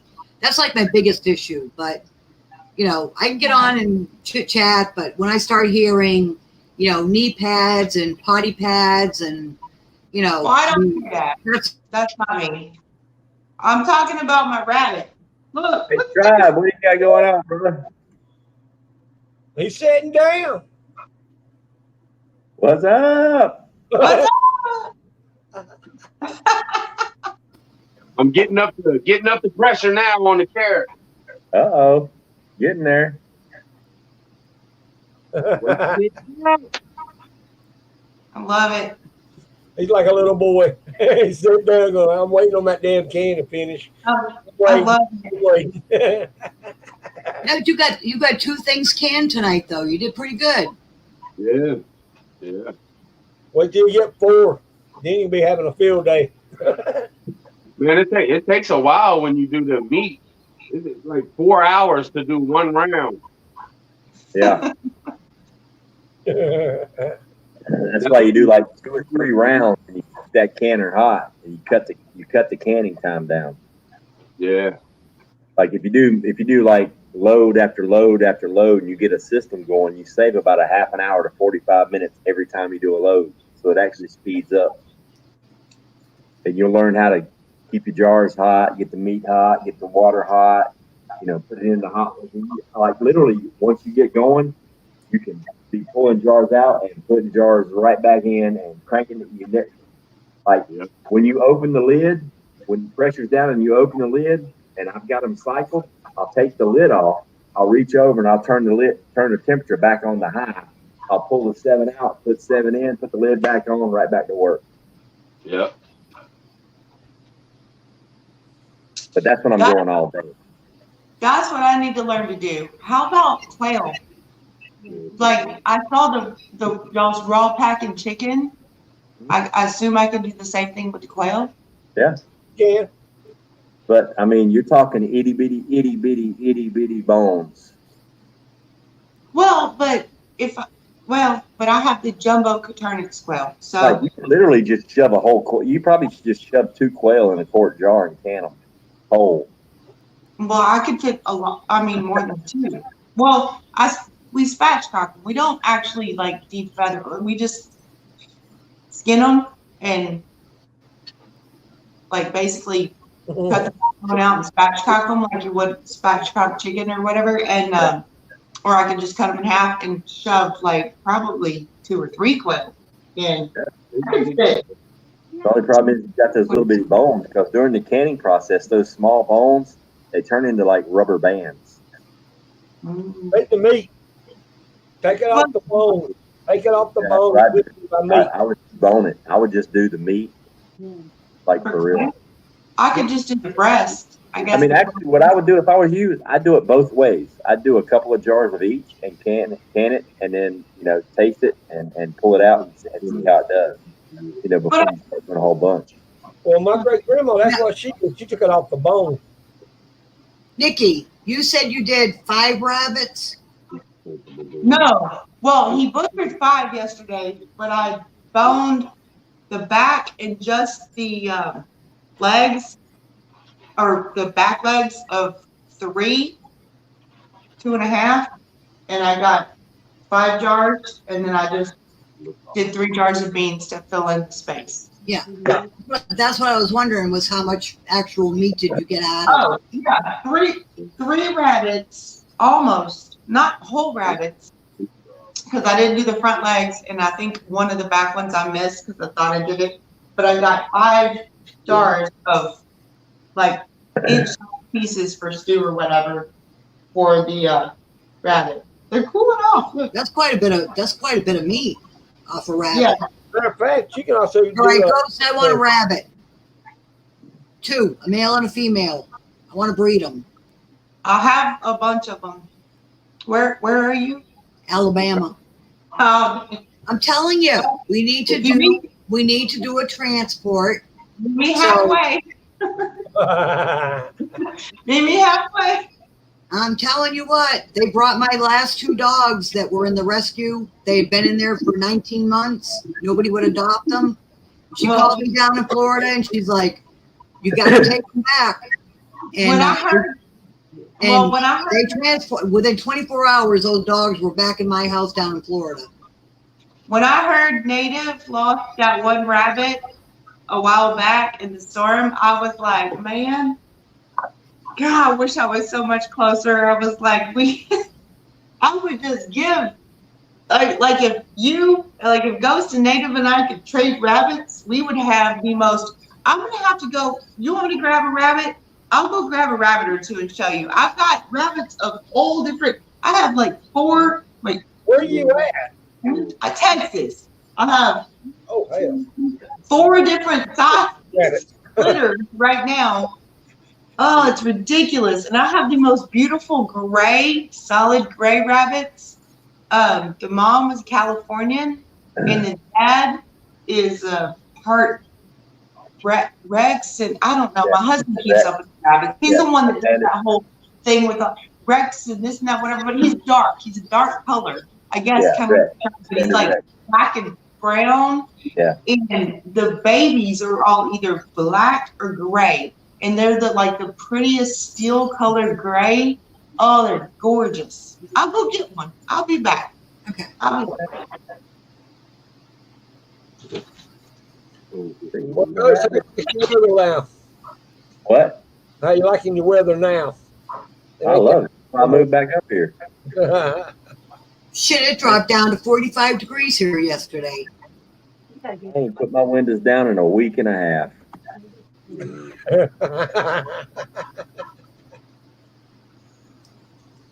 Been around 49, about 3 o'clock in the morning. That's about it. Weather. I like it in the 50s and 60s. Yeah. Oh, do you see where the price is going to go up on that food? 13 to 20% higher.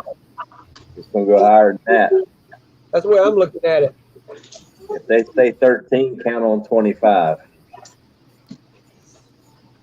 No, Belly. No, man. I don't worry about the trucking stuff unless my husband says there's a trucking problem. DC. Go away. Go away. Go away. DC tribe. DC.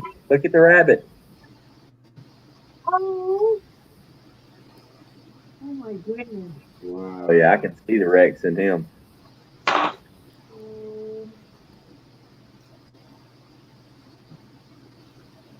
I mean, I'm looking at the meat and I'm going, yum. And then I'm looking at the bunny going, I don't think I could kill it. Right. Oh, back for, oh. Yeah. It's like, that's my brother. He's a cannibal. He killed my brother. He's a cannibal. Actually, that is a totally, these were all white. These were all straight Californians, just so you know. Not this. But this is one of the youngest litters. I have 2 older than this. You just went breeding like crazy, didn't you?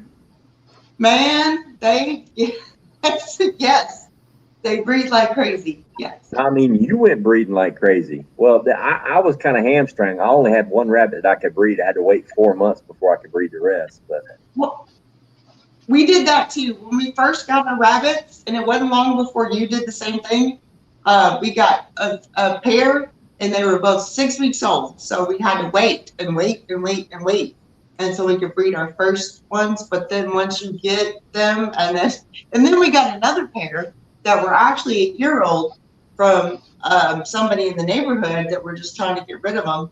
And so once we had 2 breeding pair, man, it explodes, and we have just an incredible amount of rabbits. are you putting them in tractors? You doing pellets? No, we haven't. We built Jeremy built cages like you did. We don't have the drop down boxes. We have the traditional older wooden, nesting boxes or whatever we put in there. But we built cage. He built cages out of the wire, and then put them up on. The frame is with PVC. It's a PVC frame in cages, but then we put them out back behind the house, and then he built like a little, whole shed or whatever over them, or a lean-to thing over them, so they're protected from the rain and all that. And so I'll show y'all. I know I wanted to start a channel a long time ago, way back when, but I just was like, But think about it. Yeah, I can see the Rex in him. Okay, so my questions for Ghost and Nikki. Both of you. Are they like chickens, where like a certain chicken is better than, you want to get a certain breed of that rabbit, or just is it like any rabbit? There's certain rabbits that are bred for meat rabbits, and there's certain rabbits that are bred for fur, and they're dual purpose rabbits. It's an amazing rabbits that are for fur and meat, like the New Zealand whites, the white rabbits with the pink eyes. They're bred solely for meat and meat only. We have those. You got your California crosses, you got your New Zealands, your Rexes, your cream d'argents, your cream, and your champagne. It just depends. Different breeds are. So what do you charge for rabbits, Ghost? What? How much do you charge for rabbits? I haven't sold any. I don't know. Me either. I mean, they go for between $30 and $50 a piece, depending on what breed. The ones that I have. Well, see, ours are just a mixed breed, so we didn't get into it for selling rabbits or any of that. We just got into meat rabbits. Yeah, nah, me either. I'm just saying that's what they go for. That's what I paid for the ones that I have. My breed.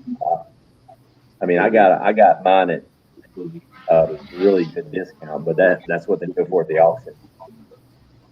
Like my cream d'argents, they go for $50 a piece. Actually, anywhere between $40 and $70 a piece. That's crazy. I got really confident watching the video you needed. That's a good rabbit. Everything. Yeah, I said, I want to Yeah. be And see, the ones that I have are heat tolerant, just like that one there with the big ears. Yeah. I mean, you could throw that in your backpack. Ready in the jar. It'd be a survivor. Yeah. Can you eat a jackrabbit? Sure. Hungry. I was reading some. Depending on what time of the year, they're full of worms. Depends on the time of the year. Well, what's that got to do with anything? They're full of worms. Good night, Saz. Hi, Saz. Is it the spring and summer they're full of worms, or is it the winter and fall? I can't remember. No, I think it's during the spring and summer. Winter and fall, when it's colder, they have less. They're good. Yeah, spring and summer don't. Winter and fall, you're good. I'm gonna take it back. Okay. You got a couple. Keep that while you're Oh, dude, go ahead and get her one. Heat it up on a little burner if you want. With a little Dame Canterbury. Good night, Virginia. Yeah, Roots, my sweet potatoes will probably be ready at the end of November, beginning of December. So Christmas dinner, hopefully. Candles. We do those in the cheap jars out there and try them cheap jars out. Just have to look it up, see what the time is on it. Well, Ghost, I enjoyed tonight, but I just took my pain med and I'm ready to nod off here. All right, well, thanks So for I'm going to joining call us. it a night. We'll see you next time. I thoroughly enjoyed being with you guys. Thank you. All right, Have a good one. have a great night. Appreciate it. Let me know what's up for next weekend. Okay. Because, like, I have no life, so, like, I thoroughly enjoy these Saturday nights. Immensely. I do. I'm loving And it. I really needed the company tonight. We're always here. Night, Bug Dude. I know you are. Enjoy your classes. I'll do my best. All right. Night, all. Good night. Bye-bye.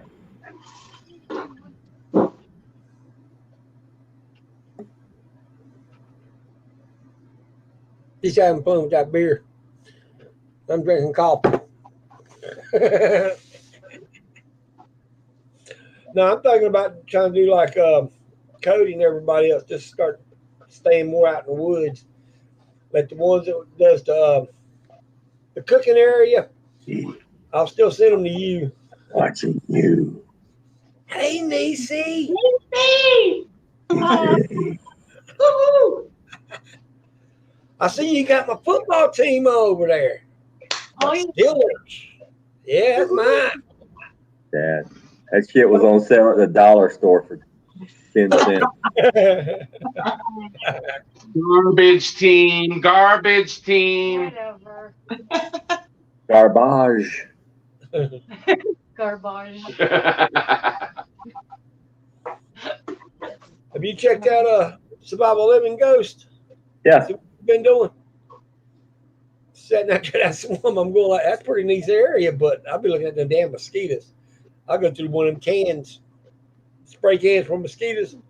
I'll run through that, but 7 days, I'll go through about three cans. Need to quit that shit. It's like being in the kitchen with everybody. I don't like mosquitoes. If I was in the swamps, that's the first thing I'll be doing, spraying down real good. Eat more garlic. Yes. You know what? Maybe that's why. Garlic. More garlic. I love garlic. And my husband's always like, the mosquitoes are eating my ass. And I'm over here like, they're not bothering me. How about me either? Eat more garlic. That's where the river came from. That's where the whole thing ties into vampires, people. Yes. That's where it all ties into vampires. Eat more garlic. It's Eat more garlic. Yes, eat more garlic. And don't wear that foo-foo deodorant shit. If you know you're going to be in the woods for 2 or 3 days, don't take a fucking shower, eat garlic, and you're fine.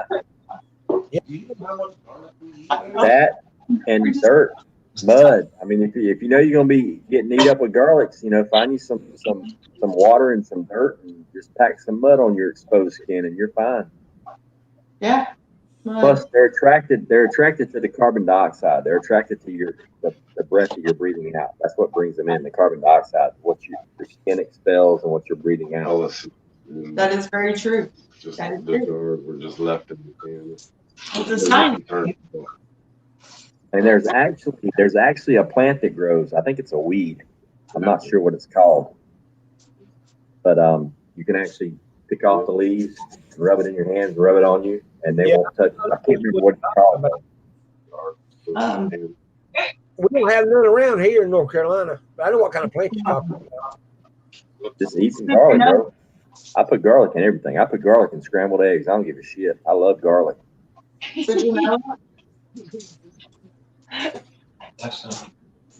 Ghost, have you ever turned off your computer and fell asleep and left your jars in there? What? Have you ever turned off your canner and then passed out and the jars are left in the canner? Yeah. Yeah, it don't hurt nothing. Yeah, as long as you ain't got no fire to it. Yeah, I passed out. I get up the next morning. I've canned drunker than shit so many times. Oh my God. I wake up the next morning and I open the canner and I'm like, what the hell did I can last night? I open it up. I'm oh, hey, I did hamburger meat. Cool. It's like a surprise. I don't even remember doing it. Yeah. You get in robot mode, man. You just know what to turn, what knob, and when the jiggler quits, you're good. All else fails, if you know you just can't hang, just turn the heat off and go to bed. You're fine. I love it. Drunk canning should be a show. And I canned so drunk, man. I canned one time. I started canning on Sunday morning, and I didn't stop until I started canning Saturday morning. I didn't stop till Sunday afternoon. Wow. I canned I literally canned 9 cases worth of stuff. I did 13 loads just back to back. I was on a roll. Oh, yeah, I canned crazy. Yeah, it was freaky. That's awesome. I literally set the alarm on my phone when my jiggler was rocking and rolling. I set the alarm and I did it for 2 hours, but I did it for every 10 minutes for 2 hours. So every 10 minutes it would beep and I would go check it, and I'd fall asleep and it would beep and I would go check it. Oh yeah. That's like I did. Hey, that's like cooking a brisket for 12 hours overnight. Oh yeah. I used to do that too. Set a fire and you'd set an alarm and you'd have to go out and put more wood in the fire, and real Texas barbecue brisket. It's like we do in North Carolina when we do the real pig picking hog. You know. Right. Oh, yeah. That real barbecue. The real barbecue. Because it started here and then it went west and it found its way to Texas and you guys like adopted it. Thought you could change it and you forgot to put beans in the fucking chili.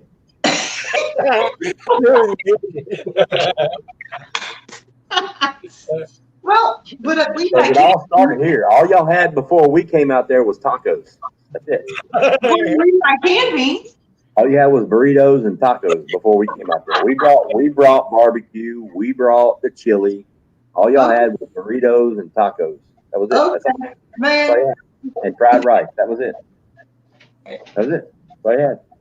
Yeah, sure. Texas beat us getting Chinese too.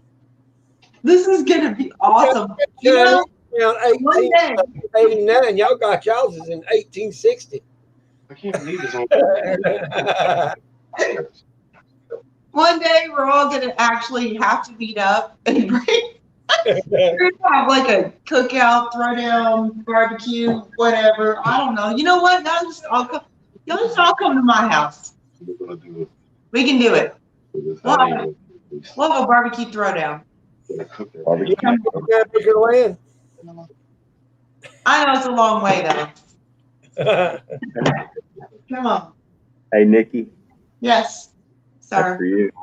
That's for you. So just put meat in their barbecue or they leave it out like they're meat. Who said that? But dude, oh.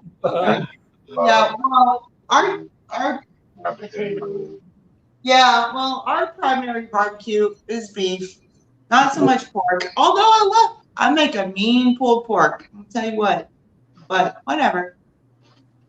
I love pulled pork. Yum yum. Yeah, me too. Actually, that's my husband's favorite. My favorite's brisket. His favorite is our pulled pork, and I inject it with pineapple juice, apple juice, and apple cider vinegar. I inject it with that before I put all the spices on and rub it down and smoke it. Oh, it's delicious. All I do for my pulled pork, and I just made one last week because I canned it. I canned it last week, but I just bought 4 more this week, Boston Butts.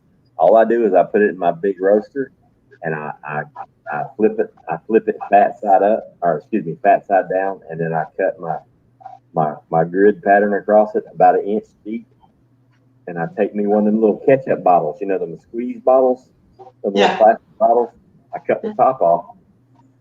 I fill it with I fill it about probably half the way, probably 1/3 the way full of apple cider vinegar.